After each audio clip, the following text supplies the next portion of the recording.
So hey guys, welcome back to the channel. This is a story about what if Naruto had all the Dragon Beast God Seal. Part 2.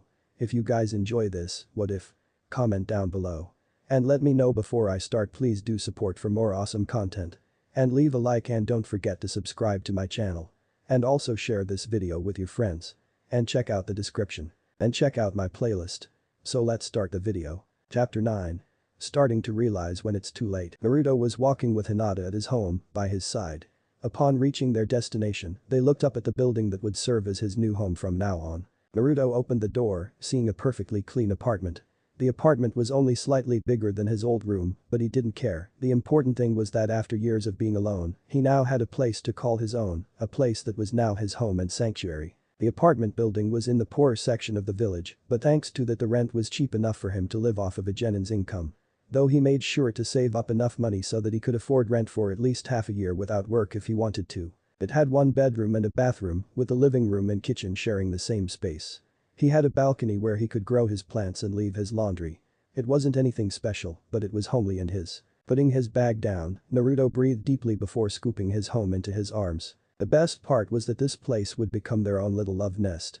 Their family won't be able to interfere here and they were free to love each other. Naruto kissed Hinata gently on the lips, a kiss she happily reciprocated. Kushina was walking down the village streets, heading to the Senju compound visiting her children's godparent, Tsunade. As the clan of the Shodai Hokage, the compound was big despite the fact that only 2 people lived there. It caused Tsunade a lot of stress, having no idea what to do with all the extra space. With her being the last Senju, there wasn't really a need for the place anymore, but it still held precious memories of her grandfather, so she couldn't bring herself to part with it. Kushina entered through the front gate, seeing Tsunade and Shizune sitting on the porch drinking tea. The two waved at her, Shizune already preparing Kushina her own drink as she sat down. "Thank you," Kushina told Shizune with a smile. "Looks like everyone passed the exam fine. Menma and Akane get top scores as expected." "No surprise there considering all the training they went through," Tsunade replied with her own pride having helped train them on occasion. "But not just Menma and Akamai, Naruto-kun also did pretty well. He's easily in the upper tier of the class," Shizune spoke, shocking Kushina and Tsunade slightly. The oldest son was hardly ever spoken of, mostly due to Tsunade being uncomfortable about the boy who looked so much like her late brother. And the other half because Kushina knows nothing of Naruto's achievements or work efforts. Hearing this brought Kushina's thoughts back to her son and the telling off she got from Hinata minutes before. "I see no surprise there. He is Minato's son after all."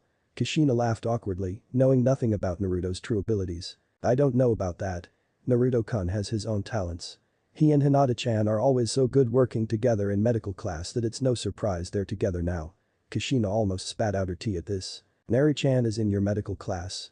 Kushina asked, putting her tea down, eyes wide, never having heard anything about this before. Why didn't her son tell her he was taking medical classes? Considering what she knew of Naruto's attitude, she assumed it was because he wasn't the best student. That must be hard, Nari-chan has always been a real handful. I can't see him sitting still in a medical class. I hope he hasn't been in too much trouble." Shizune frowned as Kushina said such a thing about her own son, and with a smile no less. "Actually, Kushina, you're wrong. Naruto-kun is easily the top of my class, with Hinata-chan a close second. As a matter of fact, Tsunade Shishu, I think it would be a good idea to have Naruto-kun and Hinata-chan do some work experience at the hospital. They're more than qualified for it." Kushina's surprise only seemed to grow more and more at the praise Shizune was giving her son, that she just couldn't believe it was the same boy. "Now, Shizune, you don't need to lie on my account. I'm sure Nari-chan has quite a few faults and has been a burden on you." That was the last straw for Shizune. She wasn't going to have anyone insult her students, even if that person was said to be the student's mother. "Kushina-san, how much do you really know about Naruto-kun?" The question was asked with a respectful tone, but laced with anger. The question itself only made Kushina second guess herself more. How much did she know about her son? She knew he was always making trouble for those around him and that he refused to listen to her. "Because from what I am hearing you don't know anything of what Naruto-kun is like, nor the fact he's been attending my classes since they first started." This caught Kushina off guard once more. The medical classes were added years ago and Naruto had been doing them since then with her having no clue. Kushina felt her dignity as a mother was being trampled upon and wasn't going to take it. "I know my own son." Her outrageous shout shocked the 2 women. Shizune glared at her. "Do you really? Because I've seen Naruto's reports and wrote a few myself. You've been describing him as if he was a problem child, whereas Naruto is anything but one. He works his hardest, even staying after class every day to practice. He stays behind and cleans up after everyone else, and I am proud to call such a fine, outstanding ninja my student. When the usually quiet and respectful Shizune shouted at you, you just knew you were in the wrong. Kushina's energy seemed to deflate, her mind going over her earlier interaction with her son, how he just ignored her and walked right past her. But it wasn't just Shizune, but also Hinata who defended her son. Just how much do you really know about your son? Because the Naruto-kun I know is far different from the one you do. As Hinata's words rang in her mind, Kushina couldn't help but agree, the Naruto she knew and the one Shizune and Hinata knew were two different people. What went wrong? All she did was try and raise him as a mother should. Why didn't she, his own mother, know what he was really like on the inside? Later Kushina was setting up the dinner table where her husband, son and daughter were seated and ready. But no Naruto, who still hadn't come back. Kushina wanted to speak to him, but it seemed like it wasn't going to happen. The rest of the family was digging and not minding the absence of the boy at all. Only Kushina seemed to be concerned about the empty chair at the other end of the table. But even then, she did nothing like all the times before, ignoring it thinking that another chance would come. If only she knew that Naruto would never eat dinner with his family again like before. No, those times were long gone, and she would only have herself to blame. Back at Naruto's apartment, candle fires flickered across the room, light licking from them, illuminating the place that was absent of any light. An angelic humming was heard as a human figure was showered in the light, her eyes reflecting pale lavender. Here you go, Naruto-kun. Hinata put a plate down at the table. She was wearing a cooking apron and a smile that made Naruto want to have her for dinner instead. Hinata set another plate down, taking her own seat at the table opposite Naruto.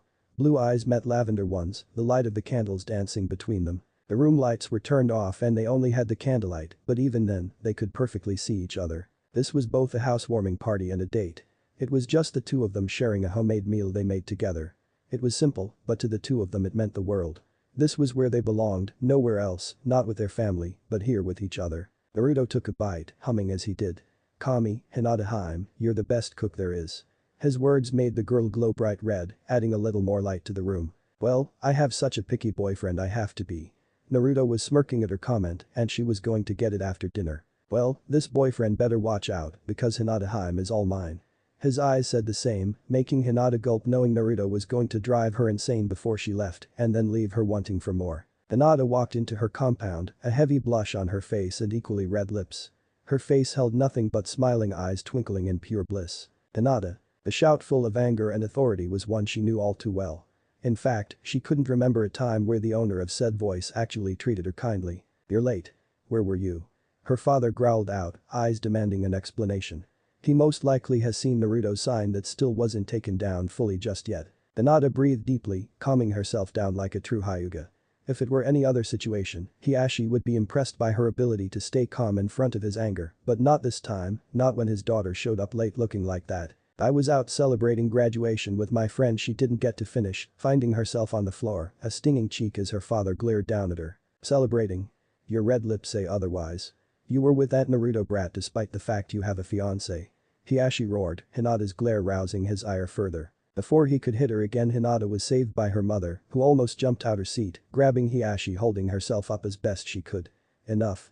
At seeing his wife desperately clinging to him Hiashi stopped this time. You will cut all ties with Naruto and focus on your engagement with Menma. Do you have any idea how much humiliation you've caused the clan by sneaking behind your fiancé's back? Whatever you have with this Naruto ends now. Hiashi ordered them to leave. The Hyuga was a noble clan, and if word spread that the daughter of the head was fraternizing with another boy, would ruin the clan's image. They would become a laughing stock. No. He must have heard wrong, surely his own flesh and blood wouldn't deny him and shame the clan further. What was that? Hiashi turned to face his daughter, who was just getting up. I said no. Both Hyuga activated their Byakugan, glaring at one another. I am your father and you will do as I say. Hiashi demanded, his wife watching with fear, knowing that in her current state, she couldn't do much to stop her husband. I will not marry a man I don't love. Her shout echoed throughout the compound, drawing the eyes of her clansmen. It doesn't matter what you feel you are engaged to Menma. Hiashi went to leave, not wanting to make a bigger spectacle than they already had, and to keep his growing anger in check. You're wrong. I am engaged to the heir of the Namikaze clan, and that is by birthright Naruto-kun. Hinata shouted, still glaring at her father. No, at the clan head's back. He didn't deserve to be called her father, not after what he had done. Naruto was deposed of the title years ago, and Menma is the current heir, Hiashi stated while walking away, hoping his rebellious daughter will get it through her thick skull already. Not for long. The Ashi stopped in his tracks, but before he could question more Hinata was already walking away to her own room. Surely there was nothing that could be done. Menma was trained by a Kage and a Sannin, there was no one better to succeed the clan, especially not some third-rate ninja who could only make trouble. Ashina was in her house watching her babies playing. Neri-chan was nudging Menma to join in whenever he shied away like a good Ani. The three siblings started cooing to their Ka-chan. Kushina opened her arms to accept her children. When they leaped into her arms it wasn't their baby selves, however, but their 3-year-old selves. The scenery changed to that of the triplets' third birthday party. But one was missing. Where was Neri-chan, she asked herself. She spotted her son in the corner alone. As Naruto was walking over to her, Kushina happily held her arms out for him. The minute he was almost in her arms the scenery changed once more, this time back to the house. Naruto was older and still walking to her. Kushina kept her arms open, only for the boy to walk right through her when she tried to hug him. Turning around, Kushina couldn't see her anymore and the front door was wide open. Minato was crouching on the ground, watching Naruto unsteadily standing up after only a few weeks after his birth. Naruto wobbly made his way to his Tusan, hands waving as if trying to grab something. Minato smiled with arms wide open encouraging his son as he took his first steps. Closer and closer the boy got, each step filling his Tusan with pride. Finally, when Naruto reached him, it wasn't him, but Menma and Akami who were in his arms. Seeing a figure in the corner of his vision, Minato saw his son, much older in age than the toddlers in his arms despite them being triplets. The older boy kept walking past him, going on ahead leaving Minato with his much younger siblings. The two children in his arms seemed to age but were still children, while their Ani was a young man. Both Kushina and Minato bolted up, waking up from their odd dreams. Kushina got really worried as her husband comforted her, telling her it was just a dream. Keeping it to himself that he had a similar one, hoping that it was just a dream. Minato was reminded of the son who passed him earlier that day, the one who could barely look at him and challenged him and his brother. Shaking his doubts away, Minato told himself. He's just going through that phase. Yet as he hugged his sobbing wife, Minato's doubts never went away. Chapter 10. Team Placements. 1 week later, Naruto was making his way to the academy when a certain kid with goggles and scarf ran up to him. "Naruto Nai-san." The boy called, making Naruto grimace a bit, remembering when his real siblings used to call him that. "Hi, Konohamaru, what's up?" Naruto answered as the boy came to a stop in front of him. Konohamaru looked the dragon slayer up and down. "Wow, nice clothes, Nai-san," he gushed with stars in his eyes. Naruto's latest attire consisted of various items. First there was the hit I-8 on his forehead, keeping his long hair in place, and the scarf around his neck with what looked like a scale-like pattern that had a rainbow sheen coming off it as the sun hit. He wore an orange jacket with black lining and collar and only one sleeve, and for pants, he wore the standard issue black plain ninja trousers, along with a pouch with matching ninja sandals. Each hand was covered by a ninja glove with a metal plate. It was an unusual fashion statement, but a cool one at that. "Yeah, I've been saving these for once, and I have become a ninja. Don't I look cool?" Naruto pointed to himself before fingering the scarf. It was made with Iris's dragon scales, or at least the amount he could materialize when they first tried to get her out of the seal. But what mattered most was that it was a present from his home after they both got together and he was officially recognized as a dragon slayer. Naruto sighed. He was barely able to see his home after his little prank thanks to her being on Hyuga lockdown, and the only reason he managed to see her at all was thanks to the only other good Hyuga, her Ka-san. But finally, he would be able to sit and talk with her without her clan getting in the way, at least until the teams were decided, which he doubted they would be on the same one. "Nai-san?" Konohamaru questions as Naruto was in memory lane. "Oh, right." Looking at the boy, Naruto was reminded of how they met. The boy had been following his siblings around on one of their birthdays, but as they were too busy to bother with the smaller child, Naruto being who he was, took the boy in instead. At first, Konohamaru didn't believe he was one of Yondame's children due to how unknown he was. The kid introduced himself as Sandame's grandson, acted all cocky until Naruto had enough and hit him, shutting the brat up and making him cry, stating the fact that he was the Sandame grandson meant nothing. Naruto got into huge trouble for it, but afterwards Konohamaru did the opposite of what most kids would do, which would be to get scared and start avoiding him. The boy started following him around and listening to Naruto when he told him to behave. Before he knew it, Naruto had another Itato to take care of and one who treated him better than his real one. "I can't play with you now since we have our team orientation, but maybe later," Naruto said with a smile. "Okay." Konohamaru followed Naruto all the way to the academy. There Naruto's breath almost hitched as he saw his beloved and a Hyuga guard, but he didn't care about him. "Hinata-chan." Naruto calls running to the girl, the Hyuga guard trying and failing to prevent Hinata from meeting him halfway to greet him with a hug. "Naruto-kun." The two wrapped their arms around each other, relishing the fact they were together. When Naruto pulled away, he couldn't help but drool over Hinata's new outfit.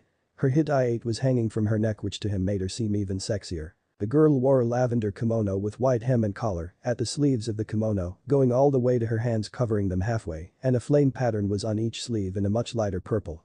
The kimono clung to Hinata's figure, leaving nothing to the imagination. The way her white sash was tied at her waist made it clear the girl had an hergless figure. His eyes wandering a little too much, Naruto caught sight of the sarashi wrappings holding her breasts in place and hiding them from view as best they possibly could. This only made Naruto wonder how she would look without the kimono. Matching her kimono shirt was a skirt that ended just above knee height with the same color and flame pattern on the bottom of it. The outfit itself screamed modesty, as if Hinata was trying to hide her beauty, but in doing so only further showed off her cuteness, her own shyness only arousing Naruto further before the bothersome guard interrupted. "Namikaze-san, please get away from Hinata-sama. She cannot be seen doing such acts with you in public," the guard told him. Naruto recognized him as Hinata's bodyguard and retainer. Rolling his eyes, the blind dragon slayer reluctantly let go of his home. "It's Uzumaki. Didn't you see the sign last week?" The cross could be seen on the Hyuga's head. Well, the sign was long gone, there wasn't a person in the village who didn't see that embarrassment. The Hyuga was about to repeat his words when Hinata injected it. "That's enough, you may leave." "But, Hinata-sama," started to say before getting cut off by his charge. "You were ordered to escort me to the academy. I can't have you sitting in as we get our teams, as that would affect my reputation." It was obvious he wanted to argue, but couldn't, as his lady was right, her reputation would be affected if he stayed and would only show that there was credibility to Uzumaki-san's prank. Left Hinata and Naruto to enter the building. Hinata had her Byakugan active, and as soon as she thought it was safe, she and her beloved linked hands. Inside, Naruto looked around for an empty seat so he could sit with his Hime. His poor ears were greeted with a shout of "Ani-san." The shout shook the room as a girl with fiery red hair waving in the air stomped up to Naruto, her eyes almost as red as her hair. "What are you thinking?" Naruto rubbed at his ears, making sure the booming voice didn't make him go deaf, while also noticing her new ninja gear. His Amato was sporting a red sleeveless ninja kimono with a white collar and hem guard with a matching ribbon on her back. Underneath she wore a fishnet skirt that, along with her kimono, struggled to contain her ample bosom. At age 12 she already had quite a womanly figure that amplified her own natural beauty and was tempered further by her ninja training. Her hips were slim with a perfect hergless figure, her C-cup breast second only to Hinata. She wore a miniskirt that left her legs free for movement and perfectly showed her toned calves and rosy soft skin. The rest of her legs were covered by fishnet tights, diapering and blue ninja sandals. Her crimson hair was done into two pigtails, matching with her heart-shaped face, could make almost any man think of her as the perfect girl. Akamai continued, not caring as she pretended not to have heard. "How could you have moved out without telling anyone first?" After they graduated, everything was normal for the first 3 days until finally Kushina mentioned Naruto hadn't been home for 3 days. After looking into it, they found out that the oldest child had moved into an apartment of his own. Kushina found it shocking, but her husband calmed her down, saying that it's no surprise he wanted to be more independent at this age, especially now that he was a ninja. However, ever since her Ani left it hadn't been the same. Kacchan seemed to be tired, her Itato was angry all the time, and her Toussaint didn't seem to care. Naruto rolled his eyes, ticking Akamai off. "It's not like you care, and besides Kacchan saw me before I left. It's not my fault that she never paid enough attention to see the backpack I was carrying," he spat back. They didn't care about him at all, and now that he suddenly left, they cared. Well, they were too late, 2 years too late. Just because she saw you leave doesn't mean she knows you're moving out. And what about Itato or Toussaint and me? You shouldn't have just up and left." The female Jinchuriki shouted, Naruto giving her glare as she did. "Their pranks are going too far lately. If you want Toussaint and Kacchan's attention, then start being responsible instead of making trouble for your family all the time." "Oh no, that was the wrong thing to say." Hinata's wide eyes looked at her beloved. He was shaking, putting a hand on her love. He shoved it off before sending his Amato a glare with slitted eyes. "It's not like it ever made a difference. You and everyone else can fuck off." Akamai backs away in surprise, never having heard her Ani swear, let alone be so angry at her. "I'm doing this for me and no one else because my family obviously doesn't care enough to even bother. They only care about you and Menma as far as they are concerned. I'm an unwanted child." Filling intent waves off Naruto and tears well up in Akamai's eyes. Before Naruto knew it, his cheek was stinging, his Amato having slapped him. "You've changed, Ani." "No, you're the ones who have changed. I'm just not letting you get away with it anymore." As his Amato stomped off, Naruto rubbed his hurting cheek, sadness welling up in his blue eyes. Feeling the hand of his beloved, he turned to see calming lavender eyes.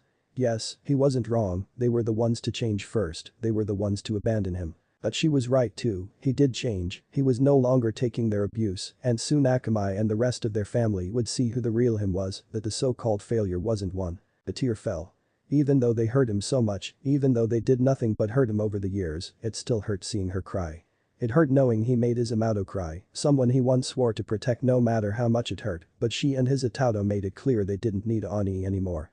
They didn't need him. Menma was glaring at his Ani as he entered the room alongside his fiancée. He watched the interaction with his Wani-san. The youngest Namika's child was wearing a dark crimson jacket that matched his red hair, which was held back by a black banded hit I-8.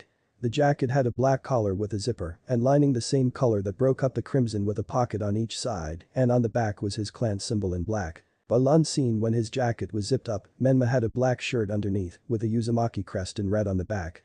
His pants were the reverse color scheme of his jacket with black being primary and red for the lining. He had his ninja pouch on his holster and his shuriken holder on his right leg just above his red ninja sandals. He finished his look with his own personal touch. Fingerless opera-length black gloves wrapped in studded red leather straps. Looking across the room, seeing his Wani-san cry made him angry, but he was already going to make Naruto pat, and after today's Ani will no longer be interfering with his relationship with his beloved. Naruto sat down, his him next to him. Catching the glare of his Itato, Naruto returned said glare. Finally, after a staring contest, Iruka walked into the class, a clipboard in his hand. Alright, everyone, here are your teams. I will only state them once, so make sure you pay attention. A few seconds later and some unimportant teams later, Iruka finally got to the important teams. Team 6 will be Hinata Hyuga. Naruto and his Haim focused all their attention on their teacher for once. Akamai Uzumaki Namikaze and Naruto held his breath, wanting his sensei to call his name, even if it meant being on the same team as Akamai. She was at least the least annoying member of the family. Menma Uzumaki Namikaze. No. It was the worst fucking team they could have put his precious Haim on, a team with both his siblings. In the corner of his eyes, Naruto caught a smirking Menma, the look on his face telling Naruto all he needed to know. It was all set up, planned from the start. His two-san made it so those three would be put on a team together. Sensei, this is bullshit. Hinata would have been much better on a tracker team. He knew his siblings were powerhouses, but no matter how he looked at it, they didn't fit with Hinata's style of fighting. Sorry, Naruto, I only read them out. While I do give advice, the final decision is up to the Hokage. Hokage, Hokage, Hokage.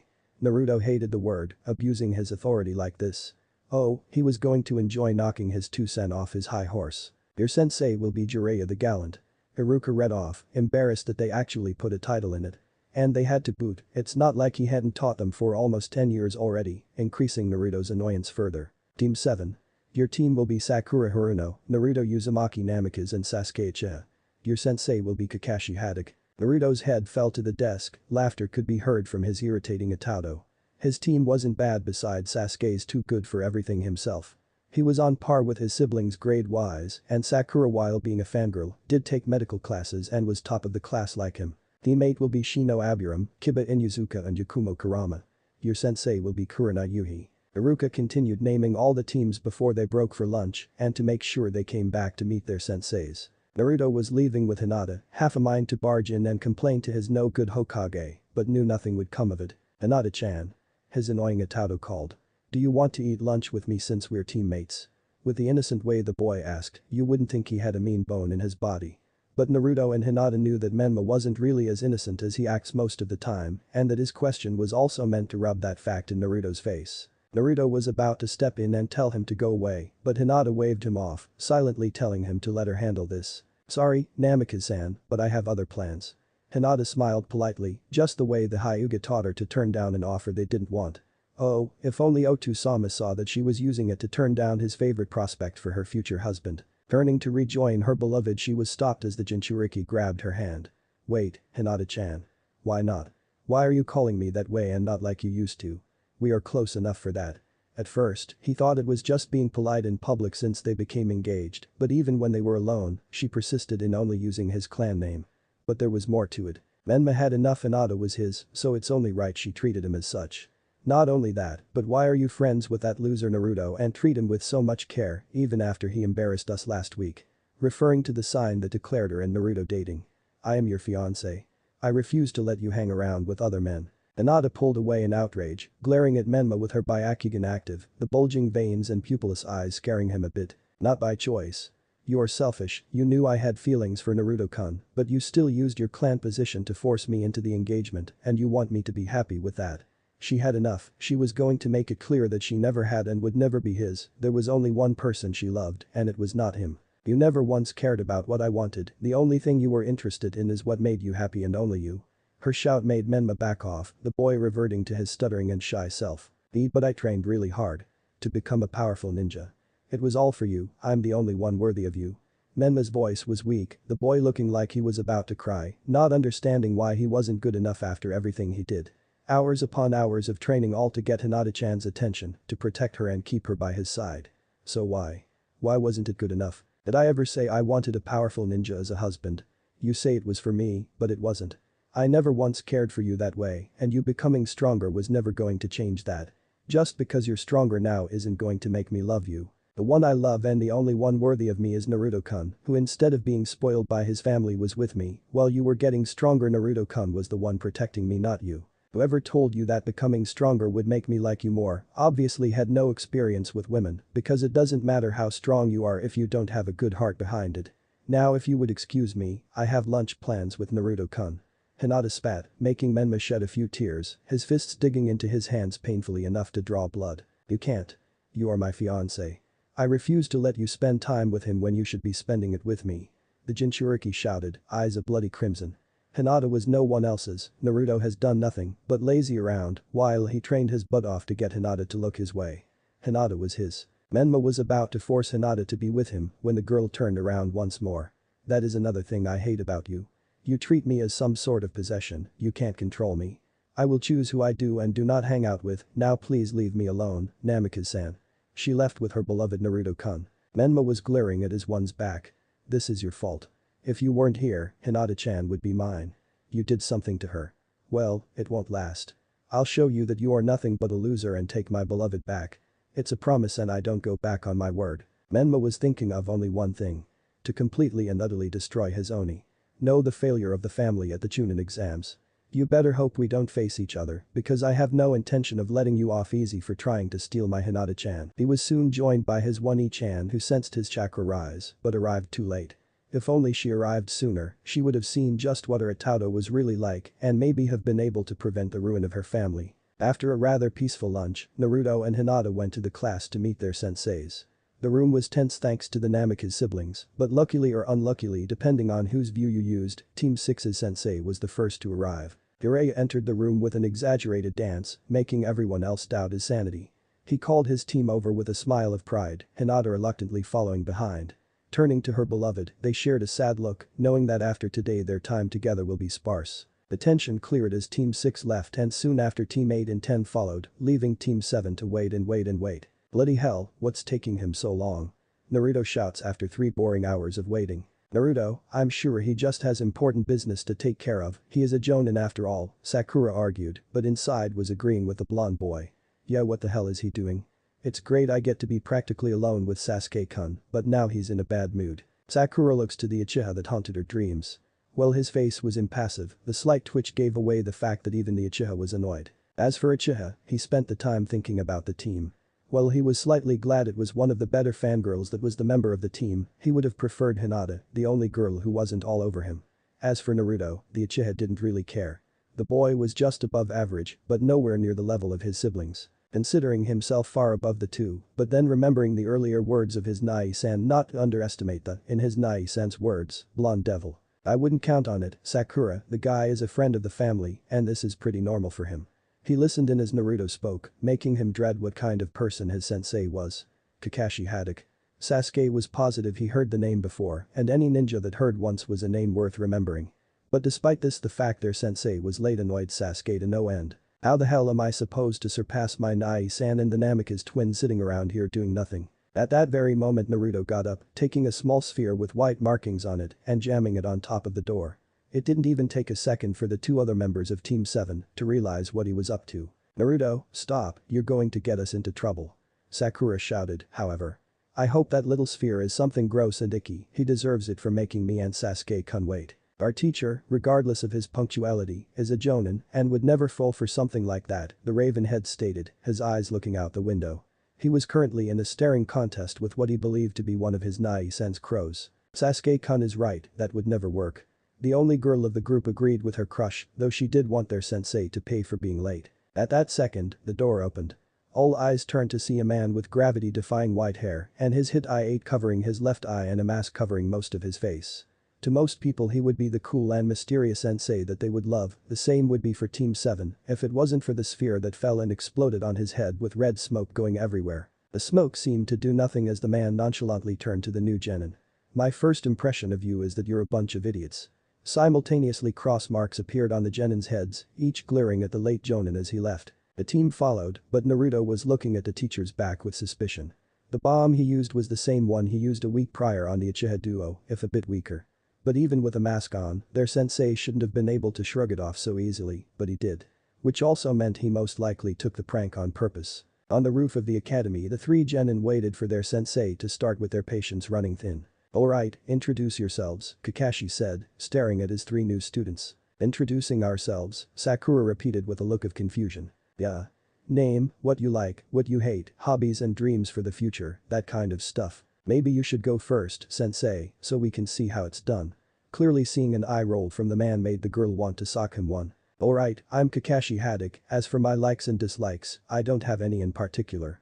As for hobbies, well, I have lots and I don't feel like telling you my dreams for the future. Jonin's voice was indifferent as he told the genin, all of them sweating as the only useful thing they got was his name. But then another voice spoke up coming from right beside the two genin. Kakashi of the Sharingan, student of the Yondaime Hokage and last surviving member of his team. Likes to read perverted smut in public and his hobby is making up ridiculous excuses for being late.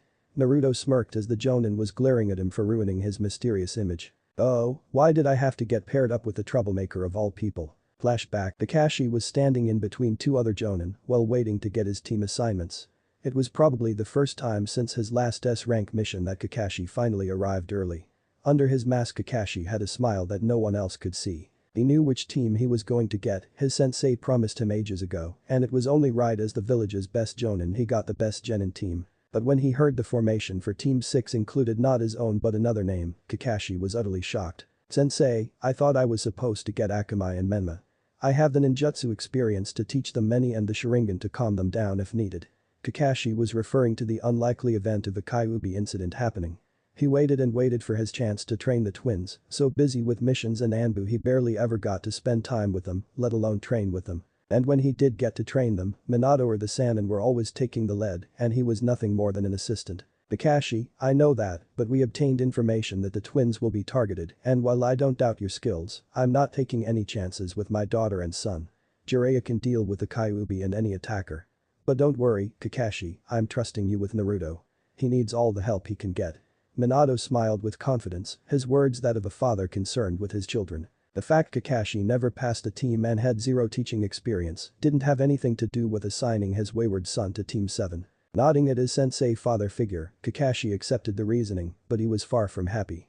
Menma and Akamai were diamonds, and if it weren't for the changes made a few years earlier, they would already be out of the academy and probably would have been Chunin or a higher rank by now. Naruto, on the other hand, was the class troublemaker and the black sheep of the family, not having an ounce of his siblings' talents.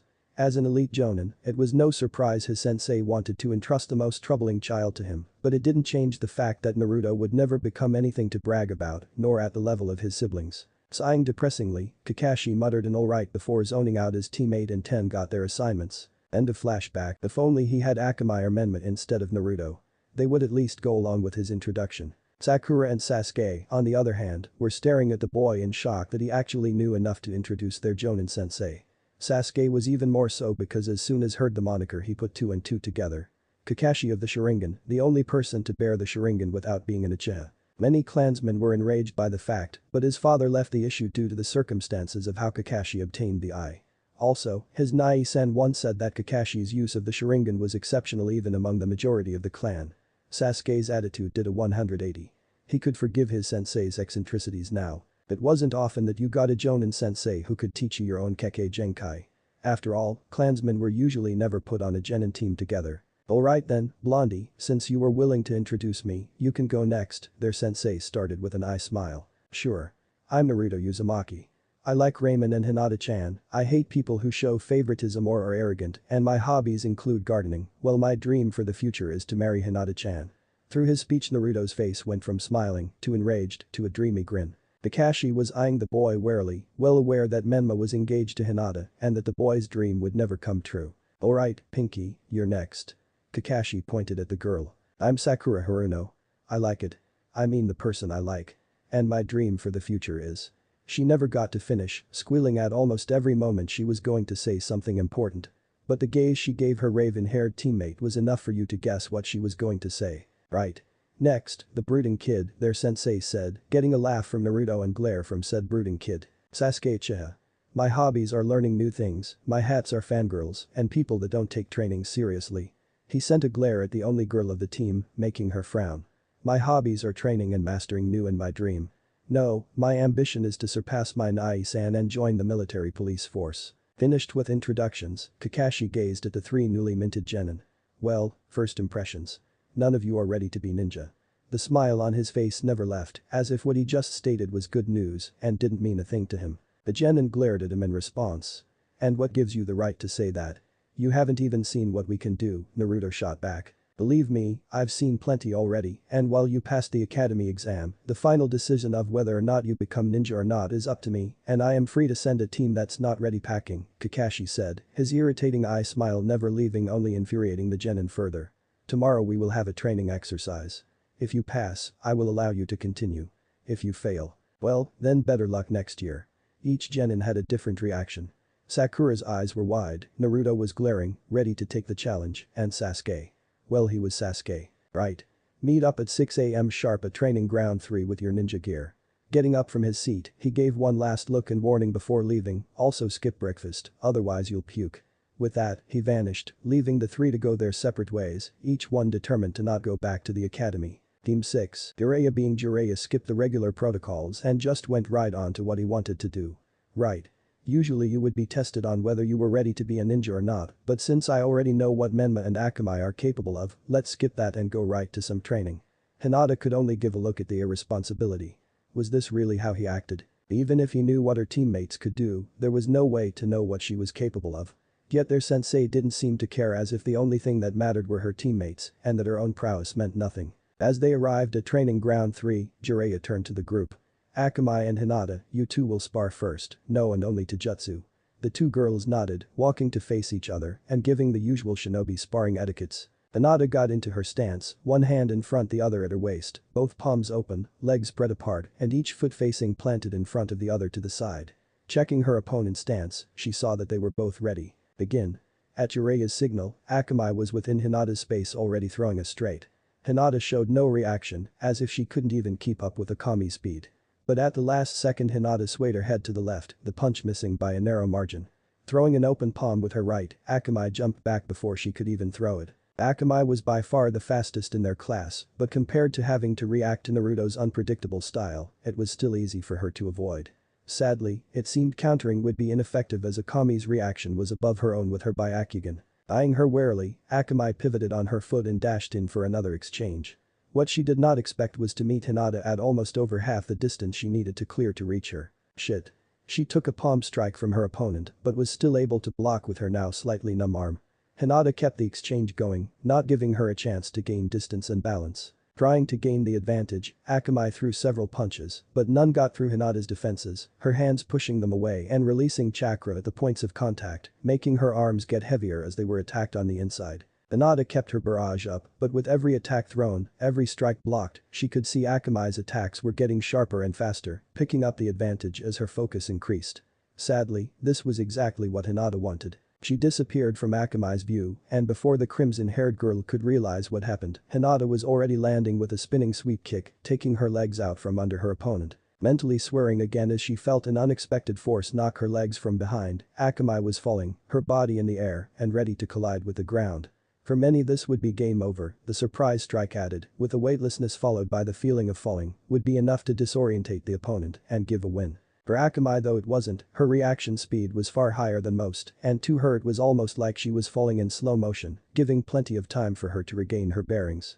Planting both hands on the ground, leaning all her weight on her hand and almost kicking Hinata as she did, Okami back-flipped away, regaining distance. It was to be expected of the top of the class, but Hinata watched Akamai's fights and even fought her a few times.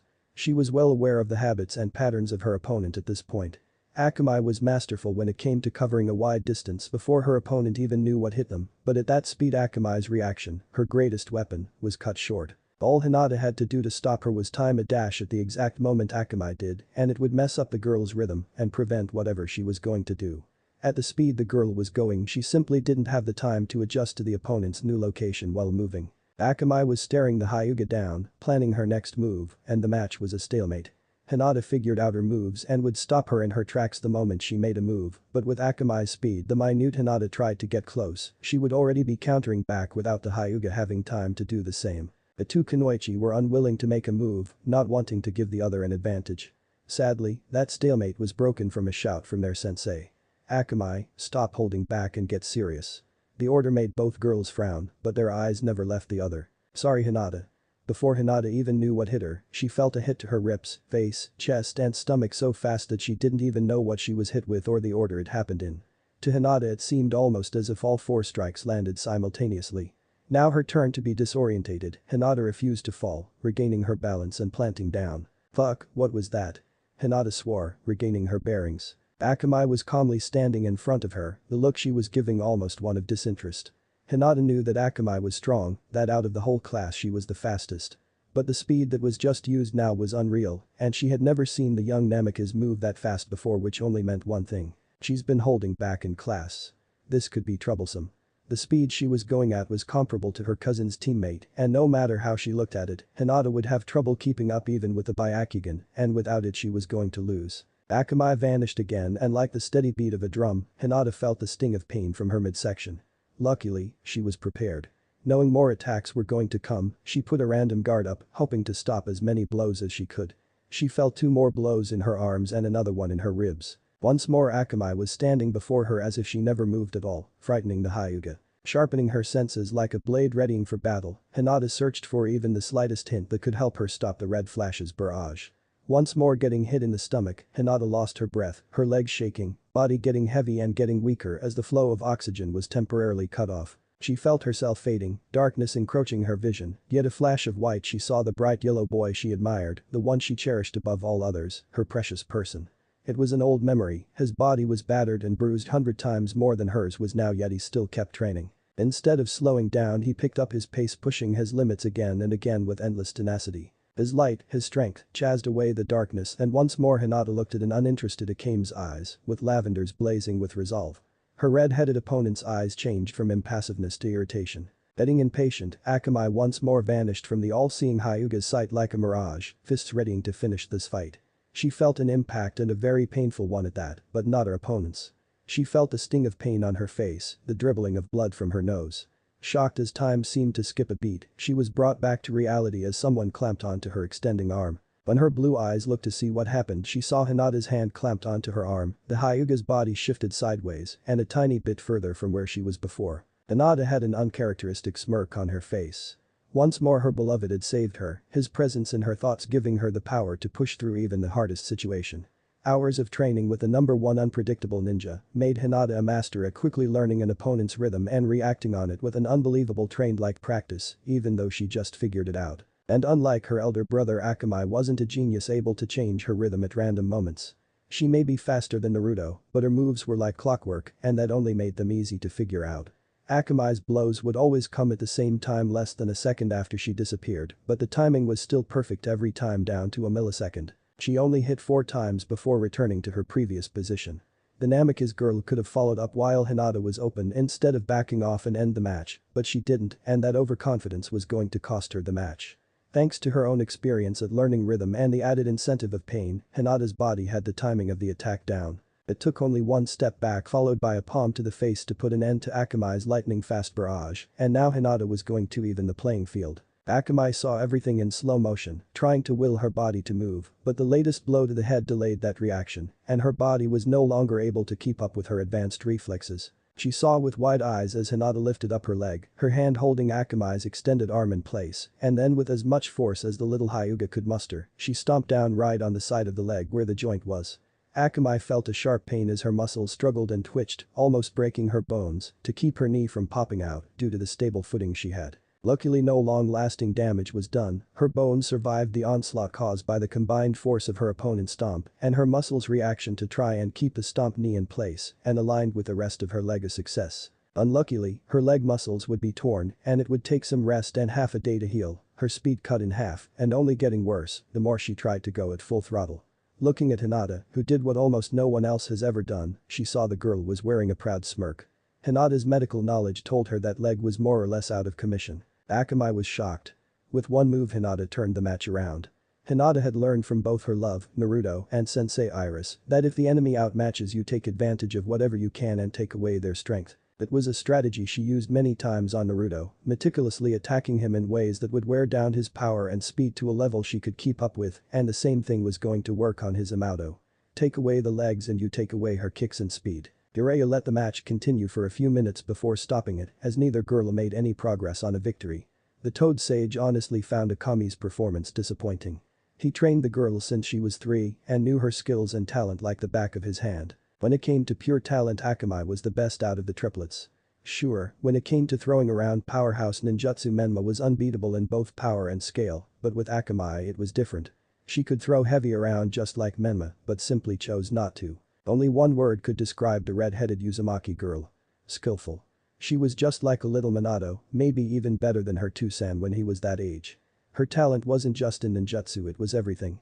Jinjutsu, Taijutsu, Shuriken Jutsu, tactics, mastering everything with godlike speed and then capable of using it all at once. You could never be prepared because this girl was several experts in one body. That was what made her devastating. Every move made was perfect, every attack crippling, every killing. If Akamai made a move it was guaranteed to end it if you weren't careful or lucky. At least that's how it should have been. Jiraiya glared at the girl. Akamai had one and only one fault. She never used her talent to its full potential. She never pushed for that finishing blow. She won't take the opponent seriously and always gives them a chance to turn it around. This was why she couldn't beat Hinata, she could have pushed and overwhelmed the girl with her speed and ended it quickly, instead she made a few attacks and then backed off letting the girl recover and eventually counterattack. Sadly, Jiraiya knew the cause of this bad habit. It was developed during their early training years, Akamai's talent was starting to show, and Menma, while talented in his own right, was falling behind his genius One-San. Eventually Menma grew frustrated and started acting out. Akamai being the kind and caring One-San, she decided to hold back and let him win. This was where Jiraiya made the mistake. At first it was good, Menma was growing more confident and showing progress, so he let it be, but before they knew it, Akamai was going easy not just on Menma, but everyone and all the time at that. Akamai got into the habit of holding back and did it so much that it happened all the time regardless of her will. Jiraiya turned his gaze to Hinata, looking at her outfit with a quick once-over with approval, before going professional. She was good and at a level way above academy standards, though not quite Menma and Akami's level, the way she held on and eventually crippled Akamai's legs was a wise and masterful move. The Hyuga's style was different from the rest of her clan, and the girl herself was feisty. She was also quite the looker. With looks and strength she was the perfect woman for Menma and would be a great asset for the team. Jiraiya gave a perverted smile, focusing on the more revealing parts of Hinata's clothing. Damn, Menma, you're one lucky dog. The girl's everything and is going to be one hell of a woman when she grows up. Akamai, covered in dirt, approached Hinata for the match. Though it was a tie, Hinata held out better than she thought and Akamai wished she took her more seriously. There weren't many girls who could match her in a fight. Hinata, good job, that was great spar. The Hyuga gave the girl a look of disinterest. Was it? You didn't seem to take me seriously, Hinata accused, her voice laced with anger. She got enough of being put down, but even her own teammate childhood friend wouldn't fight her at her best. Ah. Akamai's confidence vanished as the girl felt like crawling under a rock. Yeah, right, sorry about that, just never thought. Thought what, that I couldn't give you a hard time, that I was too weak to be a threat to you. If there was one thing she couldn't take, it was people treading over her hard work. The fact that person was Akamai only made her anger double. What? No, I didn't mean it like that, it's just in the academy there was no one that could push me to be serious, the girl defended, hoping to placate the Hyuga girl. Sadly, it had the opposite effect. You and I both know that isn't true. Well, we did not spar at the academy and cross-gender spars don't happen often, you fought Sasuke and Menma plenty of times, and there was also Naruto-kun. TT, Akamai laughed. Sorry, I get where you are coming from with Sasuke and Mayatato, Naruto, though he could never keep up with me, even when I hold back let alone make me get serious. Hinata's eyes showed the pulsing veins of her Byakugan, anger filling the void of her once calm and lovely lavenders. Really? Cause I distinctly remember you only fighting Naruto-kun once and you lost and were crying your eyes out afterwards. Hinata got angrier when the red-headed girl only gave a confused look. At the academy entrance ceremony, you lost to Naruto-kun and was crying while Naruto got into trouble, Hinata explained herself, having never forgot the day Naruto was shunned in front of most of the village and how he was told off for hurting his spoiled Amato, even though he was hurt far worse. Oh, come on, you can't count that. Naruto was going way too serious in spar and even broke my nose while I held back. Akamai snaps back, getting sick of her friend's attitude. Hinata was clenching her fist as if readying to sock Akamai, but only harsh words were spoken. Were you really holding back, because I clearly remember how you fought and how Naruto-kun was after the fight. You were far from holding back. All Naruto-kun did was respond to your excessive force. Only difference was that Naruto-kun didn't cry about it like you did. The shout resonated with the memory of her bruised beloved, how he barely had even the strength to walk afterwards, and how his own Amato hit him so hard that he peed blood afterwards. Akamai glared at the Hyuga and only said a few words, you changed, Hinata. Hinata could only agree before responding with her own words, you're right, I have changed, but only after you did. You and Menma were the first to change. What we are now is only because you left us no choice. The girls' conversation ended there. Akamai was confused about what Hinata meant when she said they changed and why did she use we and not use me. The girls of Team 6 were off to a rocky start. Akamai was missing a big clue to what was happening around her and what she could have prevented. If only she paid attention to her own actions. Author's note, yes, the next chapter is already in the works. Now I am wondering why many of you are wondering why I had the teams the way I did and why I put Hinata on the same team as Menma, so here are some answers. 1. I decided early on that this was going to be a story where I write a nicer Sakura, but she still isn't a main character and could only really do that if she was on Naruto's team. 2. I have plans for Sasuke which requires him to be on Naruto's team as well, since he is Menma and Akamai's rival in a way and is a good measure of how strong Naruto is to them without needing to fight them first. As for Hinata, her being on Naruto's team has been done before and her teammate 1 is just overrated. Plus, after the events that happened Minato would never put Naruto and her on the same team.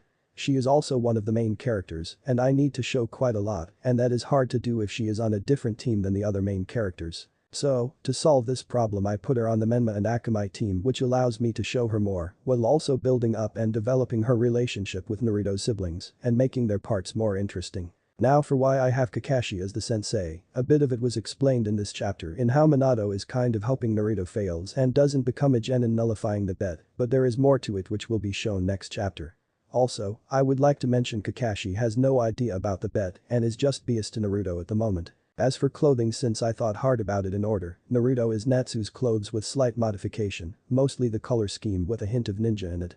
I like the Natsu one-sleeve outfit and thought it would fit Naruto, so I switched the color round and got this. Hinata's is based on both Niji's and Hanabi Part 2 outfits with Hinata's colors. I originally wanted to give her a more revealing outfit, but I also love her modest clothing, so I changed it up a bit.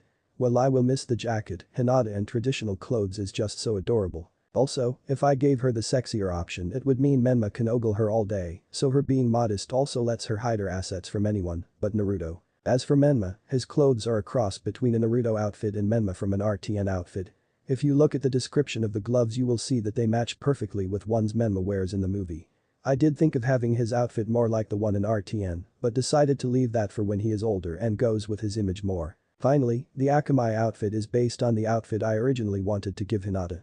She has red and white kimono which contrast with each other but still give the cute girl and tomboy ninja feeling. Or at least that was what I was going for. It would be so much easier to explain if I could draw them all. Kurenai's outfit played a role in its design since her use of red and white go well with her eyes and Akamai gets the same effect for her hair. Chapter 11. The test, Team 7 formed. The next day training ground 3. Team 7 assembled at the training ground at 6 AM sharp and none of them were surprised to find their sensei absent at the appointed time. All the three could do was hope it didn't take him nearly as long as it did yesterday to show up. Naruto took a seat leaning on one of the logs, his eyes shutting, trying to get as much extra sleep as he could. A very cranky Sakura had her arms crossed, tapping impatiently up and down her inner self, complaining about a storm. Sasuke was leaning on the post like Naruto, only he was standing up, his eyes glancing at Naruto remembering a conversation he had with his Nai-san. Flashback, Sasuke was having dinner with his family, Itachi and Izumi there for their weekly get-together, but their father was absent today. Sasuke was telling them about what happened today, who his team were and his sensei showing up late. Itachi could only smile, while Izumi and his Aka-san were giggling. Well, looks like you got your work cut out for you Itato, but overall, it sounds like a good team. Itachi told him, knowing firsthand just how troublesome two of his teammates were. What's good about it, I have sensei who is 3 hours late, a fangirl and the Hokage's mediocre son. Grumbling with discontent, the young Uchiha couldn't see the good in it, while his Nai-san just gave a knowing smile. While I admit Kakashi has his quirks, his skills as a ninja are first-rate, and he'll be able to teach not only the Sharingan, but a pantheon of ninjutsu as well, and as for Naruto well, I can guarantee he'll surprise you. His Nisan tells them the memory of last week's prank and gets away fresh in his mind. I doubt it. If he was anything special, he would have shown it already. The guy is average and you only don't catch him because you go easy on him. Was his Itato's response, but he was wrong. While Itachi never tried to kill the prankster, going easy on him was by far the last thing he would do against the blonde devil. A ninja must see through deception. Itato, you haven't uncovered all there is to Naruto Uzumaki. If you had the Sharingan and could see what I have, you would agree. Itachi teases Sasuke while also trying to teach him a lesson. Glaring at his Nai-san for bringing that up of all things. Sasuke couldn't stand the fact he didn't have the Sharingan yet when his Nai-san awakened it at 8. Sasuke's skills were far above the other children of the clan, and his eyesight has already achieved low Sharingan level in some aspects, but for the life of him it wouldn't awaken. Unlike most other Kekkei Genkai, the Sharingan could only be awakened with a strong emotional stimulant.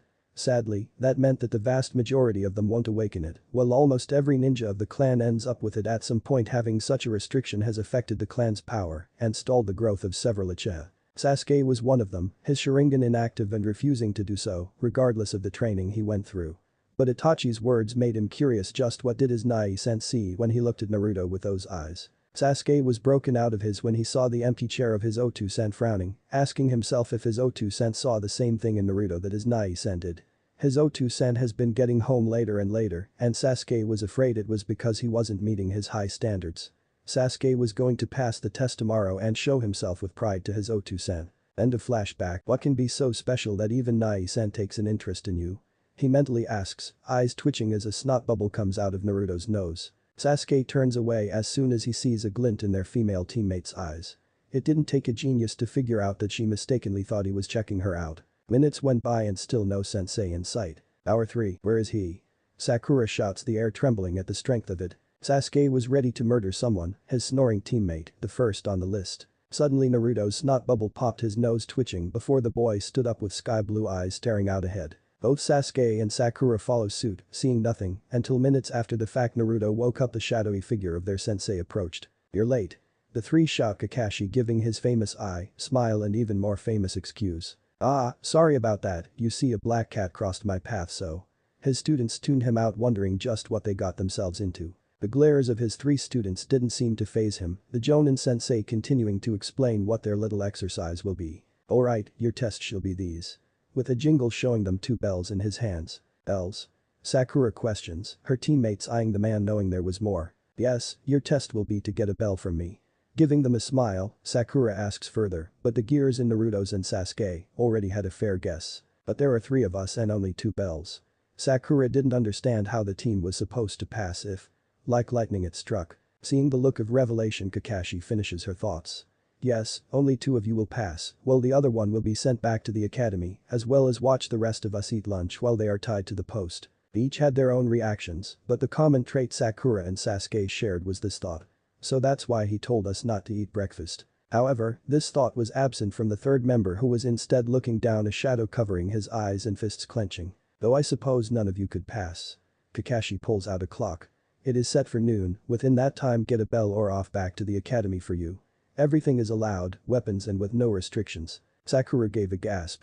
But sensei, those tools are too dangerous to use for a simple exercise, you could die. Was Sakura's foolish reply. Oh, you don't have to worry about that, Sakura, as a matter of fact. Trailing off his only eye opening with frosty glare that sent shivers up her spine.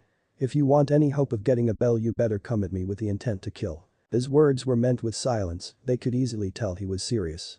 Now your time starts now. Quicker than the eye could see, and the words could leave his lips, Sakura and Sasuke disappear into the surrounding forest. The ninja must hide their presence and strike when the opportunity presents itself. Was Ninja 101 and Team 7 seemed to have it down, though Kakashi still easily knew their general area, such was the difference in their level.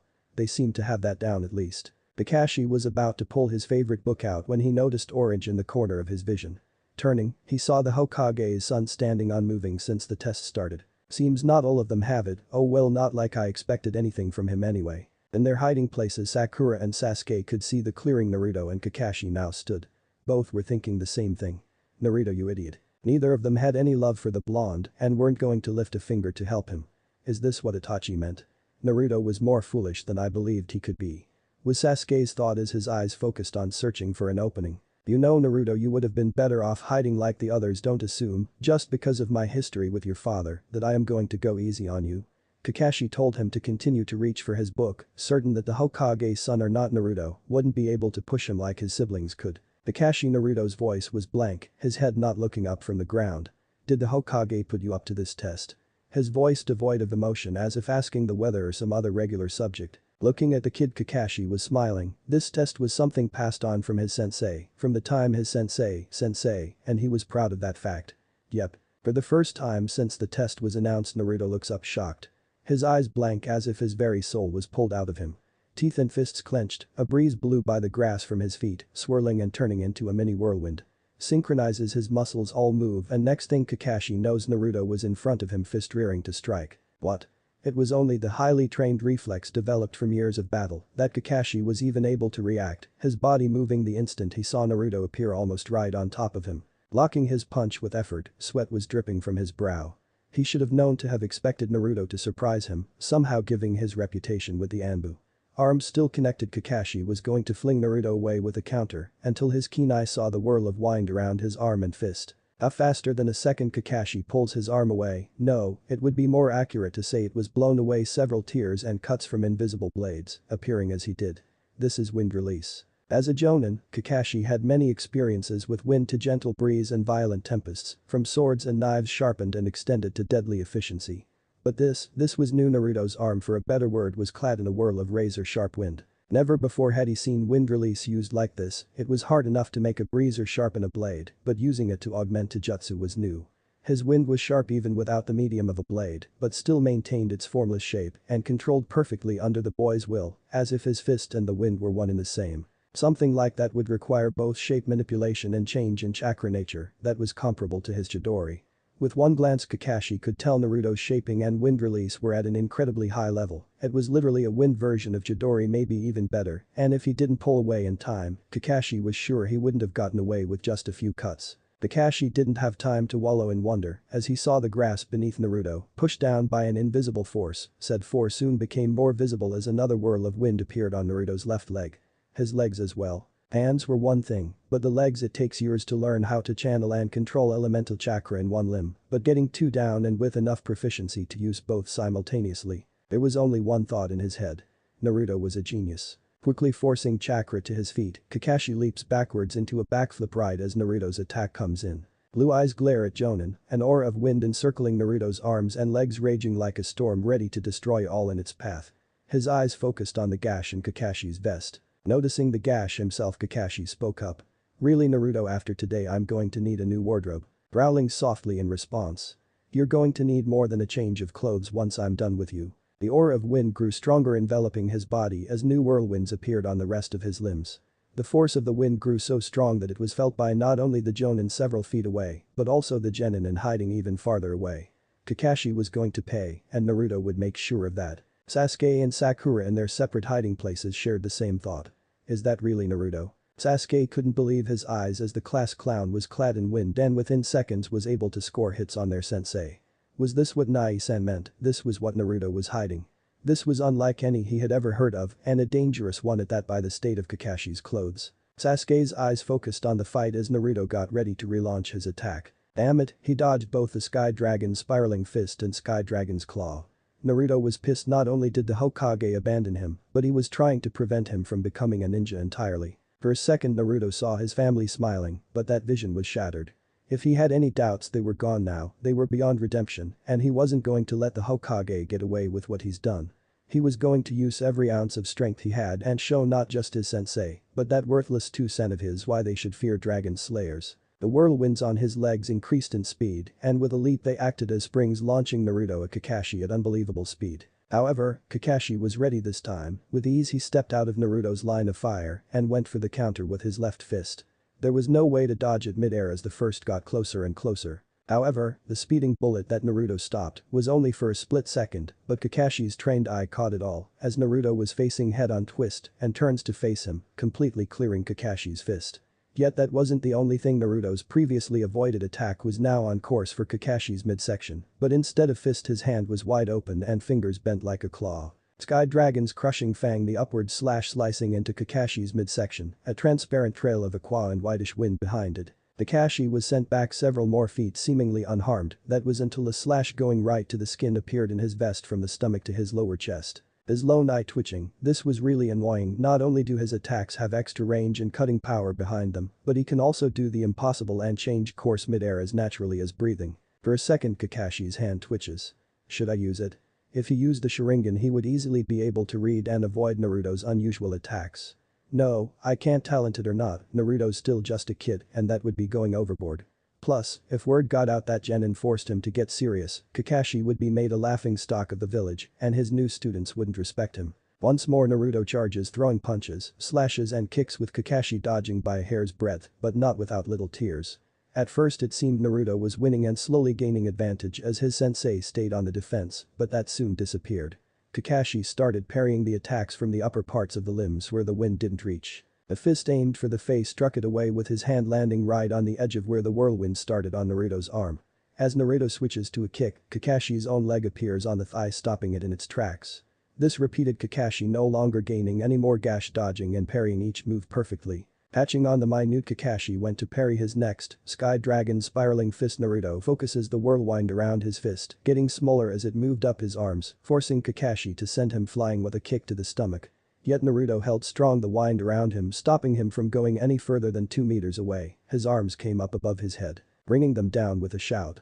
Sky Dragon's wing attack, a large whirlwind struck out right at Kakashi, the Jonin unable to dodge and blasted into a tree behind him with enough force to shatter the bark. Dust clearing Naruto's eyes, followed the trail of flattened grass right to ground zero, but what met his eyes wasn't an injured Kakashi. Instead, in the Jonin's place was a shattered and destroyed log embedded into the tree. What? Where is he? Naruto fractally started searching left to right, his ears twitching followed by his nose. Faint rumbling was heard getting louder and louder. Raising his right fist into the air, the whirlwind around grew in size, the spinning of it getting faster and faster. Earth release. Double suicide decapitation technique. 2 hands appear right under Naruto, grabbing his feet and pulling him down. At that exact moment Naruto brings down his fist, the whirlwind around it built up to a sphere the size of Naruto. Sky Dragon spiraling fist. As Naruto begins to disappear into the ground, the whirlwind crashes with a mighty boom that rocks the training ground. Dust, smoke and shattered rocks explode everywhere, the ground giving way to Naruto's typhoon. Sasuke and Sakura saw the explosion, and soon after they felt the aftershock as the training ground shook, accompanied by the boom and roar of the class clown's attack. The dust and debris exploded out like a normal explosion, but soon after it changed. Instead of outwards, it returned, getting closer to the source. It was a phenomenon that denied the laws of physics, but what came next told them just what was happening. The dust gathered up, moving into one direction, slowly doing the same. It kept moving clockwise and rising, and it was then that the explosion came into its true form. There, having appeared out of nowhere on a clear sunny day, was one of nature's most fearsome forces. A tornado, well, small to call it that, there was no better description they could give. The dust rotated with amazing force, pulling more air towards it that the 2 spectators feared they would get sucked up in it. The heavy was pulled around like paper, and drilling sound accompanied it as Mother Nature's earth and sky fought for dominance. After a minute or so the tornado fizzled out, dropping or crashing into the ground, the cloud of dust getting thinner and thinner as it spread like morning mist. Peering through the dust, Sasuke and Sakura saw a lone shadow. Soon a gentle breeze blew away the dust, the shadow's identity revealed. They're standing in the crater of shattered earth, at least 10 meters in diameter, with cracks that went deep in the earth. Around it was a boy in a dark orange jacket with hardly a scratch on him. As leftover came crashing back down to earth, not a single one was close to him, as if some higher power was telling the lifeless rock that this area was off limits. They couldn't believe their eyes. The once clear and grassy clearing was now a wreck of pulled up earth, not a speck of green remained meters from ground zero. As more dust cleared, the 2 genin saw their teammate was out of breath and was staring in front of him at their sensei. Is this really Naruto? Sakura was in wonder, their Jonin sensei's clothes were in rags, while Naruto still looked as good as new. It was obvious to the girl who won, the class clown, the loser, the Hokage's unwanted child was the victor. So, this is Naruto's true power. Sasuke's reaction was completely different. His body shook, but not in fear.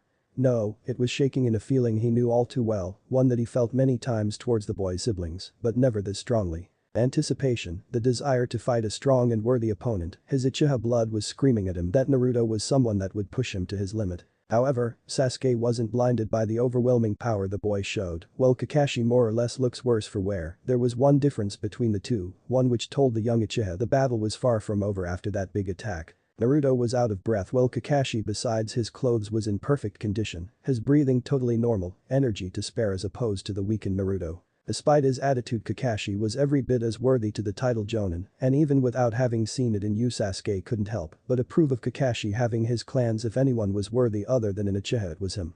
The whole fight it seemed Naruto was pushing him, but it was the opposite. Every attack dodged at a hair's length, no direct hits, no lasting damage. From keeping up with Naruto's moves to parrying something that seemed impossible. Kakashi's skills were beyond imagination, even the raw power and force of nature that was Naruto was powerless against this refined diamond of skill. Looking back to the battle, both participants weren't moving, they continued like this for several, when the young Uchiha saw what he'd been waiting for. There. Crossing his arms, shuriken appearing in between each finger, his black eyes focusing solely on their sensei.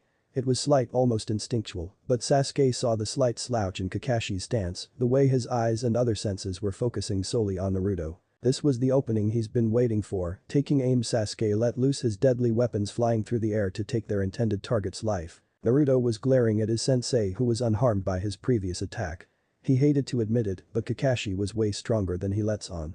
The way he reacts to all his attacks just in time to avoid fatal damage was superhuman, and the fact he avoided that widespread attack despite the fact it was thrown right when Kakashi grabbed his legs was even more unbelievable. Not letting his guard down, Naruto was preparing his next move, his body ready to move at a moment's notice when he comes up with a plan or when Kakashi makes his move. Now, Naruto, it's like you're seriously trying to kill me here. Kakashi playfully spoke, irritating Naruto. Wasn't it you who told us to come at you with the intention to kill? Naruto plays along, buying time to not only recover, but also to come up with a plan. I could switch now, but the loss of range and speed with his reflexes would put me at a disadvantage. My only hope is to take him by surprise again. A plan. Mind Naruto watches for his own opening. Touché, I did say to have a chance you would need to kill me, but it hurts my heart that you could seriously try if we don't like the family Naruto-kun. Kakashi mockingly puts his hand over his heart as if he'd been stabbed there. Showing a visible reaction to his words, Kakashi smiles under his mask as Naruto's face twists in rage, and the boy crouches but remains in control. However, what he didn't know was that he was walking a very fine line, as it wasn't the action and mocking that enraged Naruto, but the use of that one taboo word, family. That's rich considering this fucked up test you the Hokage set up, it's almost as if you want me to fail. Spitting out each word, Kakashi frowning in response. You're just too cruel, Naruto, as if me or your father want you to fail. I'm just testing whether you are fit to be a ninja or not, and that depends on you. Growling softly in response, Naruto holds his hands in front like a wild animal. Do you really think you can get the bells on your own? Because if you aren't ready yet, a ninja must look underneath. Keep it up and at his rate you'll have to go back to the academy. That was Naruto charging ahead, his speed was much slower than before, but Kakashi thought nothing of it. Closer and closer he got, and when Naruto covered half the distance, that was when it happened. Kakashi was struck down by several projectiles, some in his head, one his neck and the rest in his arms or back. It was as if they perfectly hit every vital place they could get to. Naruto's eyes widened in surprise as his fist which started glowing red spots no sooner than it had come. As the shuriken pierced into Kakashi's body, all Sasuke could do was smirk. His Nai-san drilled it into his head again and again that even the strongest ninja would lose if taken by surprise. At this moment in time Sasuke was enlightened, he beat someone who even his Nai-san respect. It was only seconds after the fact that he realized his arrogance got the better of him.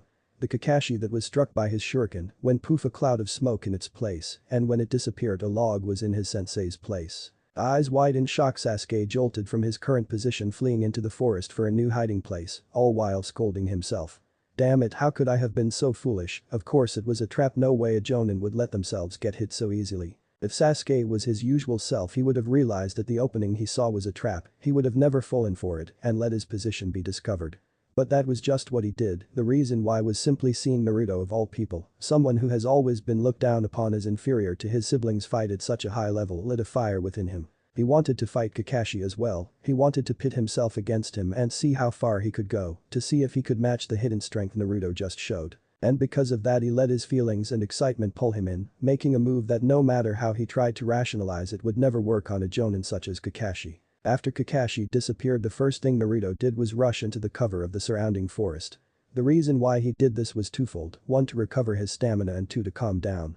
Naruto was a loose cannon, no would deny that, but he was also smart in his own way, he wasn't like Hizumoto or Sakura. No, cunning would be the best word to describe it, he didn't use complicated plans, but unusual tactics would flow out and allow him to gain the upper hand. But his anger was getting to him, Kakashi's words put fuel on the fire, making him lose his senses and turn into nothing but a brawler, and that wouldn't work on an opponent of Kakashi's level. Itachi. Naruto calms himself, closing his eyes, putting both hands together and crossing his legs, mediating like Ira-sensei showed him. As he did, a whispering voice got louder. Itachi. Hatchling. Eyes snapping open, Naruto wasn't in the forest of the training ground anymore, but he was standing on an endless sea sparkling in rainbow colors. Looking up, Naruto saw a gate, and inside it was his sensei, the rainbow dragon Iris, her appearance still as majestic as the day he first saw her. I finally got through to you.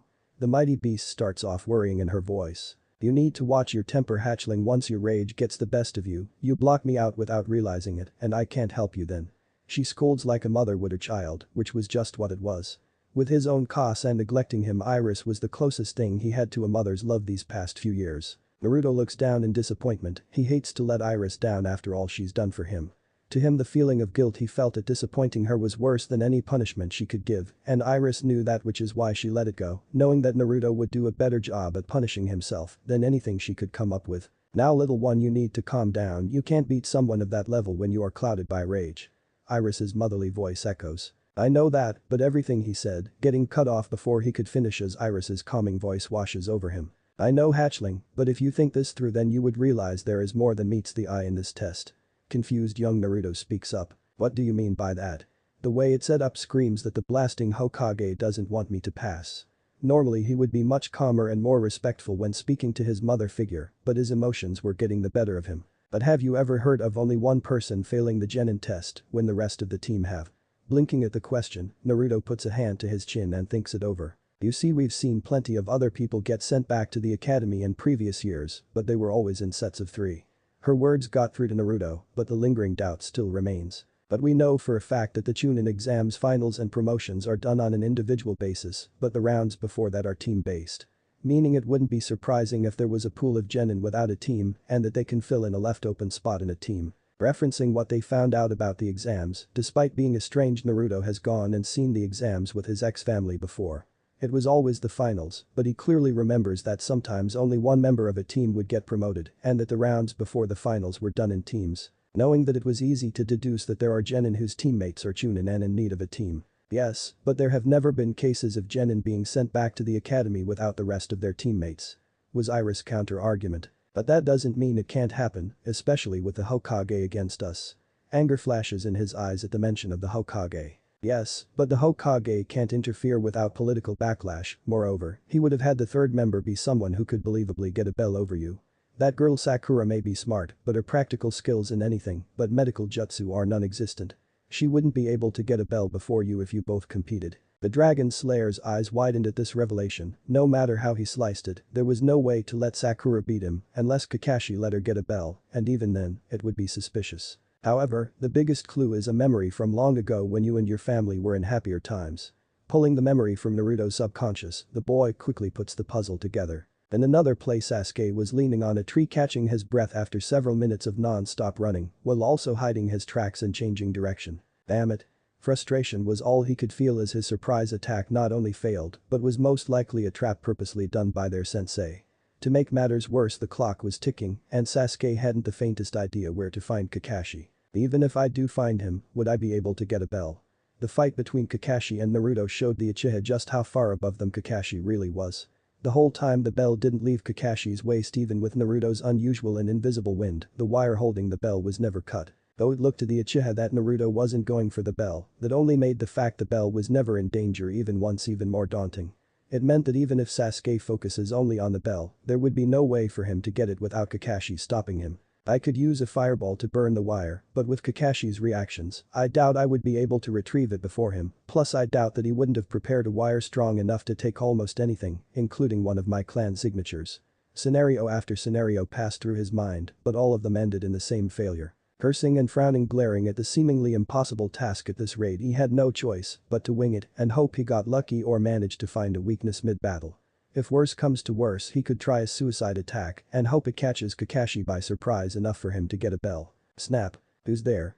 Shouting in frustration as well as surprise, so busy coming up with a plan that he lost sight of his surroundings and failed to notice the appearance of someone so close. Not long after his shout, Sasuke was greeted by the sight of blonde hair and big smile. "Sasuke, I have a proposition for you." As Sasuke listens, all he could do was smirk. With this plan they could definitely get the bell. Kakashi was lazily reading his favorite book. At the moment he was in the middle of the juicy part, and once done he would hunt down his genin one by one.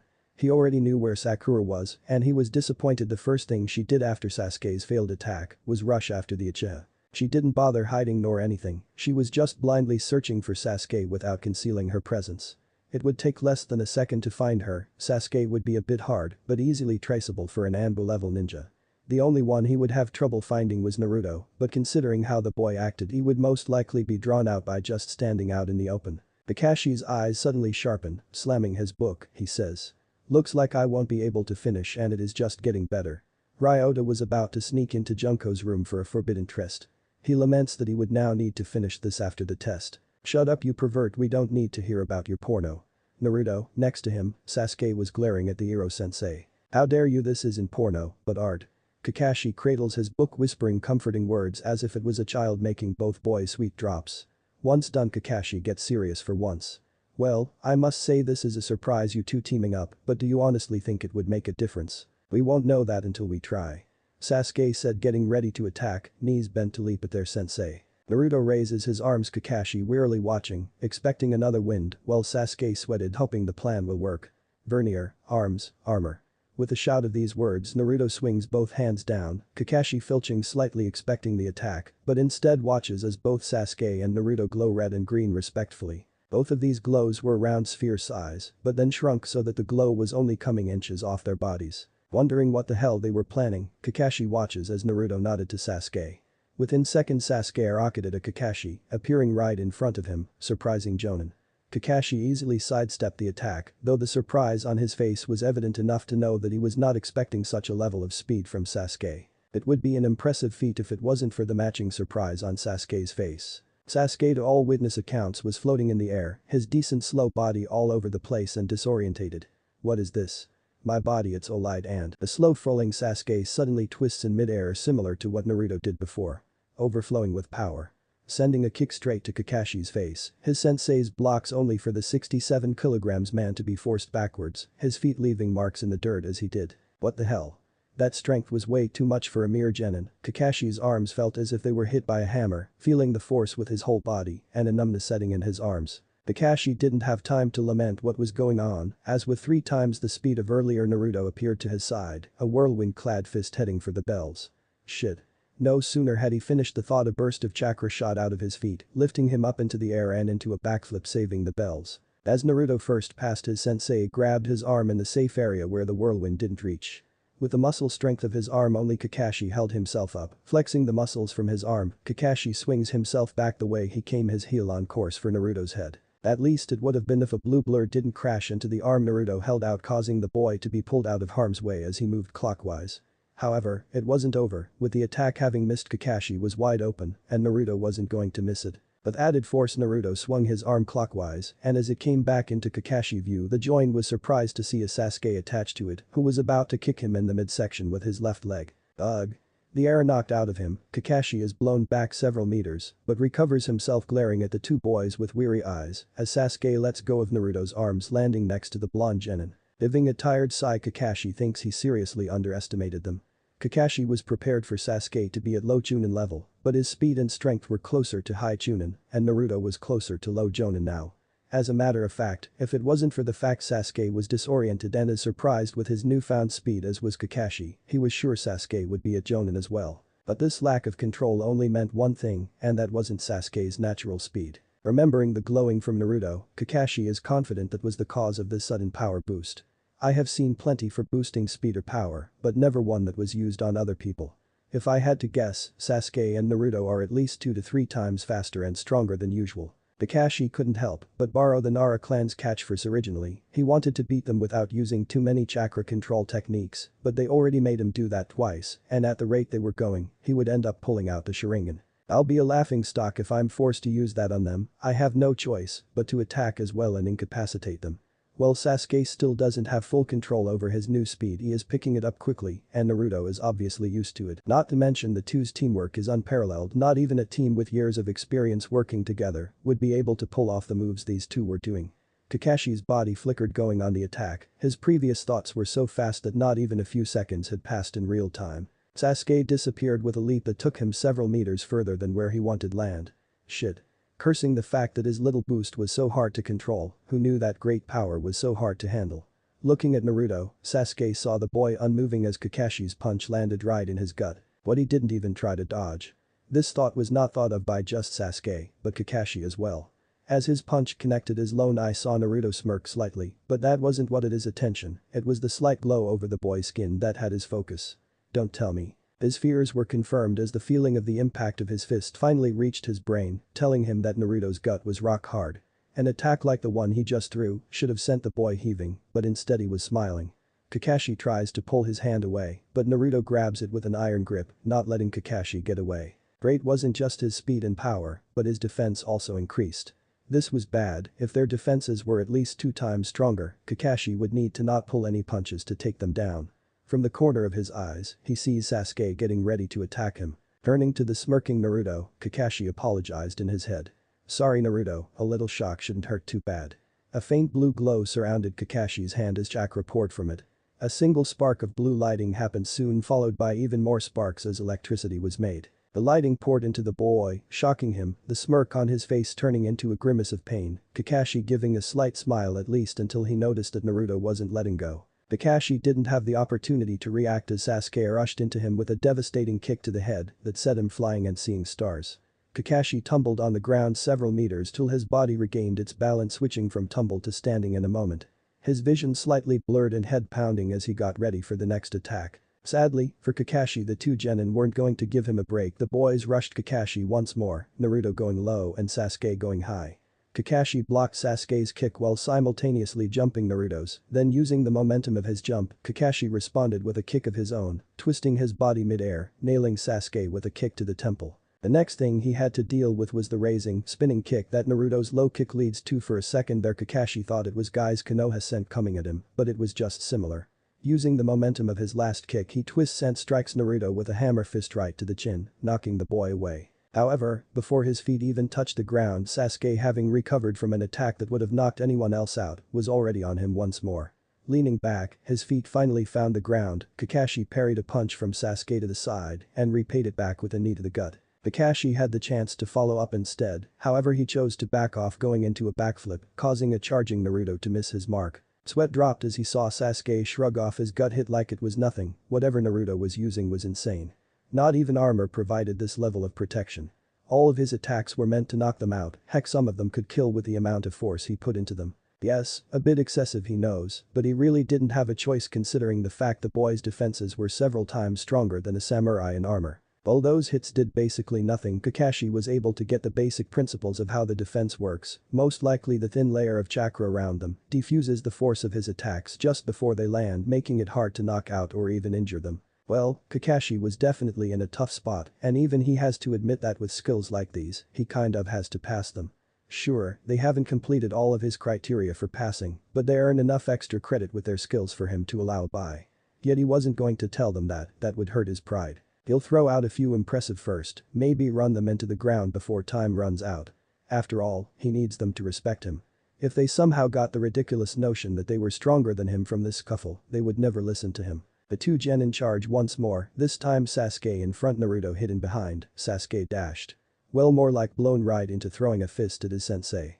But before it even has a chance to land, Kakashi's hand is on his head, pulling him down as the jonin leaped over as if doing leapfrog despite his age. On the other side of Sasuke, Kakashi saw Naruto's hands were in the same movement they were in, as one of his earlier summaries said that Naruto gave Sasuke a little boost in speed with his Throwing shuriken with his free hand, Kakashi starts running through the seals for a earth style mud wall, slamming his palms to the ground. Two walls pop up both in front and behind, immediately after Kakashi whizzes through more seals. With his back and front protected, both Naruto and Sasuke would need to either jump over or go through the side to get him. At least it was supposed to happen, as Kakashi saw a shadow over him with Naruto head over the wall he just put up. Considering the angle, Naruto must have made it close enough to him to get caught on the wall. Now normally this would be no big deal if it wasn't for the sparkling sharp metal objects in his mouth that Kakashi recognized as his shuriken. As Naruto took a deep breath, Kakashi cartwheeled out the way, narrowing, dodging wind enchanted shuriken. Sasuke coming behind Kakashi finishes him. Water style. Raging waves, a blast of water from his mouth blows Sasuke back. Seeing a shadow on the ground below him, Kakashi blocked above just in time to catch a heel kick from Naruto. The power behind it made Kakashi's feet dig into the ground, yet the Jonin withstood it, opening his blocked arms to send Naruto back once more. The two genin kept going. Kakashi parried a punch from Sasuke, a kick from Naruto, he punched Naruto, and then Sasuke over and over again. Regardless of how much he hit them, the boys kept coming back like lost puppies. Having parried another of Naruto's hits, Sasuke vaults over the boy for a headshot, only for Kakashi to dodge and then block his next attacks.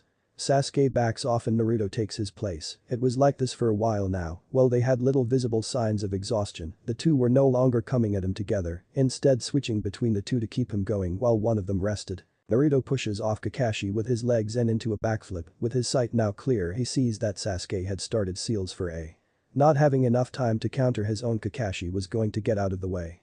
But while his focus was on Sasuke, Naruto in midair twisted to face him, having taken a deep breath. And alarm bells rung in his head at the starting signs of a wind. While he was focused on Sasuke, Kakashi didn't see if Naruto made hand signs, but he could guess what type they were, and he was in trouble. Sasuke finishing on the Tora, tiger, seal, and Naruto holding his breath. The two boys said their jutsu's names at the same time. Roar of fire style. Sasuke made a breathing motion while Naruto made a roaring one. Fire and wind burst out of each respected boy's mouth. On a deadly course to Kakashi. The Sky Dragon. Fireball jutsu. From Naruto's mouth, a white tornado-like blast was released. From Sasuke, a stream of orange flame that grew into the shape of a ball as it got bigger. Kakashi's perspective went into slow motion as he saw the tornado collide with the fire, looking as if it would swallow it up, shrinking and growing in size like it was going to explode. He watches as the orange flames fight with the swelling wind, and then as the orange turned to white, the explosion finally came, but not the one you would expect. From the sphere of warring elements, an explosion of spiraling white flames shot right towards him, roaring for Kakashi's death. The blast went right through Kakashi, incinerating everything within its path. The ground melted, trees vanished, and the leaves of trees lucky enough to not be on its path burned. Its heat was so intense that the whole temperature of the training ground was changed with that single move. Wow.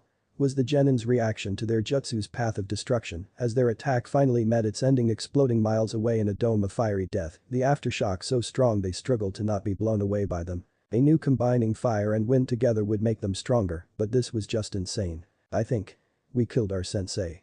Naruto says with a drop of sweat on his forehead, never having expected for there to be so much damage. Was Uchiha's speechless response as he watched the smoke and dust clear, seeing even more of the aftermath of their mass destruction. The trench left from the blast was several meters deep. The ground it was made of now red hot and melted magma. The grass near the trench was burned completely black and lifeless. No matter how they look at it, they couldn't think of a way for Kakashi to have survived. That was until the ground that was away from the trench and the grass still had life started to move.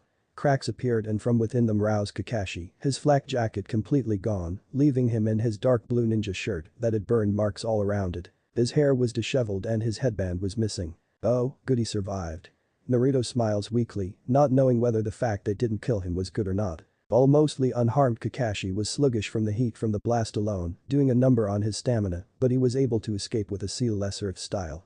Hidden mole jutsu, diving himself underground deep enough not to die from the attack. Well, I almost died, but I won. There's no way to get the bell from me in the remaining time.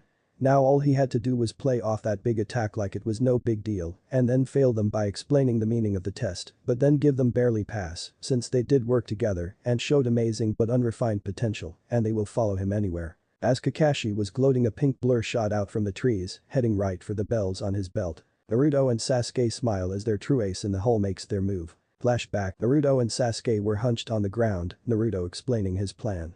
Kakashi is a Jonin, so even if we work together, we won't be able to get the bell from him, so we need to make an opening for me, and Sasuke will fight Kakashi on our end, then you. Pointing to a third person present. We'll go right for the bells after me and Sasuke fire off a collaboration fire and wind. He finishes Sasuke looking with cold eyes at the plan, but the other person has doubts. But wait, even if I go for the bells, won't he notice me before I even get close to them? A feminine voice arguing. Don't worry, this will be our last-ditch effort, there won't be enough time after we launch for me and Sasuke to do anything else to get the bells, plus we would be exhausted from fighting. Kakashi will lower his guard down and won't be expecting you, plus he should be fatigued as well, slowing him down. The other person gave an unsure look, but Naruto encouraged them. Don't worry, I can assure you will be able to get bells with me, in effect you will be 3 times faster than normal. You're our ace. Let's do it. After seeing Kakashi fight, he is obviously too skilled to fight head-on, it's a risk, but also the only chance we have of catching him off guard. Sasuke speaks, and upon hearing his words the other person puts her hands up with a loud shout. I'll do it. Naruto and Sasuke look at their female teammate with smiles. End of flashback. Sakura was rushing right for Kakashi at speeds equal to the transportation and faster than she had ever gone before. She was shocked at seeing how well Naruto and Sasuke fought and felt insecure, but kept reminding herself that the whole plan rested on her. Naruto watches from afar, knowing that in his current state and with the speed boost he gave Sakura, there was no way Kakashi could react. At least it was until he saw a glow of red from Kakashi's eye. Shit. Their plan didn't include the Sharingan. As a matter of fact, the whole plan was centered on making sure Kakashi didn't get a chance to pull it out. The increased visual perception of the eye would allow Kakashi to perfectly see the speeding Sakura's moves and react within the shortening time frame, where it would have been to physically and mentally try to avoid her properly before. Putting his hands together, Naruto made a hand seal. The disheveled Kakashi turns at hearing the sound of something coming out the bushes to the side of him. The Sharingan in his left eye was spinning, and the blurry form of Sakura came into focus, seeming to be moving in slow motion. Under his mask he smiled. I see, that was their plan all along. Now normally it would be easy to mistake Sakura's surprise attack as a last-ditch effort to pass and done solely on her own, but the thin layer of chakra over her confirmed that she was working with the other two. Thinking back to when Naruto first cast he cast it on Sakura while doing it himself and Sasuke, and then Naruto and Sasuke engaged me, so I would let my guard down at the last second. It was a beautiful plan and would have worked had his headband not been blown off from that last. With his Sharingan revealed, he could prevent her from getting the bells by making the best possible move. Sorry guys, but after all you put me through, I want to give you at least a little scare. With Sakura closing in, Kakashi moved his hips, planning to grab her as soon as she got close to the bells. But at the final stretch Kakashi froze, his body refusing to move as he commanded it to. What? From the corner of his vision, Kakashi catches a white glow coming from his right arm. Stuck on it was a small piece of paper with an odd symbol on it. It looked like a circle with points on the top, bottom and sides of it, then what looked like a 4-pointed shuriken making a cross over it. Finally in the center was what appeared to be a kunai with 3 blades. Kakashi had memorized many seals in his time, but never seen one like this before. He channeled chakra to the seal to disable it, but it was far too late. Ding-a-ling. Ding-a-ling. At the sound of the bells moving, the alarm of the clock sounds, Kakashi watched in slow motion as Sakura with the bells in hand flew by him, Naruto and Sasuke smiling. Victory was theirs. I lost. With that, he closes his Sharingan eye and the slow-moving Sakura suddenly zoomed off, getting caught by her teammates who congratulated her on a job well done. After getting the bells, Kakashi drags the group to the memorial stone. Alright, you got the bells, but which of you are going to pass? The 3 just smile at Sakura and Sasuke, each holding a bell with Naruto in between them. Come on sensei, we figured out that getting the bells wasn't the true test, and besides after everything that happened, we either all pass or we all fail. Sakura jingles her bell after saying those words. She's right, neither of us would never have gotten the bells on our own. I'm not going to pass if it means those who helped me get left behind. The usually brooding Uchiha smiles, his so-called useless teammates having earned his respect. Ah, so you guys did figure it out, you're right, though the whole point of the test was to have you overcome your odds and work together despite the fact it would mean one of you doesn't pass. Huff, you guys really take the fun out of it, failing incompetent genin who couldn't figure it out was the fun part. Kakashi pretends to sulk, but on the inside, he was happy, getting the bells was very rare. As a matter of fact, the only reason I got the bells was because Minato-sensei let them after showing teamwork. But this was different.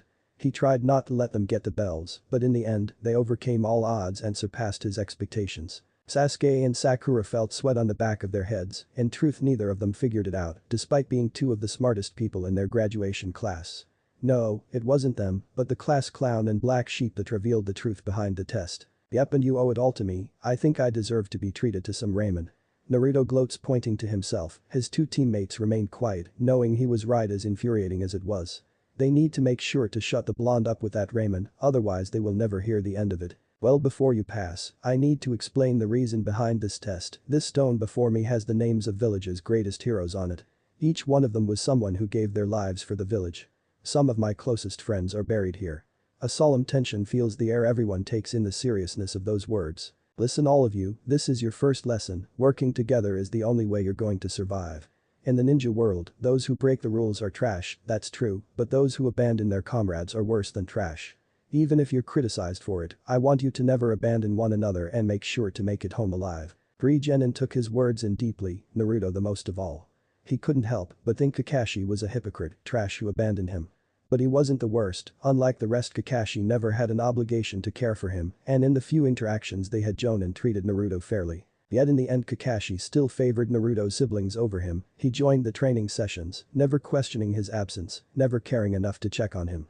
When Naruto heard Kakashi's words, he could feel the emotions behind them, and this left him conflicted. He mourns for those who were lost and wants to prevent them from happening again. He wasn't a bad guy, but that didn't make the anger Naruto felt for him go away. In the end, Kakashi was still among the people that left him alone. After the test, the Hokage office, Minato was dealing with the bane of all cages as he felt a presence from the window. You know, I really need to stop leaving that open, so you will use the door for once. He smiled, turning to see his last remaining student, and his sharp eyes widened so much that you wouldn't be able to tell the difference between him and Naruto. Yeah, well, I learned everything from you. Kakashi smiles before noticing his sensei's shocked face and looks down at what was left of his clothes. Oh, this, well, funny story behind this. Kakashi jumps off the windowsill. But I think I'll make it up with the least embarrassing report that Team 7 has passed. If it was possible, Minato's eyes seemed to grow wider. And not only that, but really Naruto was something else. At first, I felt shortchanged at the fact that you didn't give the twins, but boy was I wrong. Not only did they put me through the ringer, but they also managed to get the bells. Kakashi says happily, looking forward to his new team. Minato, on the other hand, seemed like a gaping fish. But really, sensei, you've been holding out on me with Naruto. He's just like you. I can see why you hit it. The boy is a genius. With that, Kakashi waves the papers for the team's registration, leaving them on the desk before vanishing from the room. Minato picks up the papers, conflicted with the fact that his son passed. On one hand, he was delighted that his son did so well. On the other, it also meant that the battle between brothers was going to happen. But more than anything was the ominous feeling in Kakashi's words. Surely Kakashi was just exaggerating, because he is my son. I mean, there's no way Naruto could be a match for Menma and Akamai.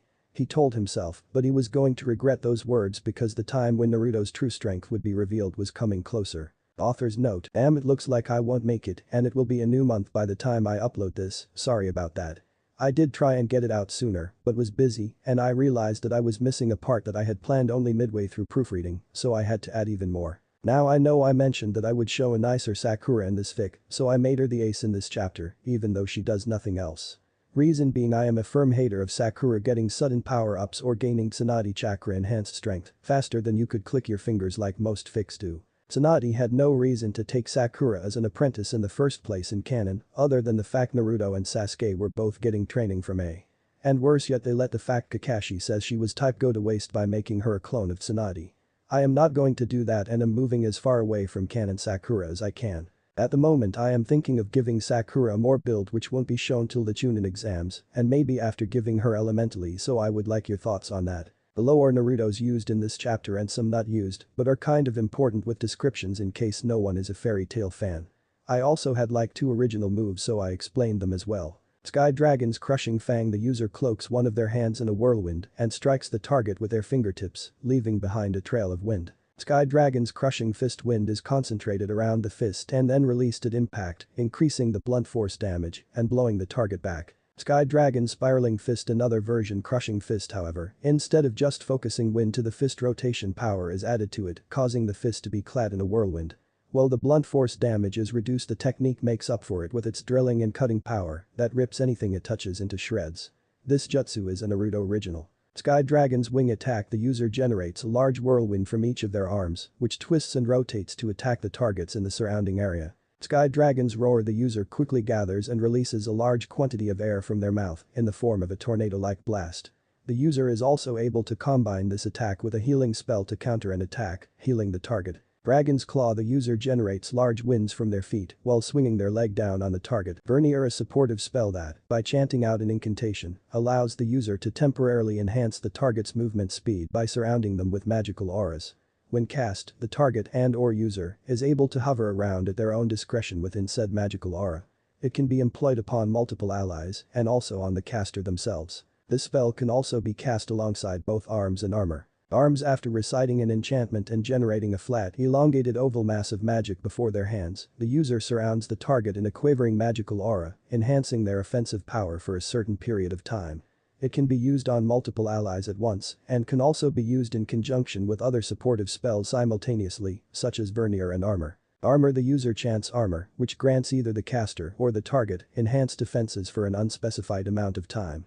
The spell can be cast in conjunction with Arms and Vernier. And finally, there is a new addition to my recommendation for NarHina fix. Journey of the Three Failures. Kurauga of the Incan Snow. A story with epic length and a brilliant piece of writing. The fic follows the Naruto story where Naruto lost his fight with Neji and it greatly changes his destiny. The three MC are Naruto, Hinata and Lee, while each is classed as MC and have a large role in the fic. This story is more Hinata-centric, with her being the centerpiece of the plot. All three of them are doing it in a way that is both believable and gives a good view of their inner demons that canon never explored. Romance for NarHina is more on the side, but what's in there really strikes home and is a love story that would make anyone giddy. Even though only around 30% covers romance. The fic also has a wide range of original shows and new sides to all characters that you never got to see in canon, but can easily see them really being like that. Journey of the Three Failures. Rated T Adventure. Uzumaki. Naruto's defeat at the hands of Hyuga Neji changed the course of history. Now an outcast Naruto, Hinata and Lee must flee Konoha to become stronger and ultimately save the very village which scorned them. Strong Naruto, Hinata and Lee. Dark Neji, nice Hanabi. Epic length. NarHina. Complete. Now if you excuse me, I am going to upload this and get some much needed sleep. Chapter 12. The C in C rank stands for curse. At Training Ground 3, Kakashi was watching his genin do another team exercise these past few days. That was all they were doing mostly. He did have them do some spars in D ranks, but was only gauging their skills while he worked out the best training methods for each. He half expected them to explode and demand a hard mission, but was sorely disappointed that they never reached that point thanks to one blonde-haired boy. Surprisingly, Naruto got both his teammates to take D rank seriously by telling them the more they do, the quicker they would be free of them. Since then the team has worked through D rank after D rank, and soon Kakashi will have to make good on Naruto's promise. Closing his book, Kakashi shouts orders at his team. Okay, that's enough Naruto, Sasuke. I want you to spar with anything that goes ninjutsu, taijutsu and just don't kill each other. Instead of them jumping at the chance to beat each other up, his genin only gave him a weird look. I need to act like sensei sometimes. I know you two have been holding out on me, so I want you both to give it your all and show that you are ready for a C rank. Those last words were all they needed. Without even waiting for a signal, the two boys charged at one another. Naruto was the first to attack with a leaping roundhouse that Sasuke dodged easily, the Uchiha going for a counter punch, but Naruto flips in midair avoiding it. The Uchiha scowls. Their fights were always like this. Naruto's form was messy, but strength. The boy dodged from weird angles and then attacked in an unpredictable manner that even the Uchiha's interception fist had trouble keeping up with. Keeping the pressure, Sasuke punches and kicks before Naruto gets his feet to the ground. The boy blocks them, getting knocked back, but relatively unharmed. Sasuke takes his stance with an arrogant smirk on his face to taunt Naruto, and it works. Naruto throws a straight, Sasuke parries it. Naruto seems to tumble from too much force behind it, but Sasuke knows better. Naruto spins on his back foot going for a hook kick, but Sasuke stops it in its tracks with a front kick. Nice try, I already know that move. The Uchiha proudly thinks with a smirk. Yet when he feels the force behind Naruto's kick disappear as he gets hit with a tremendous force that sends him tumbling back several feet. Flipping himself right up, Sasuke wipes the new bruise on his face and stares at Naruto, wondering what the fuck happened. What he did not expect was to see two flaming fists as the blonde boy's hands were covered in orange flames. Kakashi's eyes widen, seeing that instead of the whirlwind fists he used during the bell test, Naruto was using fire style in much the same way. He released fire from his hands and then propelled himself in the opposite direction, adding extra force behind the hit. Naruto was getting more and more mysteries. Having two elements as a genin isn't unheard of, but it's still rare, and Naruto's control goes beyond the norm for even most jonin. Sasuke's black eyes focus on the orange flames that now engulf Naruto's hands. If you think that will stop me, you are surely not right in the head. Preparing his stance, Sasuke gets ready to defend as Naruto charges him. The blonde boy throws a flaming punch, Sasuke's eyes sharpen, the Uchiha unmoving as the attack gets closer and closer, then inches away from his face. Sasuke deflects the blow, his left hand pushing Naruto's arm away from the wrist. It was the perfect answer as the Uchiha saw Kakashi handle Naruto's attack the same way. While he would have trouble blocking as long as he kept calm and waited till the last second, Sasuke could easily counter every one of Naruto's attacks. The Uchiha's prodigy's next action was stepping into Naruto, his right hand grabbing Naruto's back, pulling his teammate down, the boy almost losing his lunch as his stomach meets with Sasuke's knee. Dazed Naruto was forced to the ground, Sasuke's left hand now on his shoulder, pinning him down, while the right hand twisted and held Naruto's left arm ready to break it. Kakashi looks from a short distance and is clearly impressed. Unable to block, nor able to really trade blows, a grab and hold was the best choice Sasuke could make, but the Jonin sensei had the same thought in close combat. Naruto's elements gave him the advantage, a single hit would be devastating, but stop him from throwing an attack, and the boy was defenseless. "Give up, it's my win," Sasuke arrogantly declares with a smirk, Naruto glaring back from his pinned position. "That bent," was the Dragon Slayer's reply. "Ow." Sasuke tugs at Naruto's captured arm, making the boy wince in pain. "I could always break it," Sasuke suggests, a growl being his answer. Right when Kakashi was about to step in and stop him, Naruto's right hand that was trying to push him off the ground back starts to propel flames out, lifting the boy into the air. What if he forces himself up like this, his arm will break.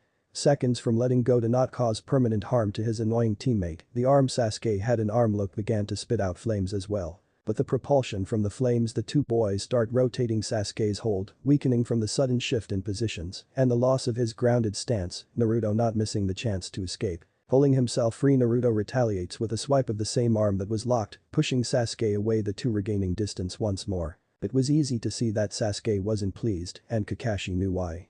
Close combat was one of Sasuke's greatest strengths, but with Naruto's unique jutsu holds and throws, would be the only effective measure he could do. It would have been too difficult to take out Naruto with a throw, so that left only subduing him, which holds the possible choice. Now that Naruto showed he could get out of a hold using his, it only made the fact that close combat was his range clear, and Sasuke would need to win without it. Kakashi looks at Naruto, who was smirking, replaying the events that just happened. Naruto was still able to use it despite the pain caused by the hold. The focusing of chakra in that situation is really hard even for most jonin. Not only that, but the fact he didn't just make the flames appear on his arm to burn Sasuke could only mean two things. Naruto was able to freely release and control elemental chakra at will, and two, there was a limit to what he could do based on his conscious control. Kakashi begins to see just how Naruto's works. Naruto can release and control elements as if it was second nature, but the more difficult actions require him to focus still. This would help greatly when training him, since it means there was still something he could help the boy improve on. Sasuke makes several hand seals, ending on Tora taking a deep breath and then exhaling a ball of fire at his teammate. Fire style. Fireball jutsu. Naruto only smiled, running right at the fireball before jumping in it. Sasuke heard a strange whooshing noise before Naruto came out from his still spawning flames completely unharmed. What the hell? Sasuke didn't have time to stop his flames as a fire-covered fist sent him flying into the trees. His mind reeling and face burning, Sasuke flicked his hands, several shuriken appearing in each. If close range didn't work, this was his only choice. That's enough. Sasuke was stopped as Kakashi ended the match. The Uchiha growling, slightly not happy he was made a fool of without the chance to strike back. "Ah, did you see that, sensei? I totally beat Sasuke to me over there." This only made the raven-haired boy angry, and he contemplates if he can get away with throwing his weapons and pretend he didn't hear his sensei. "Really, cause it looked like he had you on the ropes with that arm hold." Kakashi commented on Naruto sticking his tongue out in response. "But I escaped it, didn't I? Really, it was pretty clear he was winning." Sasuke ended up defending almost the whole match. "Yes, but a real enemy would just break your arm when you didn't surrender." Sasuke didn't really care that Kakashi was on his side. In his eyes, he lost. Sure, he made a few good moves, but in the end, Naruto was winning. Clenching his fist in irritation, not till last week he was top of class with only Menma and Akamai giving him any form of a challenge, yet Naruto, the black sheep of their family, was proving to be just as strong if not stronger. Sasuke looks at Naruto. "Hey dope, what the hell is that of yours?" Sasuke wants to know if it was something he could learn. He will make himself stronger, then the Namikas, the Uchiha, would not lose out to them. Kakashi was also showing an interest, having been unable to find any jutsu that works like Naruto's does. "Oh. It's kind of like once I master an element, I can use it however I want. You could probably do the same if you just focus your fire in your hands, but for me producing and controlling it is just, natural." The Uchiha gave him a weird look, not believing what he was hearing. "Wait. So, you're saying that once you learn the element you can use it just like that? Naruto's smile was unnerving, in some ways it was superior to the Sharingan even if they copied unless they had mastered the element, they couldn't do it and their proficiency was nowhere near as good as the original without practice. Yep. Naruto's short reply made both his sensei and Sasuke's eyes twitch. Is there anything else? He would soon regret asking those words as what Naruto said next just made it worse. Oh, also I am more or less immune to the element once I master it. The sight he got was something he would remember for the rest of his life and Uchiha gaping like a fish. Immune? So, with the fireball. Sasuke's hand weakly pointed, if that was true, then it meant Sasuke would have definitely lost. A nod from Naruto was all he got and his reply was. That is just not mastering elementally manipulation and being immune is just not fair. It was so un-Uchiha-like, but Sasuke really just had to say it. This coming from a clan with eyes that can copy, see in slow motion and cast with a glare, your clan is a lot more op than me, and besides, my jutsu does have its weakness. Naruto left the boy hanging, clearly wanting to know just what weakness the dam had. Sakura was listening in, having an even harder time comprehending Naruto's newly discovered powers. When she noticed the talk was over, she went to speak to Sasuke when, "Oh, Timmy, let me heal those wounds." Sasuke wanted to refuse, but before he could even utter a sound, he was enveloped in green light, his wounds disappearing in seconds. Sakura was frowning, having missed a chance to personally nurse Sasuke-kun. But more than that was a feeling she thought she would never have inferiority towards Naruto of all people. Sure, she was never that good in practical skills, but her grades and medical ninjutsu skills were top of her class. Yet Naruto could fight on par with Sasuke, and while she hates to admit Naruto was always the true number one of the medical class. Her high grades in theory have proved nothing but useless so far, and Naruto as well as Sasuke-kun were leaving her behind. So, lost in thought Sakura didn't even see them leaving, she hurried to catch up but kept a few paces back, feeling like she just doesn't have a place on the team. Team 7 was in front of the Hokage's desk, no love was shared between Yondaime and his eldest son. Naruto stood quietly as Kakashi requested a C-rank mission. "Sensei, I believe Team 7 is ready for their first C-rank mission," Kakashi says with a hint of pride in his voice. Minato gazes at Naruto and he has to ask the question. "Are you sure you're up for it? I mean a C rank is a big jump from D ranks." Naruto didn't miss the gaze huffing at the Hokage's response. "Don't worry sensei, my team is quite talented. They already complete the minimum requirement of D ranks needed and in record time I might add. These genin are ready for anything that may get thrown at them." But the Sai Minato had no choice but to give them the mission. Kakashi wasn't someone that would misjudge his team's abilities and is also more than capable of handling anything that might happen. "Alright, there is one mission that would be good for a new team, it involves guarding a bridge builder from bandits and other outlaws while he does his work." Minato called the client in. The client was an old man, with dark eyes and glasses, his hair was grey with a beard to match showing his age. He wore a dark sleeveless V-neck shirt and pants the same color. Around his neck was a towel and, on his head, a pointed hat. The man had a blush on his cheeks and a bottle in his right hand, even if the smell didn't give it away the old man was clearly drunk. His dark eyes scan the team huffing at what he sees. "These brats are what I get for my money, a girl, a pasty brooder and short stack." Safely to say none of Team 7 liked the man. "Well, you better do your job properly, I am the great Tazuna of the land of waves and a master bridge builder. My land needs this bridge and it won't be done without me." Team 7 didn't really care, but Naruto replied with a tone of discontent. "You can't be that great if you're drinking this early in the day. We'll do our job, but you better not make it hard for us by getting your ass drunk." The bottle in Tazuna hand cracked. "What did you say?" The bridge builder growls. "You heard me, if you were really so great and your bridge is as important as you make it out to be you wouldn't be drinking on the job, looks to me like someone isn't taking his work seriously." Naruto barks at the old man. Tazuna was about to shout at the whippersnapper when a loud voice beat him to it. "Naruto, enough. Tazuna is a client and you will treat him with respect. Your actions now affect the whole of the village. If you aren't ready for this job, I'll give it to someone else." The Hokage threatens Naruto shutting up, his teammates and sensei surprised that the Hokage would say something like that to his own son. "Sorry about my son, he is a bit of a problem child, but I assure you his team were top of their class and their sensei was my own student. You are in safe hands that I can assure you." Minato smiled, Naruto clenching his fist words of praise for everyone but him. His son. Tazuna thinks sweating slightly, even he knew how strong the Yondaime was, slayer of armies, Konoha's yellow flash, the youngest Kage in history, and he made the mistake of insulting his boy. Luckily though it seems the Hokage was acting professionally and not letting any feelings for his son get in the way. The boy was arrogant, but Tazuna did feel better, after all there was no way the Hokage would put his son on a weak team, so his safety was assured. Naruto's discontent started leaving as soon as Kakashi gave the meet-up place. He hated being in the same room as the Hokage and seriously needed to wind down. Hinata was going through another day of Jiraiya's boasting and Menma flirting, with training going nowhere. Kill me now. Hinata was starting to lose it, their sensei focused only on the twins, mostly ignoring her, besides the occasional talks about how great he or Menma were. If they didn't get a mission instead of training soon, Hinata was going to seriously try seeing if she could get away with accidental murder during sparring. She felt two arms wrap around her waist, her first instinct was to shove an elbow into his stomach, thinking it was Menma, but the size and feel of the arms was completely different from the scrawny boy. No, these were muscular and subtle arms that she didn't mind having around her. It also helped that Menma was entranced talking to Jiraiya, most likely getting more cheesy pickup lines to try. Looks like a certain princess needs to be whisked away. A husky voice blew in her ear, sending shivers down her spine. Oh yes, please. She whispers back. Turning around, amethyst lavender meets sapphire blue by some all-powerful force, the two were drawing closer and closer. Hey, what the hell are you doing? The gemstones were forced apart thanks to the untimely shout. Ani-san. Akamai exclaims in surprise, unsure whether to be happy, angry or sad to see her Ani-san again after their last encounter. Imauto, did you really have to interrupt? Naruto almost growls it out, he was running dangerously low on Hinata element and needed to recharge. Right when it was getting good, a little longer and we would have kissed. He screams in his head, resisting the urge to pull her to him and ravage her delicate lips. Get away from Hinata-chan.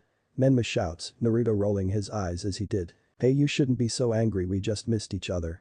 Menma softly growls as he did. Akamai didn't approve of Menma reactions, sure he can understand not wanting his fiancé hanging around with other men, but this was their Ani. Then again, the prank during graduation did give her slight worry. Ani, what are you doing here? She hoped it was to make up and come home, maybe even an apology for their last argument, but no such luck would happen in this world. I only came to say bye to my Hinata-hime before I left. Naruto states, giving her a wink as he used his affection nickname for her. Hinata turns a slight pink as this was the first time Naruto called her that in front of someone. Why are you finally leaving for good? Well, good riddance. Menma smiles, any news that involved Naruto being gone was good news, it meant he could no longer interfere with him and his fiancée. Menma. Akamai snaps, not liking him talking like that. Yes, they were estranged, but that was going overboard. Sorry, I'm sure he didn't mean it. Like any good one-san, she apologies for Itao's behavior. Don't worry, I knew exactly what he meant. Akamai breathed a sigh of relief thinking she defused the situation, only to miss the glare the two brothers gave one another. And for your information, Menma, no, I am not leaving for good, my team just got our first C-rank mission and I wanted to tell Hinata-chan before we leave. He so enjoyed the sight of anger that appeared on his Itao's face, the look of surprise and worry on Akamai was just as good. What? You're getting a C rank before us, we haven't even had a single mission yet. Menma shouts in outrage, he was far stronger than Naruto, yet all he was doing was training, while the loser went ahead. Ani? Are you sure you'll be alright? I mean, a C rank is a real mission, you could get hurt. His Imauto worries, a part of Naruto found that she still cared enough about him to worry, but most of him found itself enraged by the act. When was this concern when I truly needed it? He thought, sending a half glare to her. Please, B to B or even an A rank, I'll get it done with ease. You just worry about yourselves not having had a single mission doesn't really look good on your record. Naruto boasts to Akamai, making the girl feel bad. What could she say? He was right, but this was a C rank mission, the C standing for curse, almost something always went wrong on one, and even if they didn't, you weren't a true ninja until you complete one. It was also a well-known fact that loads of genin retire after experiencing what being a ninja is truly like. They may not be getting along, but she didn't want to lose her only Ani who barely had any training. Well, Hinata-hime, I'll see you when I get back, my promise, and unlike some people, I always keep my word. Naruto winked at her before going off Hinata's watch with a wishful look, wanting to go with him. But instead she was stuck on this team and would have to go weeks without her Naruto-kun by her side. Their sensei calls them over for more drills only for the twins to speak up. Sensei, I want a mission already. Menma demands, as if he was entailed to it. Itao's right, if Ani is already getting a C rank, then we should have had D ranks by now with the training already. Akamai states also, having had enough training, her Ani was possibly risking his life on the next mission, and it wouldn't be right to stay safe doing just training. I hear what you are saying, but there are no C ranks right now. Jiraiya was, in a word, pissed Minato was holding out and instead gave the perfect chance to get his team out the village to a lesser team. Well, there are plenty of D ranks. Hinata smiles, finding the glare Jiraiya was giving her oddly satisfying. Yeah, what Hinata-chan says, let's do some D ranks. Menma agreed with his love, giving her a dreamy look that made her shiver, and not in a good way. Jiraiya looked to the twins, they had so much potential they shouldn't be doing the lowest of the low missions, and he was going to make sure of that. D rank are far beneath you guys, just wait for a real mission to come eventually. It was Akamai that responded, though. When? Won't they just go to another team that is actually bothered to do D ranks? If waiting was all it took we would have gotten one before Ani. I don't get you, we should be doing missions no matter how small, not sitting back doing training which we have done before. Looking at Menma and Akamai's determined eyes, Jiraiya reluctantly gave in. Hinata could only smile when they finally got a mission, and the defeated look on their sensei's face made her beloved's departure less saddening. If you didn't know better you would think Jiraiya was the one doing the D ranks. Naruto was the last to arrive at the gates, the rest of his team and client already there, each carrying a rucksack on their backs. "You're late, brat." Tazuna shouts, Naruto not caring at all as he gives him a tut. "Naruto, where's your bag?" Kakashi asks, Tazuna wondering the same and about to throw another fit over it. "Right here." He pulls out a scroll, Kakashi nodding understanding, Sasuke having a similar look. It was only Sakura and Tazuna who were confused. He asked for a bag, not a scroll. Sakura starts to get embarrassed by her teammates' behavior on their first real mission. Tazuna was seconds away from starting another fight when Naruto channeled chakra in the scroll, and 3 months worth of raiment popped out, silencing the old man as he removed his glasses. Sealing scroll, with a good one you can store just about anything as long as it meets the conditions, and it is as light as a feather to boot. Kakashi tells the confused man. But why ramen? Was a question he couldn't help but ask. Because it is the food of the gods. The blonde boy responded with confidence in his voice, which creeped the bridge builder and his team out. As the team left, Naruto looked back at the village, soon regretting doing so after seeing his 2-cent face with the rest of the Hokage. Why couldn't they have made it to the great stone faces of Hinata-chan? They would get twice as many tourists that way. He paused, thinking of a way to make that happen. With his beloved in his thoughts, Naruto left on his first C-rank mission. Nothing happened for the first few miles of the journey. It was so normal that Naruto was sure death by boredom was creeping up on him. But then at the 5-mile mark Naruto's nose twitches. Sniff, sniff. Sniffing the air a few times he caught the odd scene of water mixed with iron. A few more sniffs later he identified 2 very similar scents. Kakashi. We have 2 ninjas up ahead, both around level in chakra reserves. Naruto speaks up, shocking everyone as they all look at him. Kakashi gave him a serious look and asked him the question. Are you sure? When Naruto looked back, his eyes seemed to be silted like an animal, but Kakashi wasn't sure if it was his eyes playing tricks on him, as Naruto gave his response with assurance. My nose doesn't lie, there are 2 ninja, and considering that they are waiting on a path this close to our village, that leaves only one option. With the confirmation was all Kakashi needed to believe him. As a ninja hound user, he was familiar with Semninkin, having the ability to be able to smell the chakra scent of a person. Yet a person doing it, he only heard rumors of that in gifted Inuzuka clan members. The fact Naruto could do the same meant his sense of smell was already greater than his own, and maybe even as strong as Pakin's. Come on now, you can't be serious, why would ninja be after us? Sakura states, shaking a bit and worrying a sweat. Kakashi turns to Tazuna, seeing the obvious signs of worry and panic.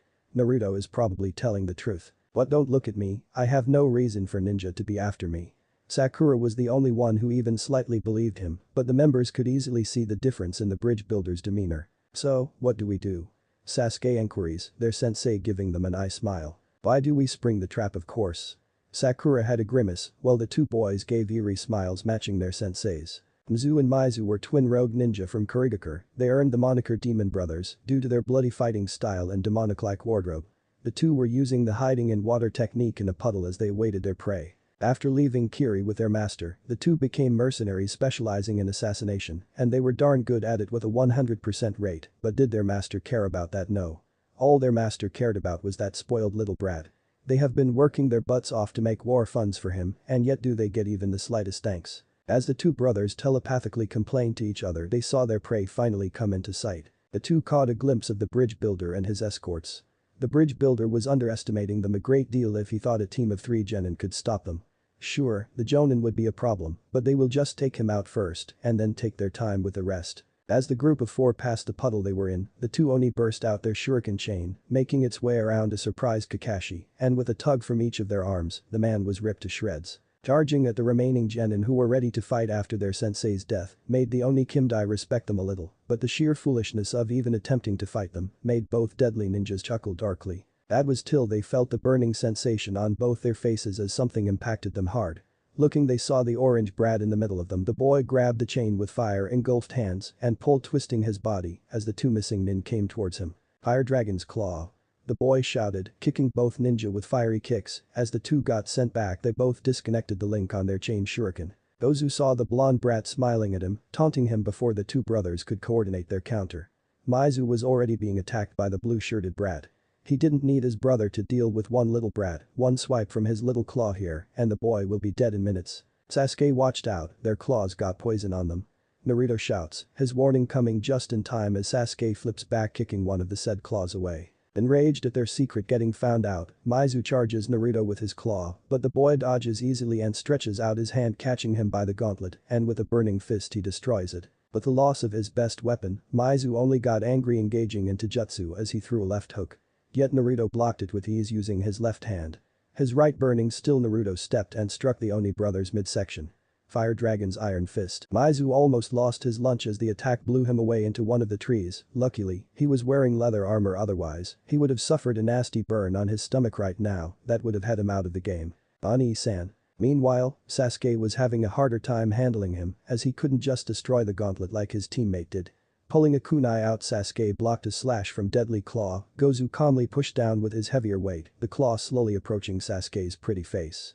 Shifting his head away, Sasuke let go, ducking under the swipe and kicking his knee. It doesn't do much, and as the missing nin tried to bring his claw back around, Sasuke jumped and roundhouse kicked him to the head. Now stunned, Sasuke goes to finish it off his kunai, heading for the man's neck, but at the last second, he hesitated, his kunai changing trajectory for his upper arm instead, and the few seconds it took was all he needed. Gozu slammed into Sasuke and once more tried hitting him with his claws. This time the boy was totally defenseless.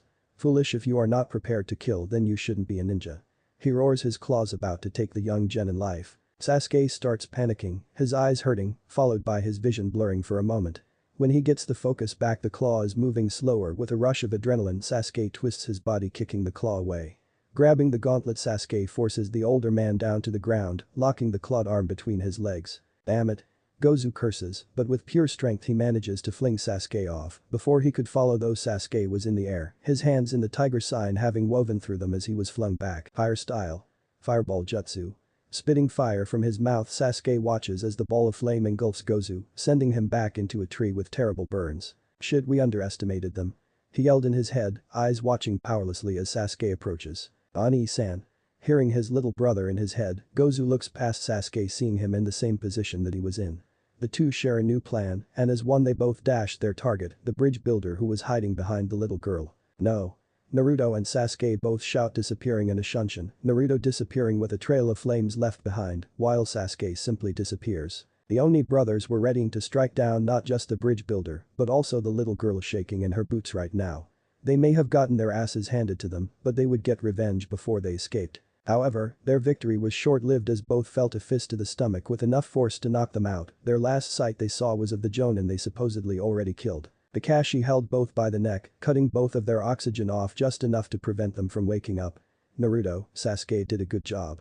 He was pleased to see both boys materialize in front of him seconds after he appeared. Even if he didn't interfere, the two would have still rescued their teammate in time. Turning to Tazuna, he says, "I believe you have some questions to be answering."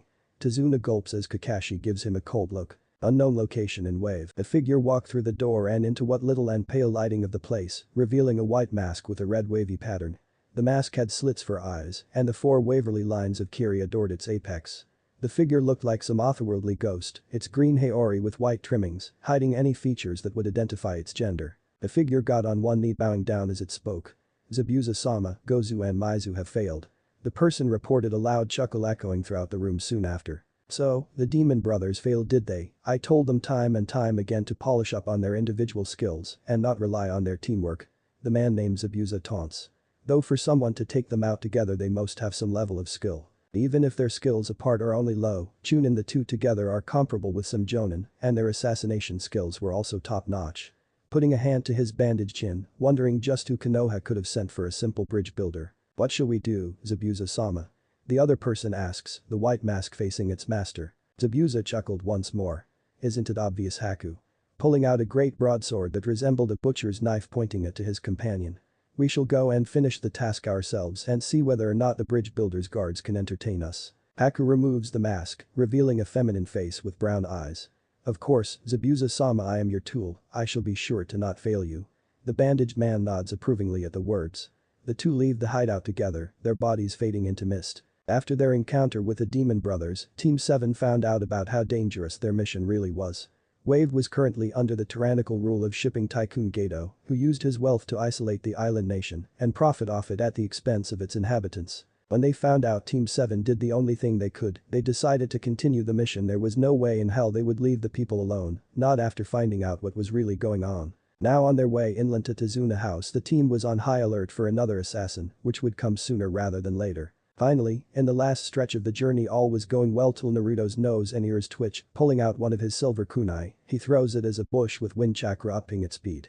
Surprising his team, they all ask what is wrong. When they investigate the bush, all they found was a little white rabbit. This made Sakura scold Naruto, while Sasuke tutted the lack of actions. Only two members of the team had a different reaction. The first was Naruto, who threw the kunai due to his nose and ears, picking up the scent and sound of a human, but that wasn't all. Those silver kunai Hinata gave him were made with chakra conducting metal. When combined with his wind chakra, the speed would have easily exceeded what a mere animal could avoid. The fact the animal was still alive meant it was put there in place of a person. Kakashi was having similar thoughts, having noticed the fur of the rabbit being white in color, which only happens in the winter, and they were in early summer. It was at this time Naruto smelled another scent, and it was horrifying. Just like the Demon Brothers, the scent was that of iron, but this was stronger and clearly blood.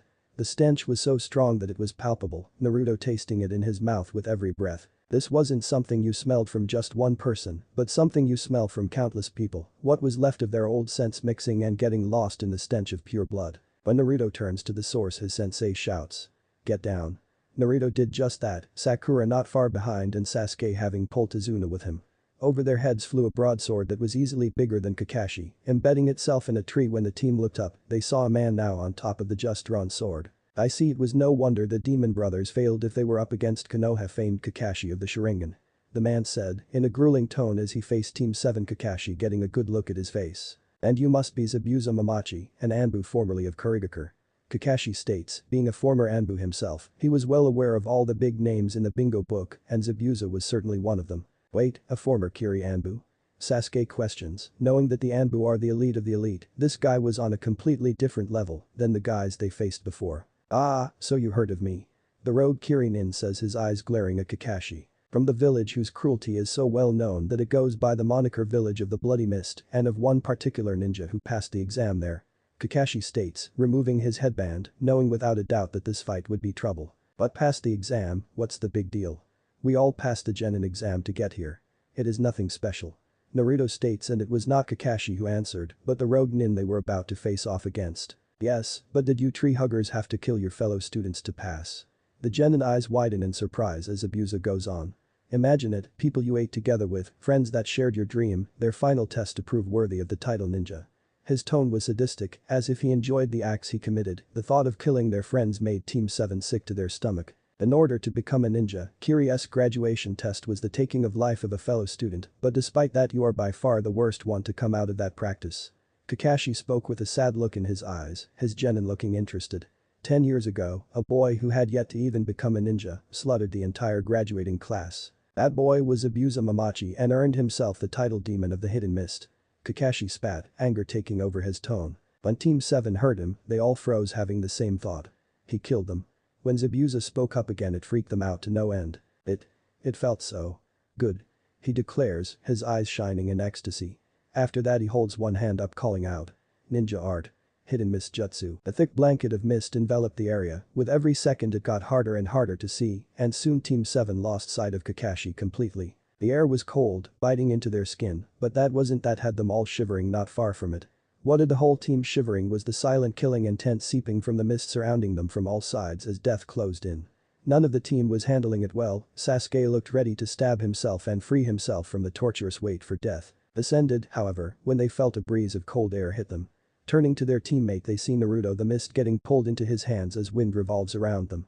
Swinging both arms out, a mighty wind blows away the mist, the team finally being able to see in front of them the silent killer intent vanishing with the mist. As he casts his technique, though, Naruto's eyes widen, his head slowly turns around. Impressive boy. Sakura and Sasuke got looks of shock, as well as their standing right in the center of their formation was Zabuza. But not good enough. He taunted, bringing his blade down upon Naruto.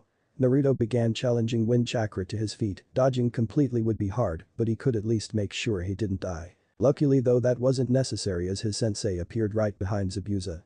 "I would appreciate it if you kept your hands off my students." He slashes Zabuza's back with a kunai, only for the man to turn into water as soon as he does. At the exact moment the clone dispelled the situation, Zabuza now stood Kakashi, his sword bearing down for another slash. However, just like the Zabuza before, this clone turned into water as well, splashing them and surprising Zabuza. Seconds later Zabuza is kicked away from the genin, and Kakashi took his place in the center of the formation, with his Sharingan eye watching Zabuza movements. "Really impressive, no wonder you are called Kakashi of the Sharingan, you use my villagers quite well." The former Kirin praised Kakashi, glaring at him for not getting distracted for even a millisecond. The two look at one another seeming to do nothing, but in their heads they were each going through a scenario of how their battle would be played out, and unfortunately for Zabuza those seconds cost him big time. Vernier, arms, armor. Naruto calls himself and the rest of Team 7 glowing as he did. Naruto was green, Sasuke red, Sakura pink, and Kakashi glowed navy blue. Kakashi let slip the surprise he felt for just a second, and in that small frame of opportunity Zabuza charges at Sharingan Ninja. However, as soon as the Kiri Ninja moved, Kakashi planted a punch into his gut. What? Zabuza coughed out pain lacing his weak voice. Jumping back Zabuza swings from the right with his Kubikurumjim, Kakashi's Sharingan eye looking at it with boredom, infuriating Zabuza. Right when the attack was going to take his head off, Kakashi raised his hand, the blade stopping the minute it contacted the plates on his gloves. Surprise once at seeing his blade stopped with one hand, Zabuza didn't have time to react as Kakashi batted the enormous sword away, stating as he did, "You can't beat me, you never stood a chance." After he heard those words, Zabuza felt a clean impact to the right side of his head, his vision blurring as he felt it. When his vision returned to normal, he saw Kakashi with his leg extended jumping back onto a nearby lake, Zabuza making the Taurus sign as he did, the water rising in several spots and taking on his shape. With 5 new clones made, they all charge for Kakashi as the original hand speed through more seals. The seal Zabuza was making reflected in the Sharingan eye as the clones charge, Kakashi vanishes and reappears behind them and continues heading for Zabuza as the clones return to the water. Finishing the last seal, Zabuza calls. Water style. Water Dragon Jutsu. The water behind him rose upward, its shape steadily taking on the form of the dragon as it rushed to Kakashi. Naruto twitches a bit at seeing the dragon, but had little time to think as Kakashi disappeared and the dragon headed right for them. With him and Sasuke grabbing Tazuna, Team 7 jump out the way and into the canopy of the trees up high. Looking at the trail of destruction left with pride, Zabuza scours the battlefield for the fellow former Black Ops. "Sorry you missed." The playful voice came out, and when Zabuza turned to it, a water dragon several times bigger than one he just threw is what met his vision. As the dragon hits the Kirin, a giant water explosion goes off, knocking Zabuza all the way past the lake and into the forest. Bandages go red as he coughed up a bit of blood, his ribs were broken, he surely had a concussion to top it off. It hurt so much that he had no idea what other injuries he had. Glaring at the man responsible, Zabuza refused to believe there was much of a difference in their abilities.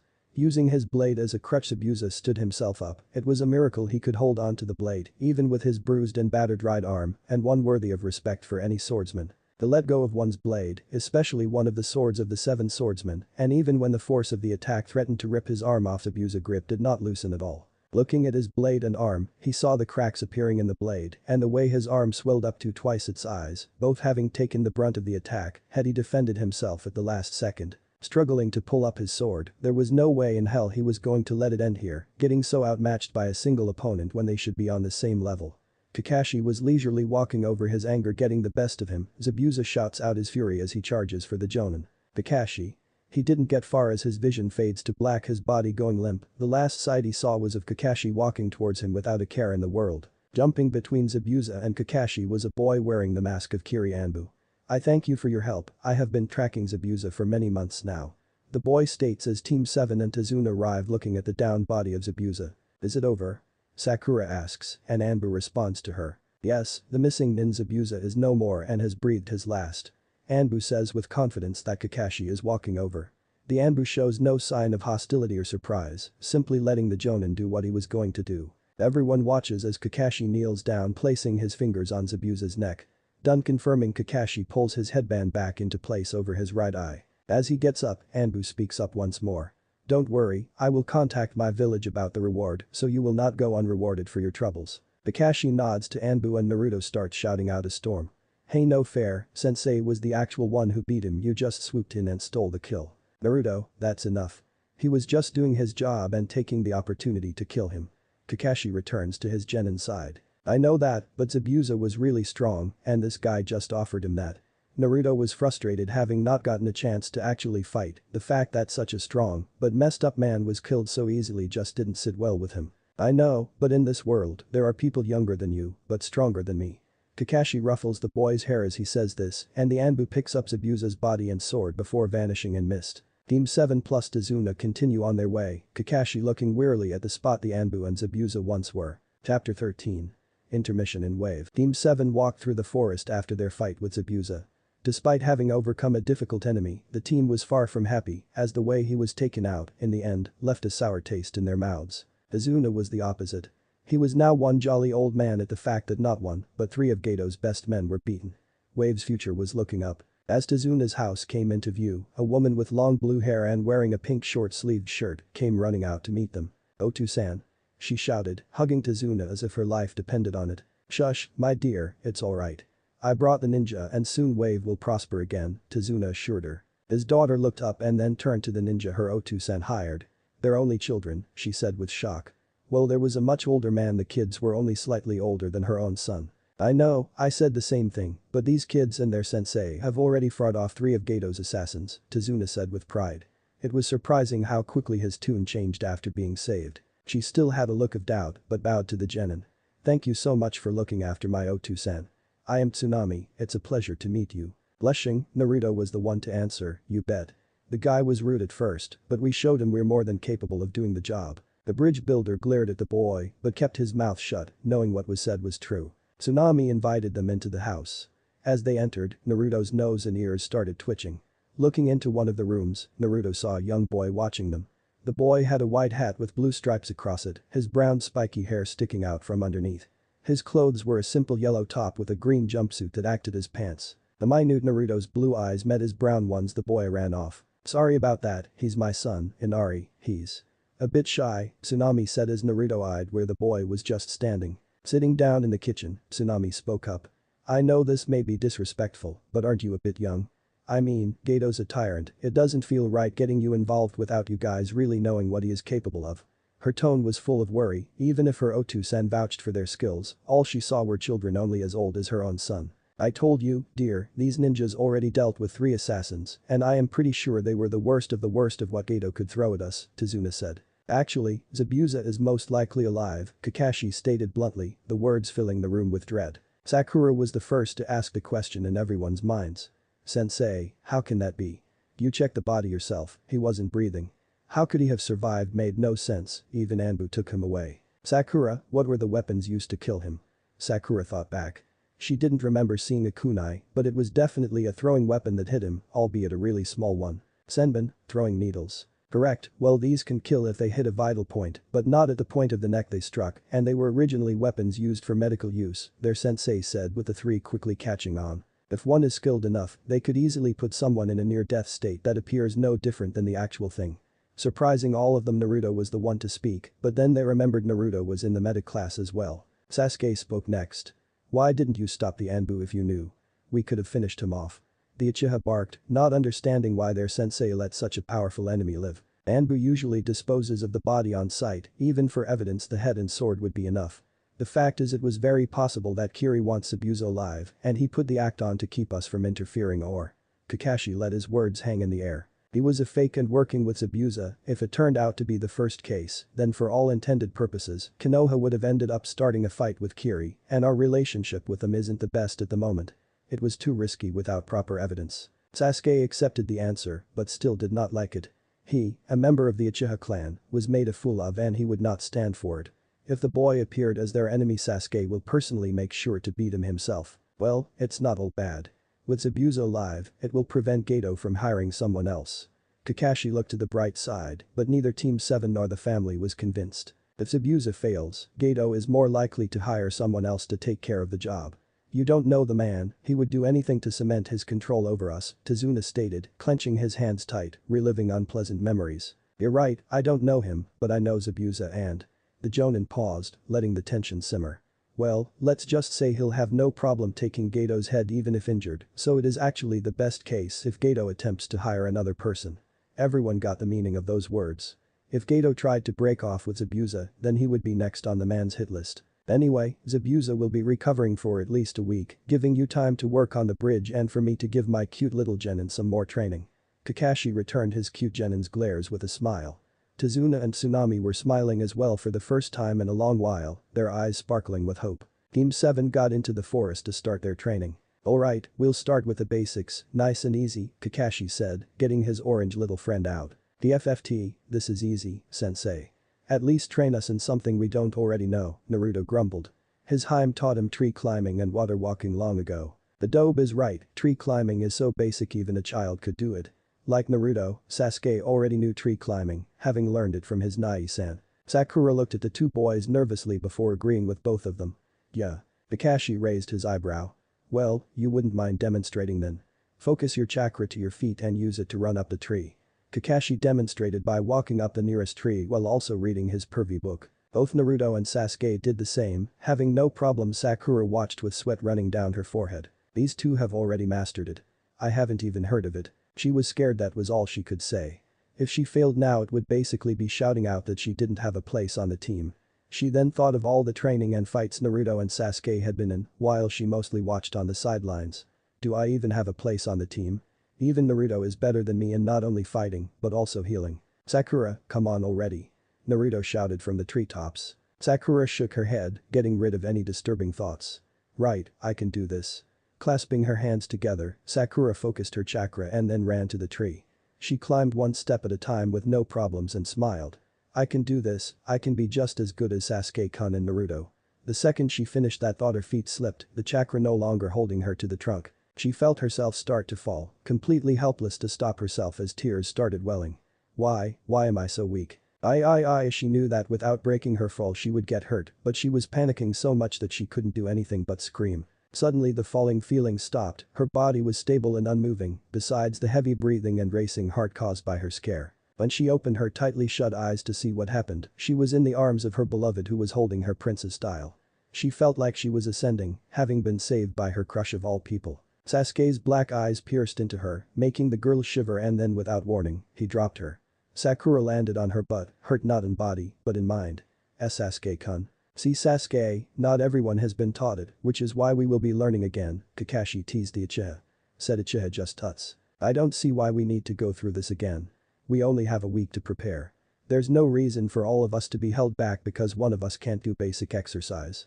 Under his mask Kakashi was frowning at Sasuke's words, this was not the teamwork he wanted. Naruto was thinking along the same lines, except he was calling the team an ass. Kakashi really wanted them to work together, but denying training because of one will make them single out and hate said person.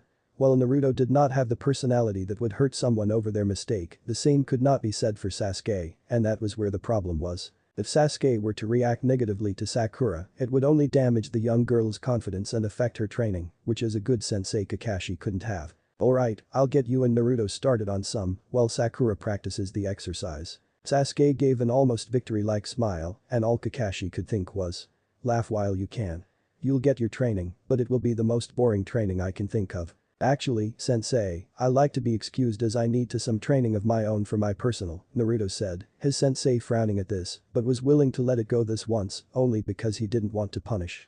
He meant give Naruto really boring training along with Sasuke. Alright, considering what I have planned wouldn't really work anyway.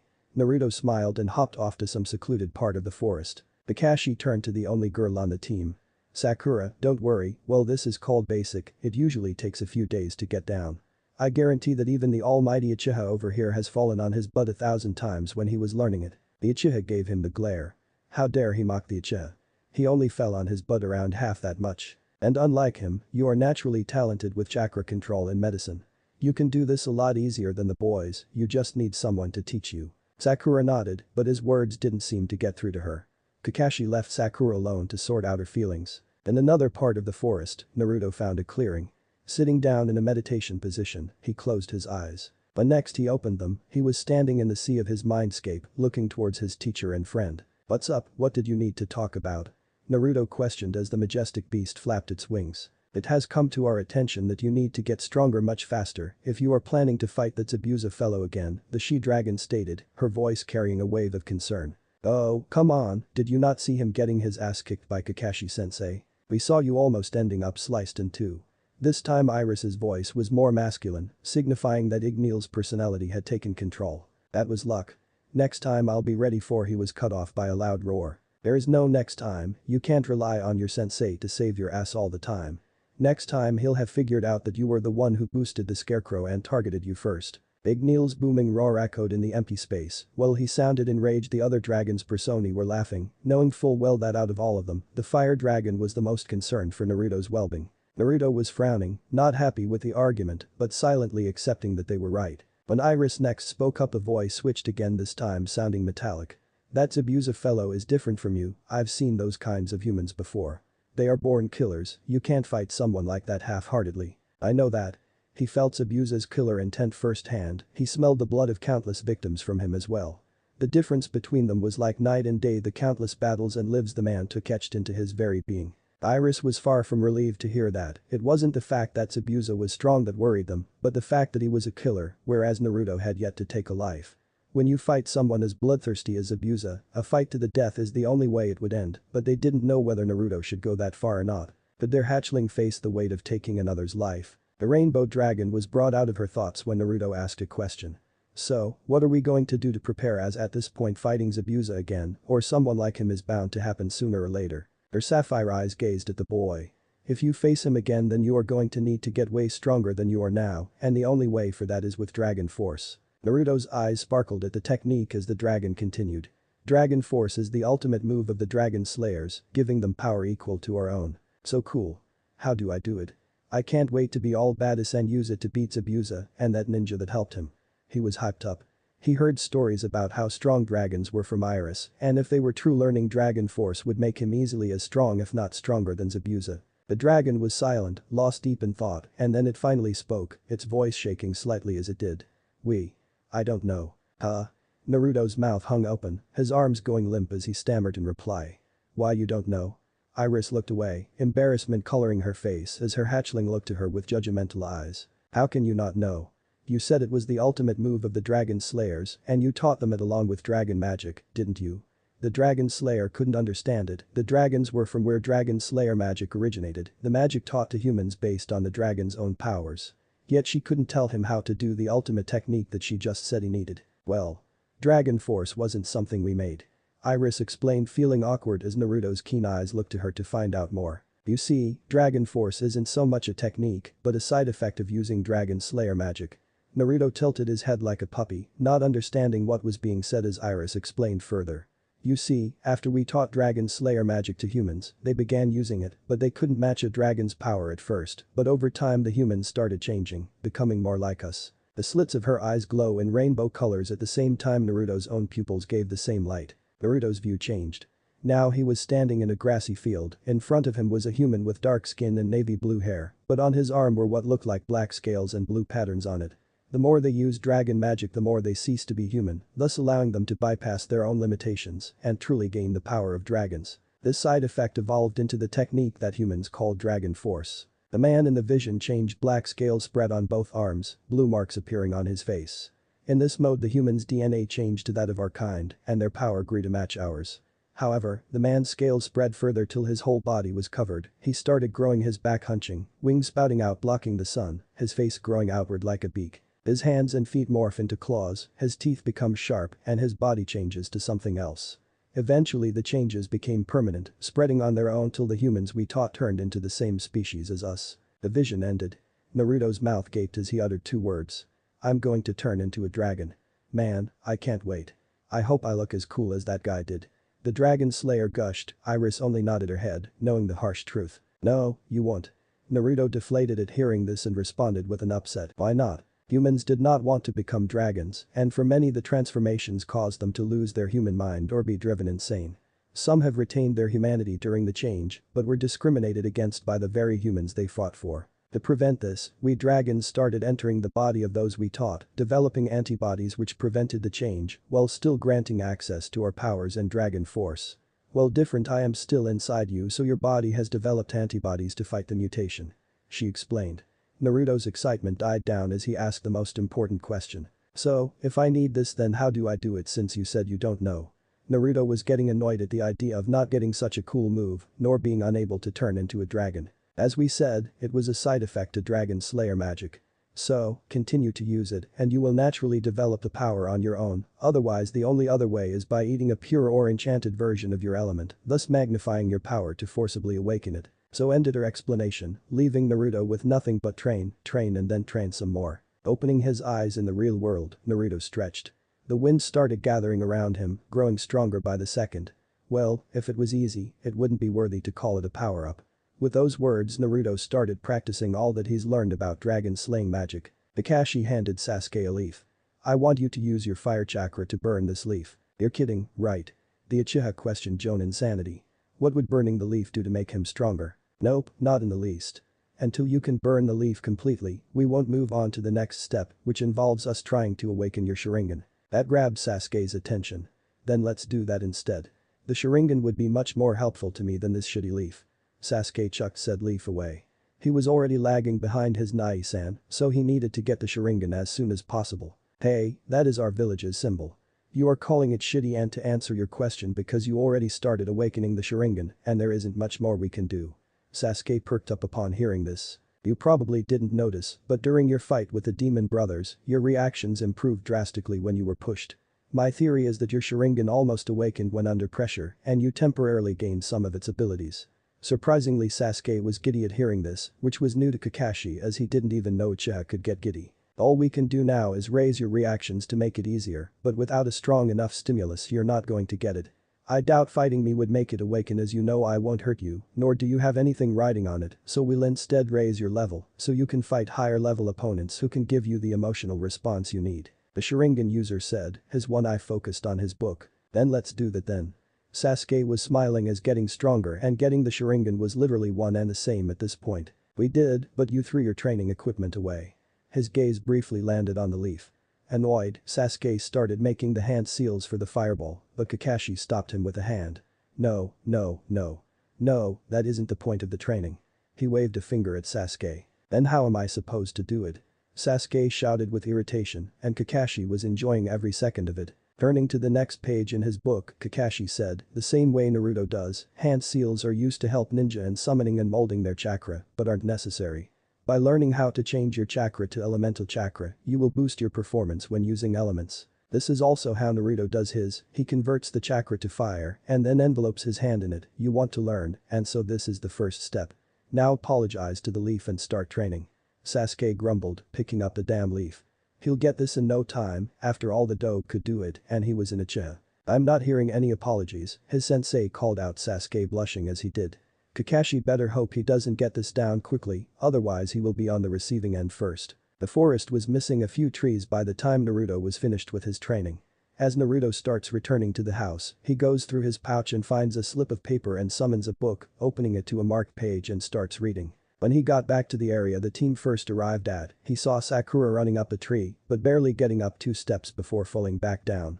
This confused Naruto greatly as he was well aware that Sakura's chakra control was top-notch, thanks to her medical training. Looking to his pink-haired teammate he saw her swearing, losing her temper, which wasn't much different from her usual self. Her getting frustrated would only make it worse, and she should be smart enough to know that. Sakura, what's wrong? You should have no problem doing this. Naruto questioned walking into the clearing. Nothing's wrong. Sakura shouted, going back to gathering her chakra, leaving an irritated Naruto. Sakura, you need to calm down. You'll never do it if you get so worked up, he advised, but all he heard was a growl from the girl. Will you shut the hell up? You're nothing but the class loser, so stop acting like you're better than me. She barked, spit hitting Naruto's face, green eyes filled with rage. Naruto glared back at her with darkened blues. It took a few seconds for her to realize what she said, gasping in shock at her own words. Oh god, I am so sorry, I didn't mean to. To shout at you like that, she apologized for her hair getting messy as she gave a few bows. Naruto kept glaring as he said, now will you at least tell me what is bugging you? We've been in medical classes together for over 5 years, your chakra control should be easily beyond this level. He kept his tone harsh, as well he knew Sakura didn't mean her words, he was done letting people walk over him, and also the fact that she said those words meant on some level, that was how she saw Naruto. Sakura avoided eye contact. I don't think I have a place on the team, she admitted, Naruto's brow raised as she continued. You and Sasuke-kun do everything while I do nothing. Sakura, that's not true, you helped us in the bell. He was cut off as Sakura continued. But it is true. You and Sasuke can fight and you're both amazing at it. I was only able to get the bells in the test because you two did all the fighting and you gave me a boost. Looking down, she started doubting whether or not she even had the right to be a ninja. Sure, she had high grades, but that was it. She could never compete when it came to practical classes other than medical. If it wasn't for her book smarts, she would be bottom of the class for sure. Sakura, you're a medic, you're not supposed to fight. Don't you remember the 3 rules Shizune taught us? She laughed weakly at Naruto's attempt to cheer her up. Yeah, but that doesn't stop you from fighting, and unlike me, Naruto, you were top of the medical class. Looking down, a sad smile graced her lips as she faced the harsh truth. I have to face it. You beat me both as a fighter and a medic. What's left for me to do? Frowning, Naruto pulls out a kunai. I'll show you. Sakura watched in horror as Naruto cut his own wrist. Baka. What are you doing? Sakura shouted, on instinct trying to grab the wrist to treat it, but before she could a green glow enveloped Naruto's hand. Notice anything different? Naruto asked, his cut and glowing wrist faced towards her as he had the mystical palm active. Confused, Sakura couldn't think of anything as the glow died down. To her eyes, it was a perfectly executed healing. Naruto wiped his wrist, showing Sakura the wound. I can't heal myself, Sakura. Green eyes widen in disbelief. It makes no sense, it speeds up the body's natural healing process. It should work on some level, even with poor control or executed technique. But there it was, the cut while not bleeding anymore was still there and just as big as when he first made it. My healing is magnified when I use it on others, but in exchange, I cannot heal myself. His blue eyes held a serious look. Sakura at first wanted to deny it and accuse him of making stuff up to make her feel better. She knew that was not the case though, she had learned the signs of being done right and when it was being done wrong, Naruto's was perfect and should have healed to her knowledge. Now I admit I still have a higher healing factor than most people thanks to my Uzumaki side, so this cut would be gone by tomorrow, but the same is not the case for fatal wounds. Sakura, if I am injured, I can't use my chakra to accelerate the healing process, meaning you will be my only hope. If you aren't on the team, then I can't fight at all and would be left to die. She looked at the wound still not believing what he was saying. Slowly her hands came up glowing the same green Naruto's did. Hovering it over the wound, watching as it quickly healed shut. Seeing that Sakura was still down, Naruto kept talking. Look, Sakura, as you said I am a fighter, and you can be too, you just need to find your own style and figure out what you're best at. Once you do, you can find ways to help us out.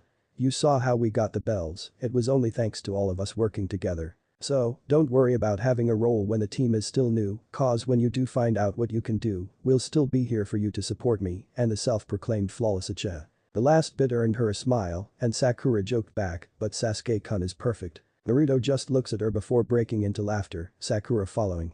Yeah, a perfect team, he replied, Sakura calming down and giving Naruto a smile. Thanks, she said, turning around and focusing her chakra. Naruto watched as she ran to the tree, taking one step up and then another, followed with more, not stopping for even a moment.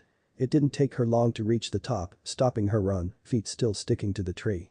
Looking over the horizon as the sun set over the trees, bathing them in orange light. She walked slowly down, Naruto smiling at her as she did.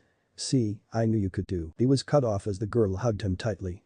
Thank you, she said with her head over his shoulder. Hey, come on now, I am kind of spoken for.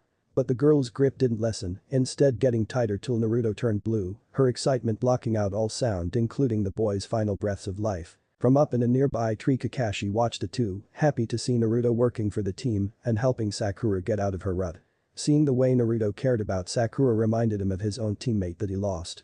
Thankfully the new Team 7 seemed to be faring better and won't end up losing its heart like his team lost to Obito. Finally releasing her death grip, Naruto gasped for air and his face slowly returned to normal. Looking down Sakura saw the book Naruto dropped.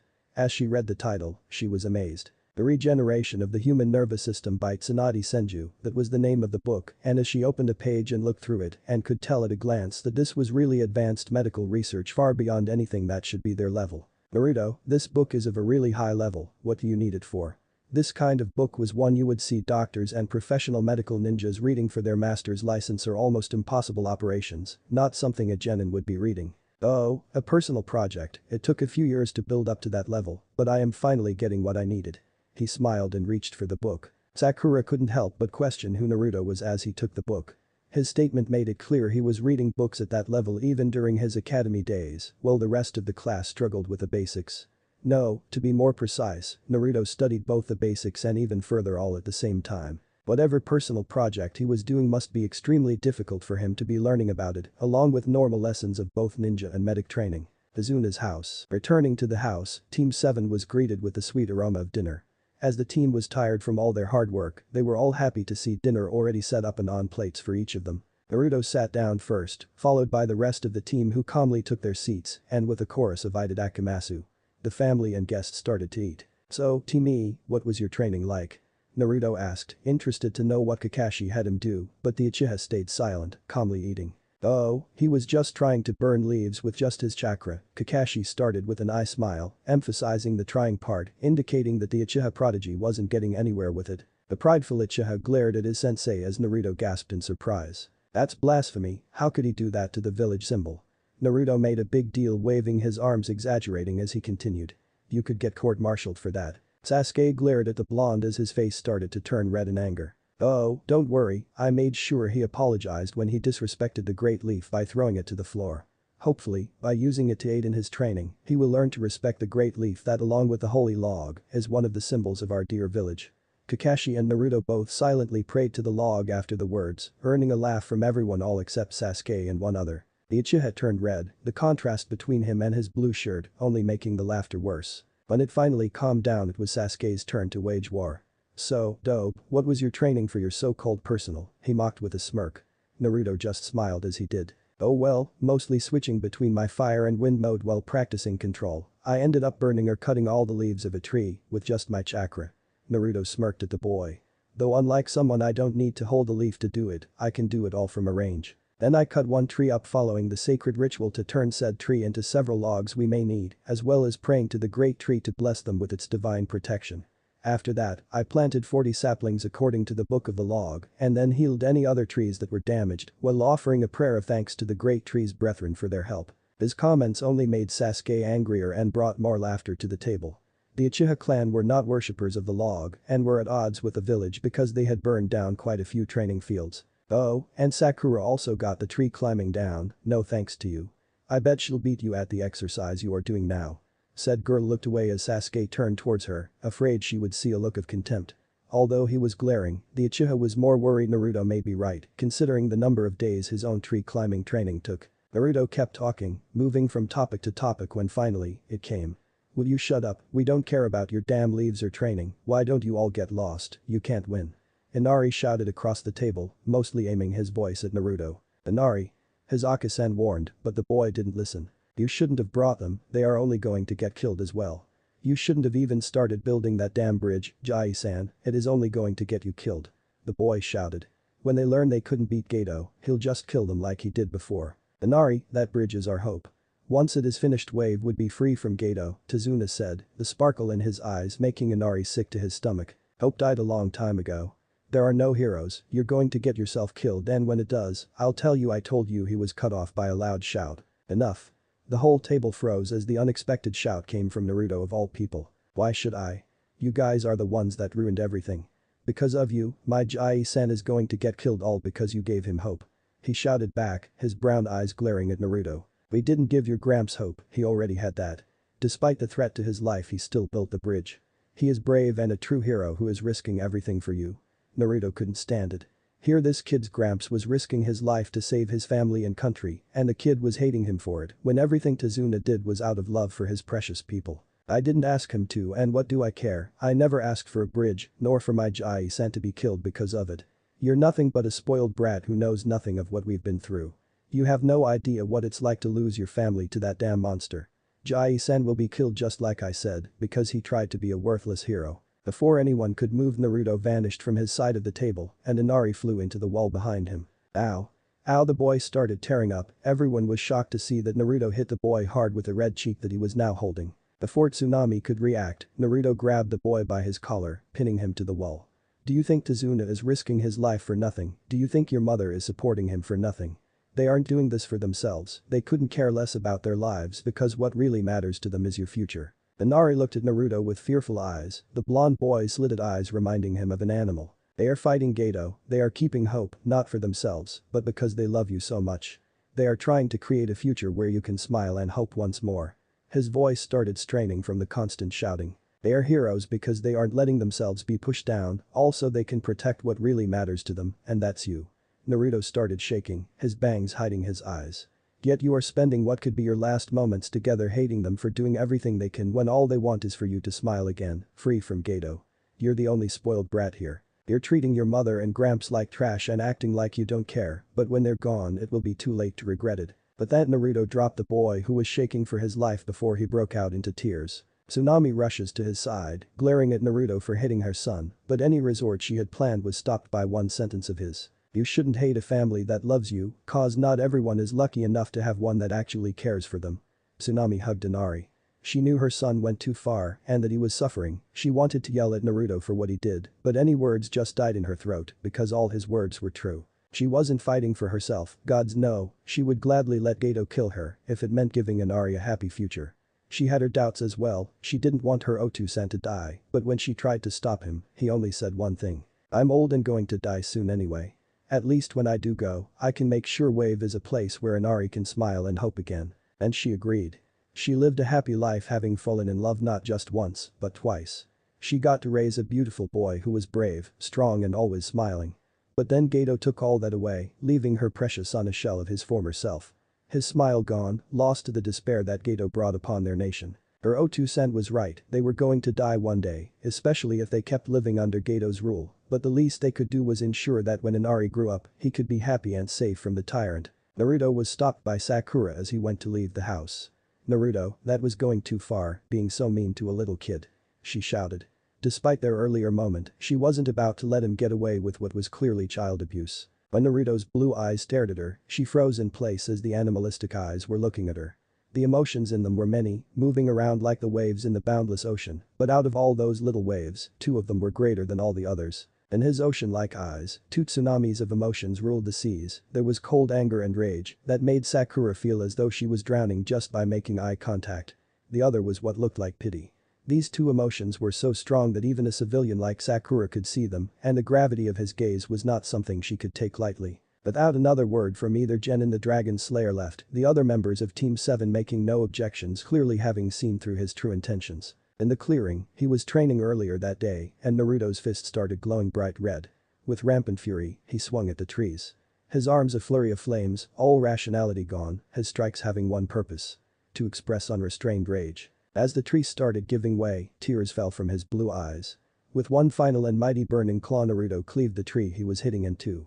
Both ends of them set on fire illuminating Naruto's face, the orange light making his tears sparkle while the shade of his hair hid his eyes. Smoke rose, blowing in the wind, along with the flickering flames, both elements seemed to almost embrace the crying boy. Clenching his fist, Naruto opened his mouth wide to express his emotions, but no, not in a shout like every other person, but a thunderous roar that shook the forest, reverberating all over the island nation, heralding of the chaos that was to come.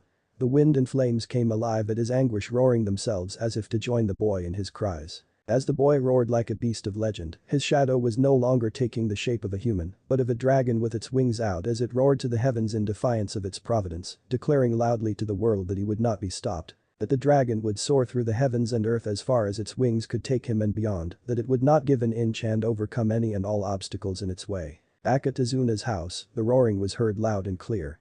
Inari wrapped himself up in his bed as Tazuna and his Akasen closed every door and window in the house. The two wondered just what was making that beastly roar. Chapter 14. An engagement party. Hinata woke up from a restless sleep.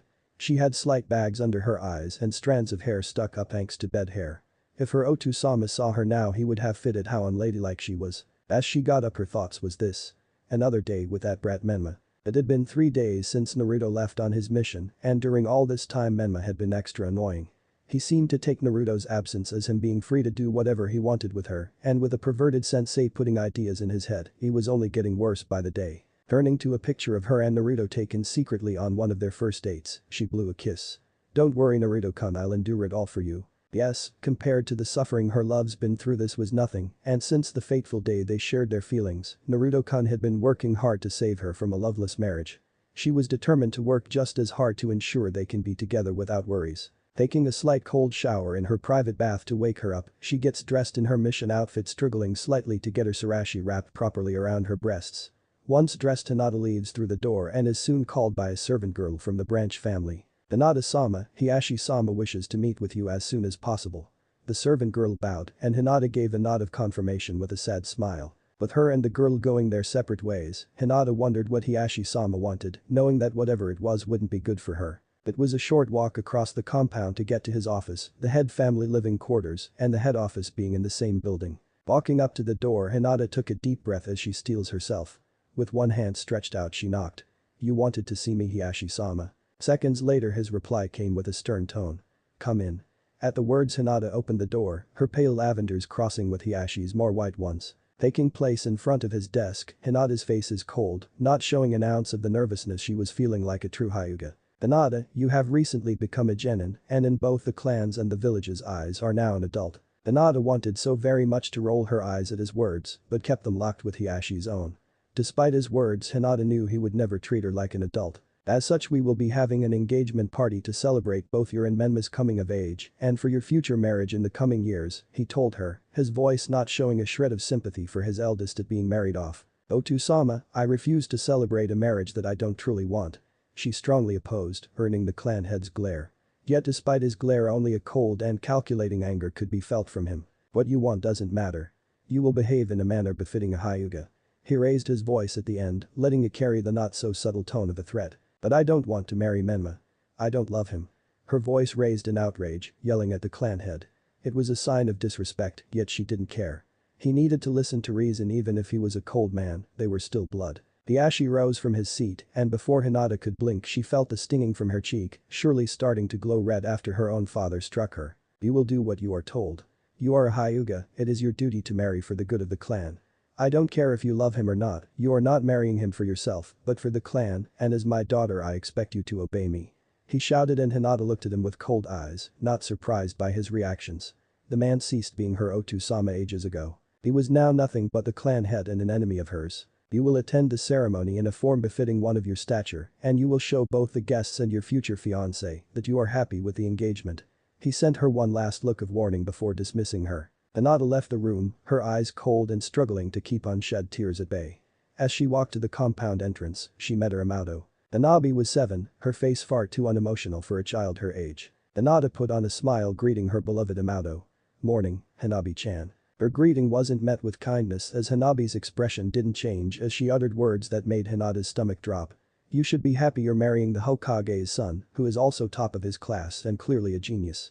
I don't get why you are against marrying someone who is more than qualified to be with you." Hinata took a deep breath, trying to keep calm.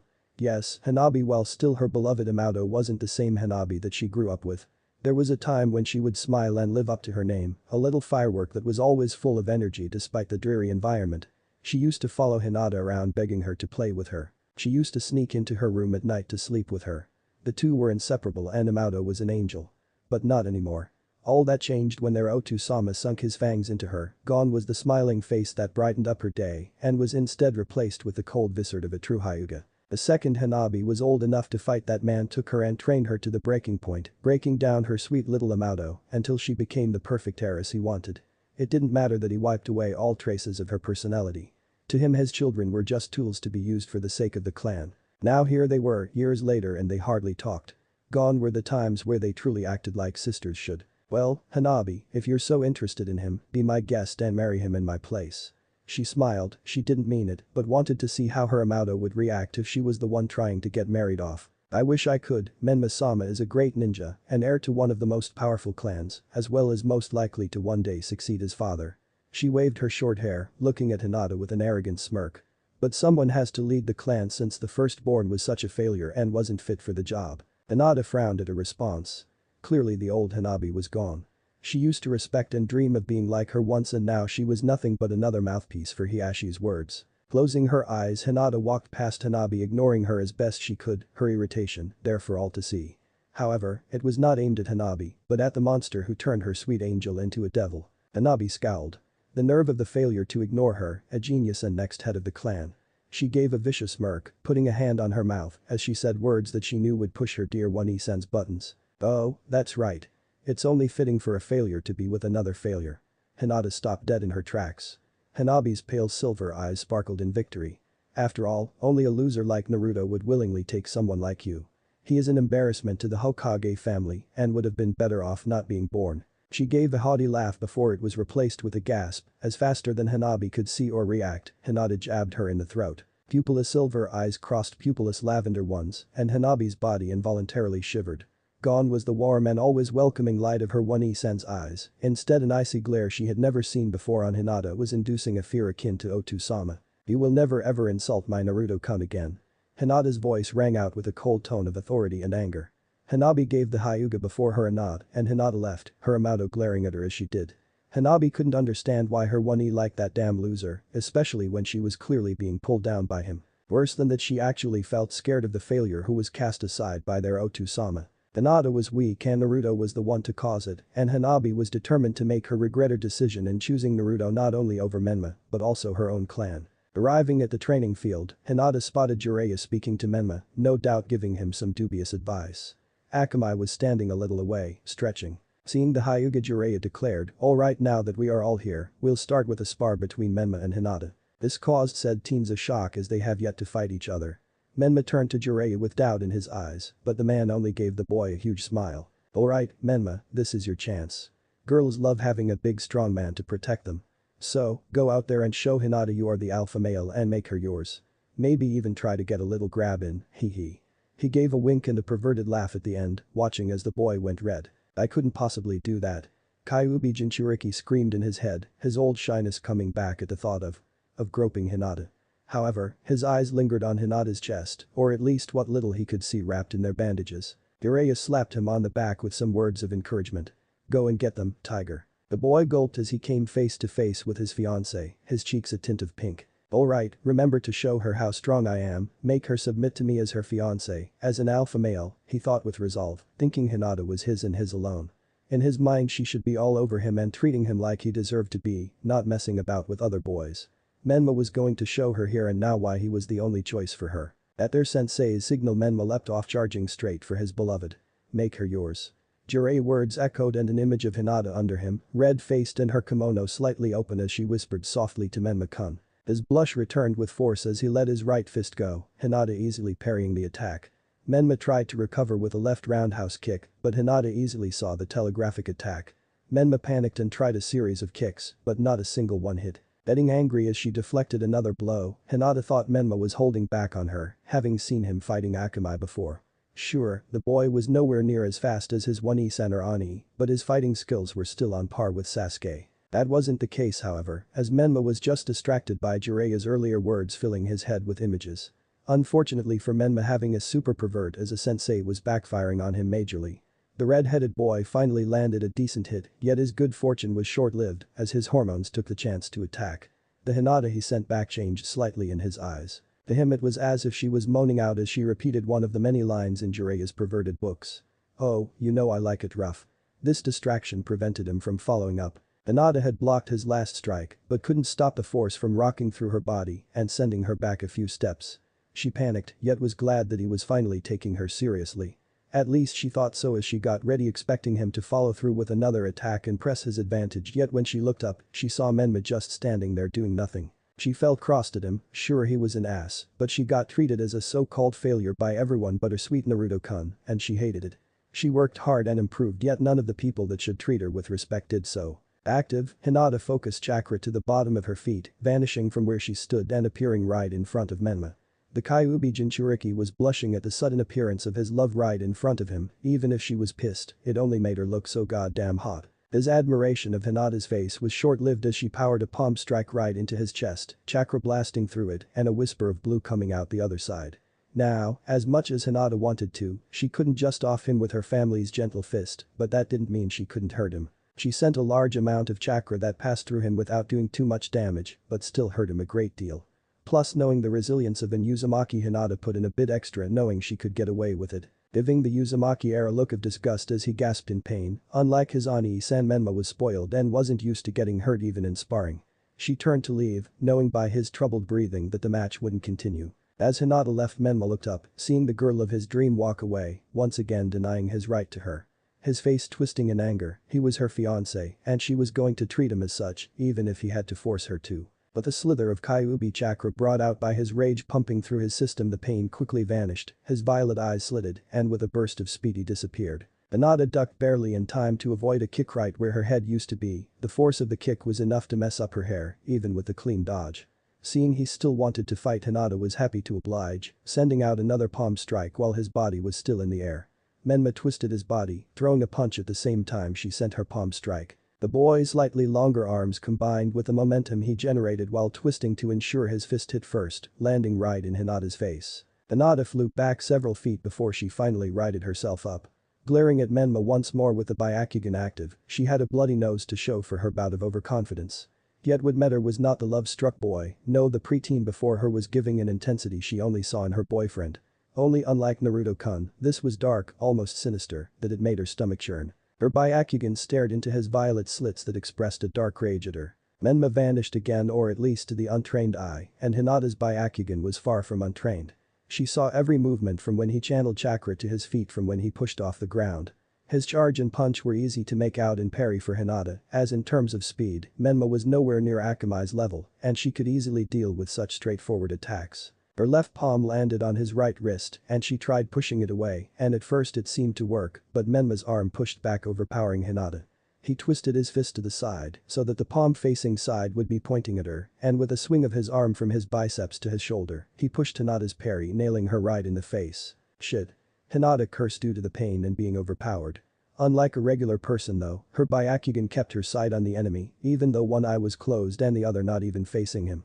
From her black and white vision, she could see the fist she just took open, watching, unable to do anything as said hand grabbed her hair, yanking her up. Menma threw another punch with his left hand dead center in the face, followed by one in the stomach.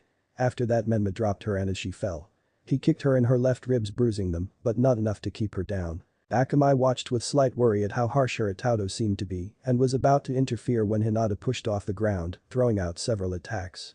The girl was a bit blooded, but more or less alright by how fierce her attacks were. But that mattered little to Menma. He dodged most of them or countered, forcing Hinata's attack to miss or withdraw.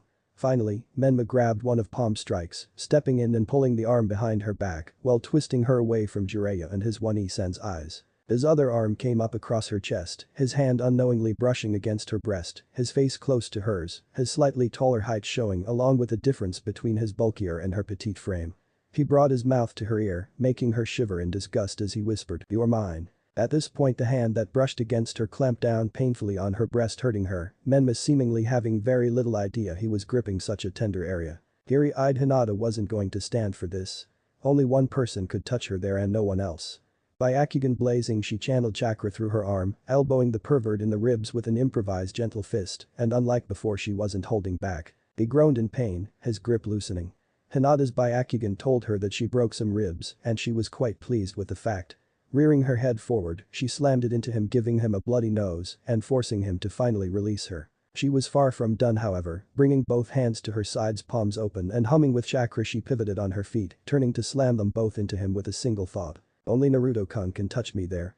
Her gentle step twin palms struck, breaking his ribs even more and launching him back with a pulse of chakra.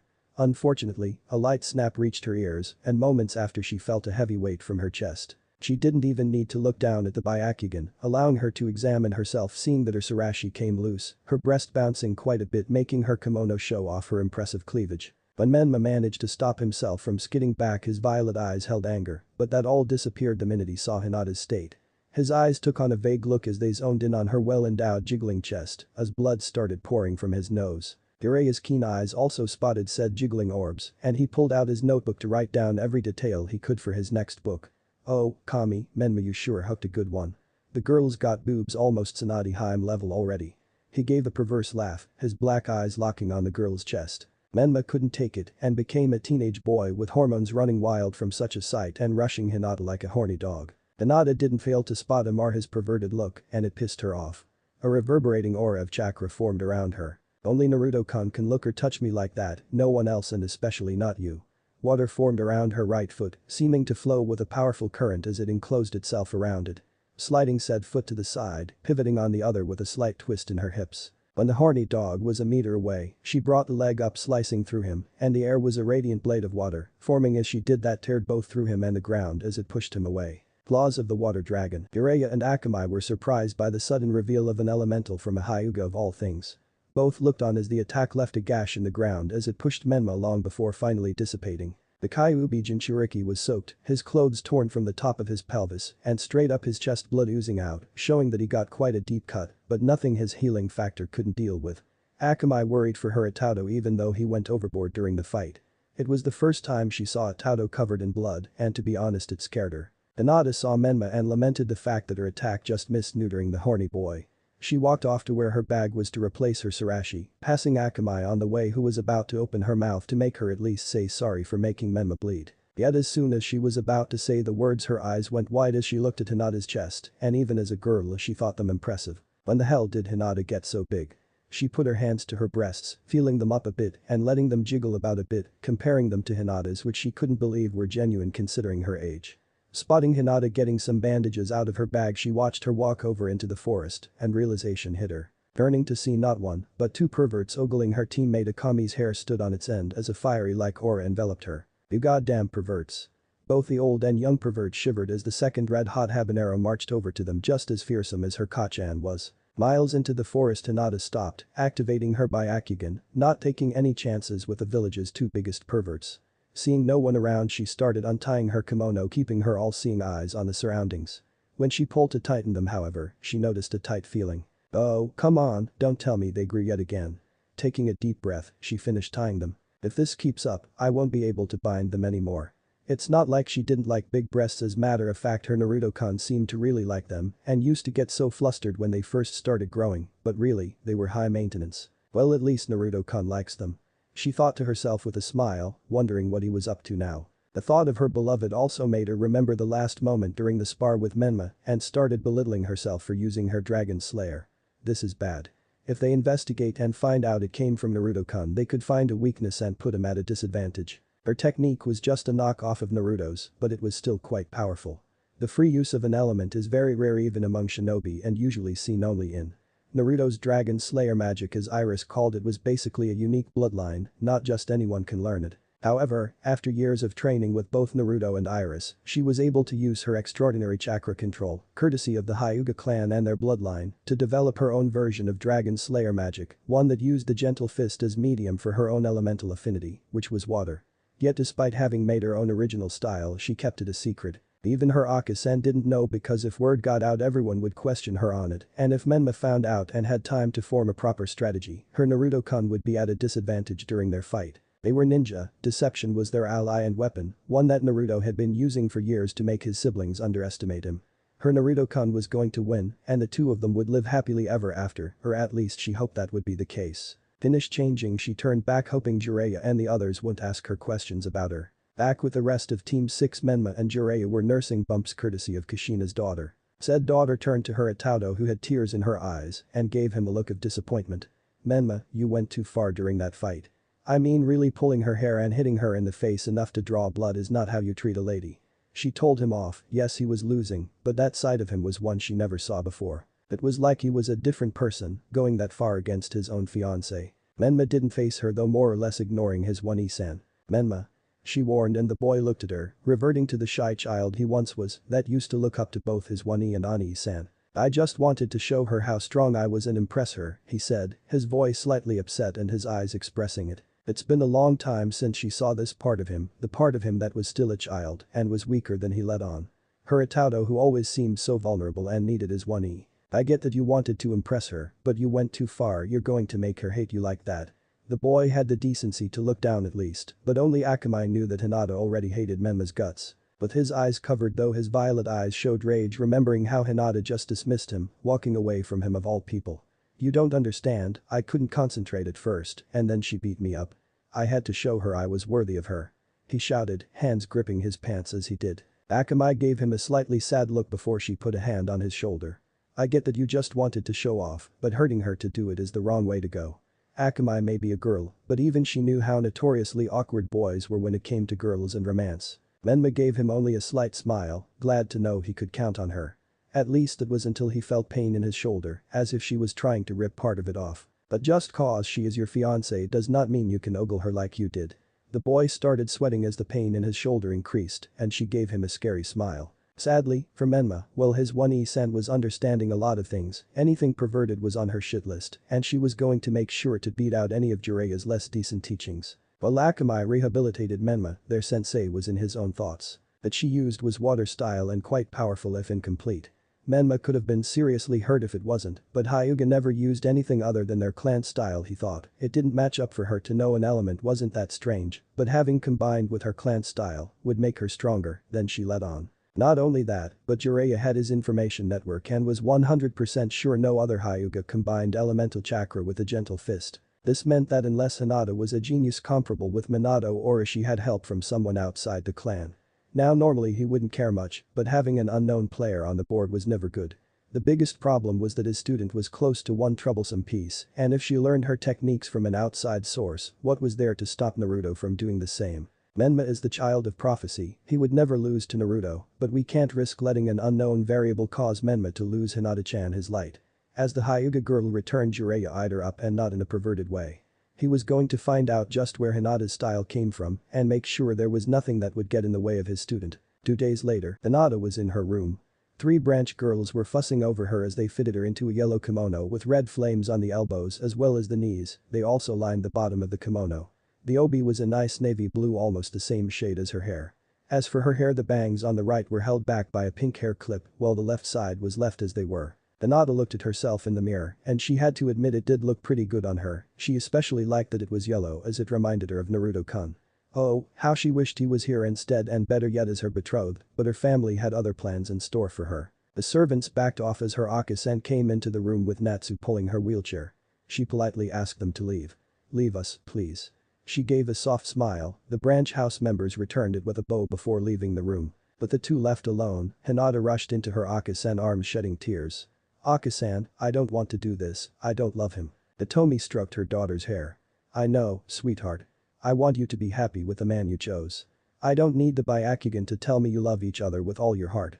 Her voice was gentle, soothing Hinata, who raised her head to look her Akasan in the eyes. As she looked back, she could see a fire in her daughter's lavender eyes. It won't work out like Otu-sama's plans. Hitomi wondered where her confidence was coming and her daughter elaborated further. "Naruto-kun has a bet for the title of heir to the Uzumaki clan, as well as my hand in marriage. During the upcoming Chunin exams, if Naruto-kun beats Menma, he'll retake his place as heir and by the contract be my betrothed. In the event they don't fight at all, then whoever gets further is the winner." Hinata smiled. She knew her beloved would win. She saw him train day in and out, putting his heart and soul to get stronger for his beliefs. To Hitomi it made sense, the exams were a proxy for war and it wouldn't be the first time they had an effect on a clan's political structure. "I wish you luck. You and Naruto-kun deserve each other." Hinata stood up smiling at her Akasan with confidence. "He will win. Naruto-kun will never lose to Menma, I promise you." Her Akasan was curious to where her confidence was coming from, having trained with both Naruto and Hinata since they were young, and she knew they were hiding something from her. She thought back to the day when the two began training on their own, the changes they went through, and how hard Hinata tried to keep it a secret even from her. She was sure whatever surprise they had in store, the Namikaze family wasn't going to like it and was in for a big eye-opener. With one last hug, the two left to face the unwanted party and the guest that would be waiting for them. As they left the room, Natsu was there with one other that neither expected to see. As they entered the hallway, the two saw Natsu, and next to her was Hinata's cousin, Niji Hyuga, said to be the greatest genius ever born within the clan. However, despite his overwhelming talents, he was born in the wrong house of the family as the son of Hisashi Hyuga, the twin brother of her own father, who was born seconds after him. Niji was a member of the branch family that served the main household, Hinata's household. Bowing to them, Niji told them why he was here. "Hinata-sama, I am here to escort you to the party."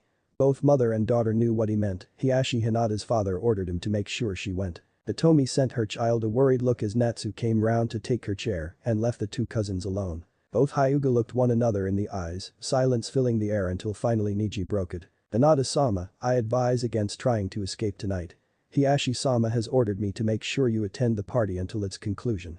His face was blank, giving no sign of any emotion, Hinata matching it perfectly, and it was clear to see that these two were elated. Taking a deep breath, Hinata went to speak, but was cut off as soon as she got his name out. "Niji Nai-san. Hinata-sama, you should not refer to me so highly, you are of the main household and should not treat someone like me from an inferior branch as a brother." Hinata glared at him slightly, she hated being treated as if she was a superior being when she wasn't one.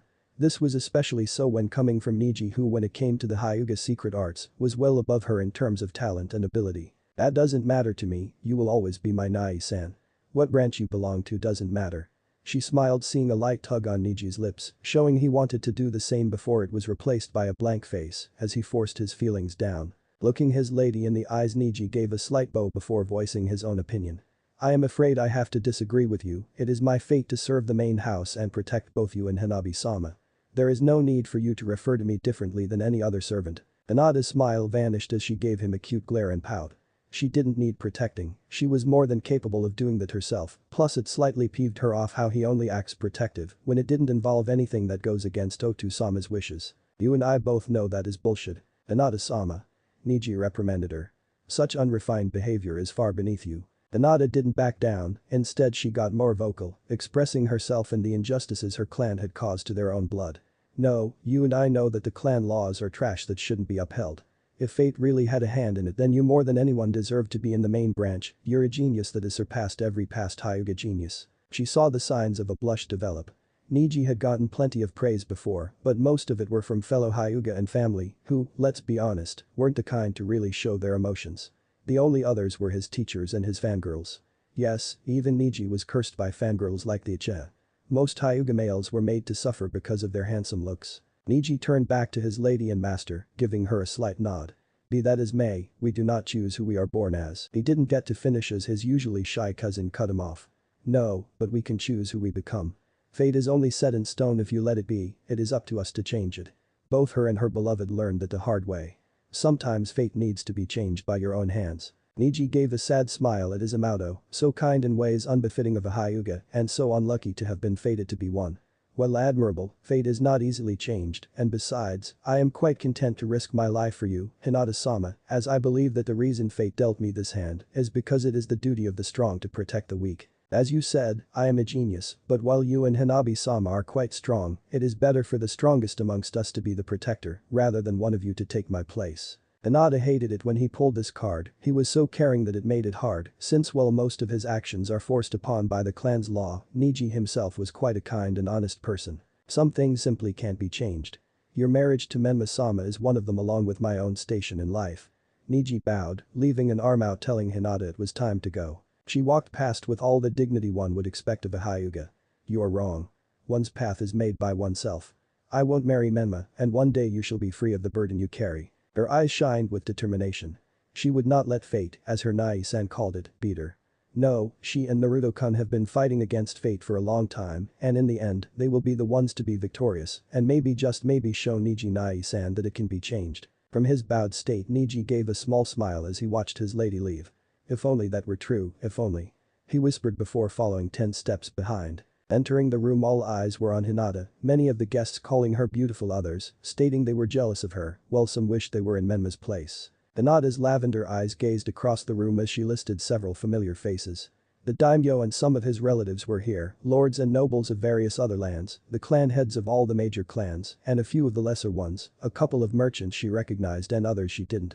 Finally, a person she came across who she believed to be the new village head of Takigakure appeared to be hiding away from the rest of the guests. The Ashi stood up, clearing his throat, his spotless white and grey kimono extra fancy with embroidery flames stitched on it and made of some of the best material money could buy. I would like to thank you all for coming to celebrate my daughter's and her betrothed Menma Namikaze's engagement. It is with great pleasure that I introduce you to my eldest daughter, Hinata. Claps echoed all over the room. Hinata rolled her eyes. Of course Hiashi-sama only referred to her as his daughter when he wanted to use her. Hinata walked towards the party smiling and greeting the guests that she passed.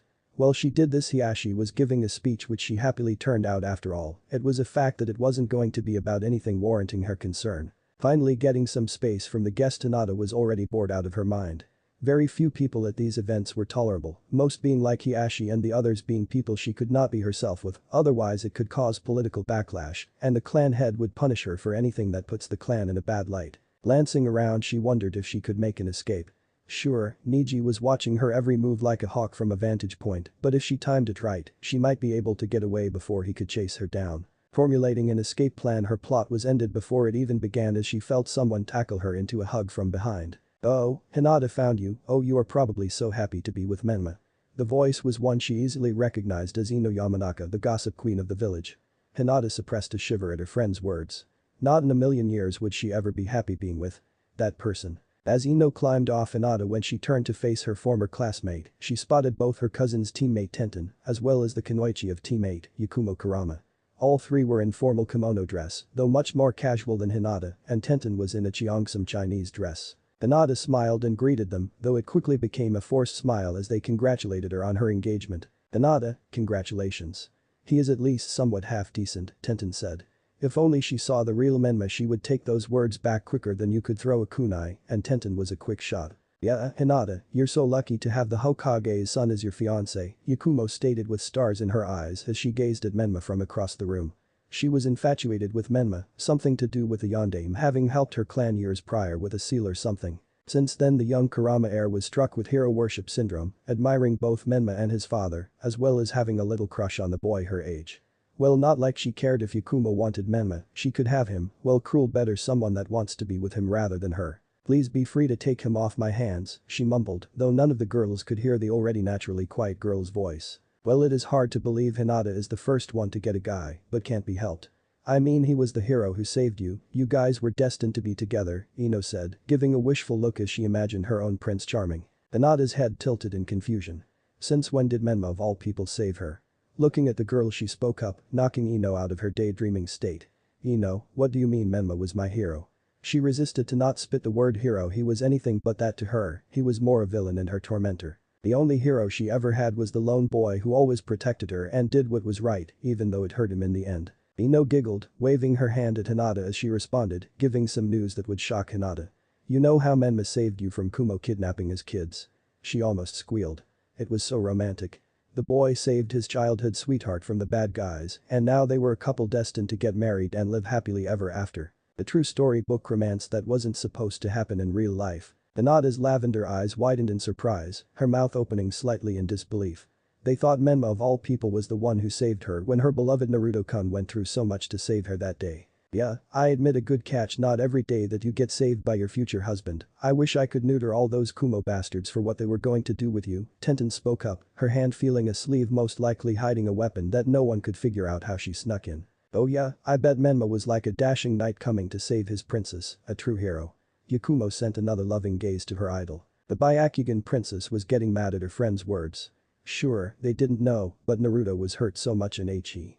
She couldn't finish the thought, instead she gave them a semi-glare, speaking up with a tone that left little argument. "For your information, Menma had nothing to do with it. It was Naruto-kun who saved me that night." Her anger leaked in, her friend surprised by her reaction and the anger coming off the usual quiet wallflower. "Ah ha ha."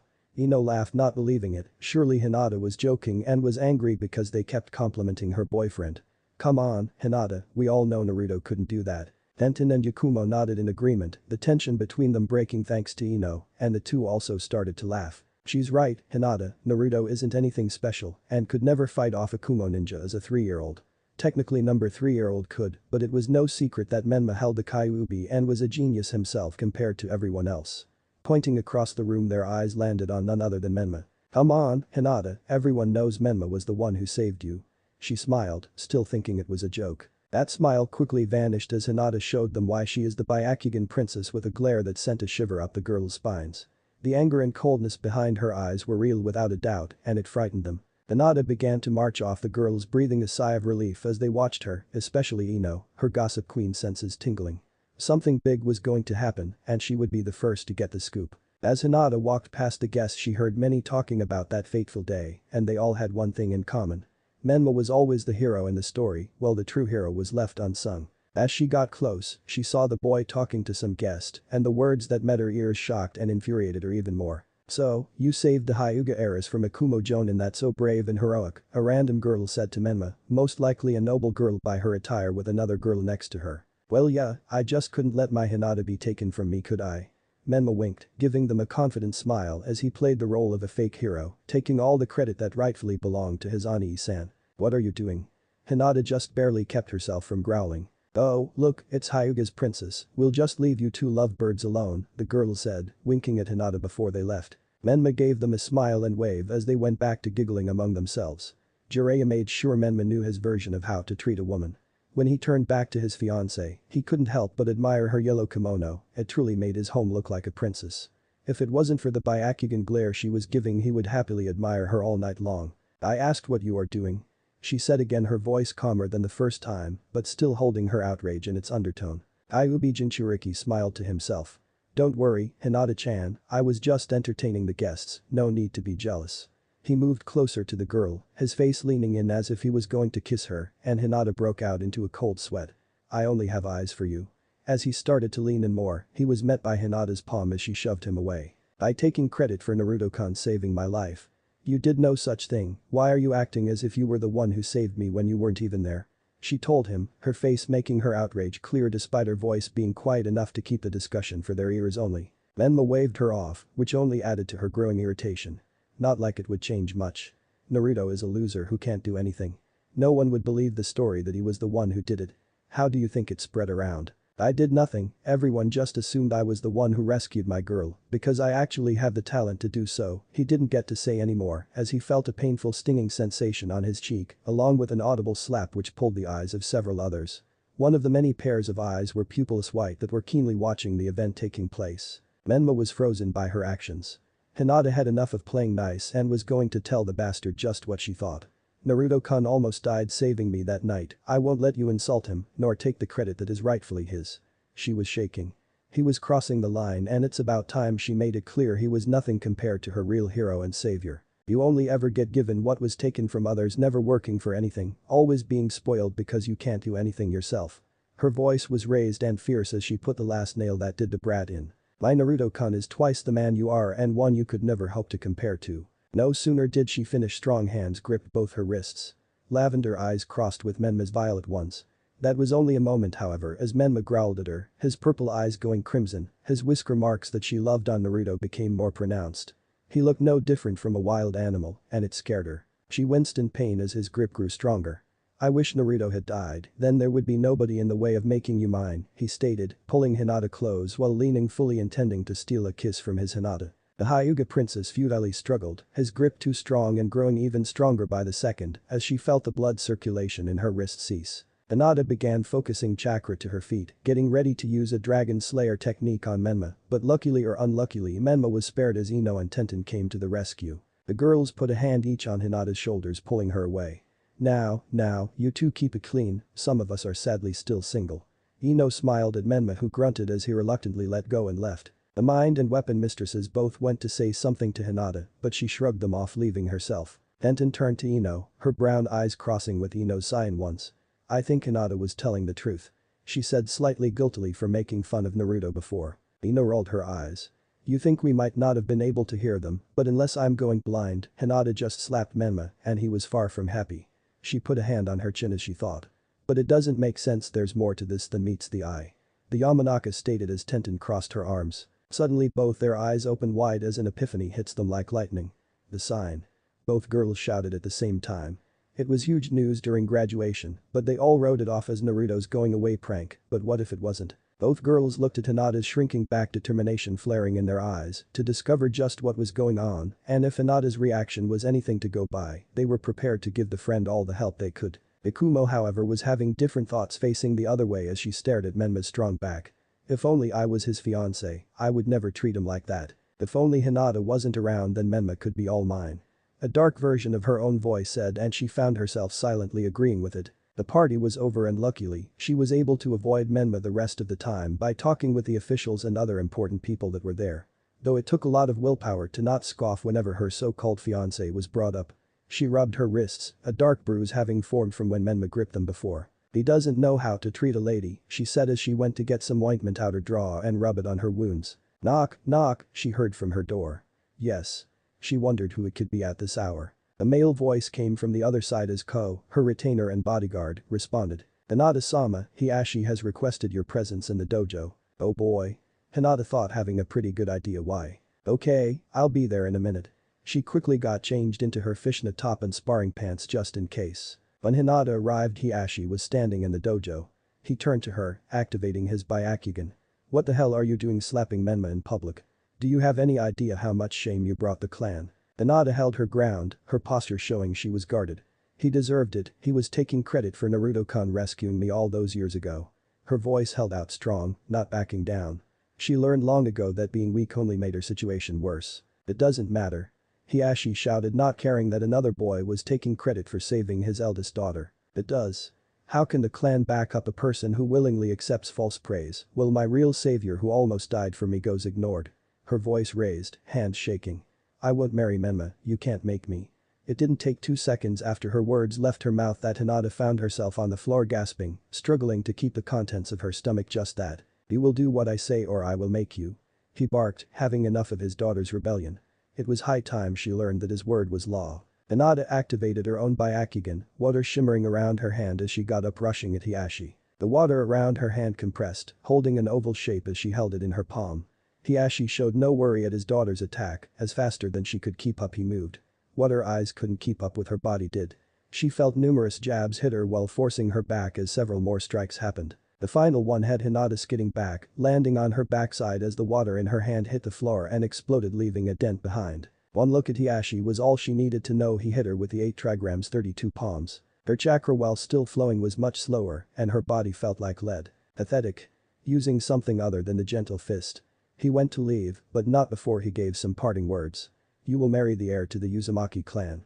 If you act up again, I will place the cursed seal on you myself. Hinata was left bruised in both body and pride, but the fire in her eyes did not die and only intensified.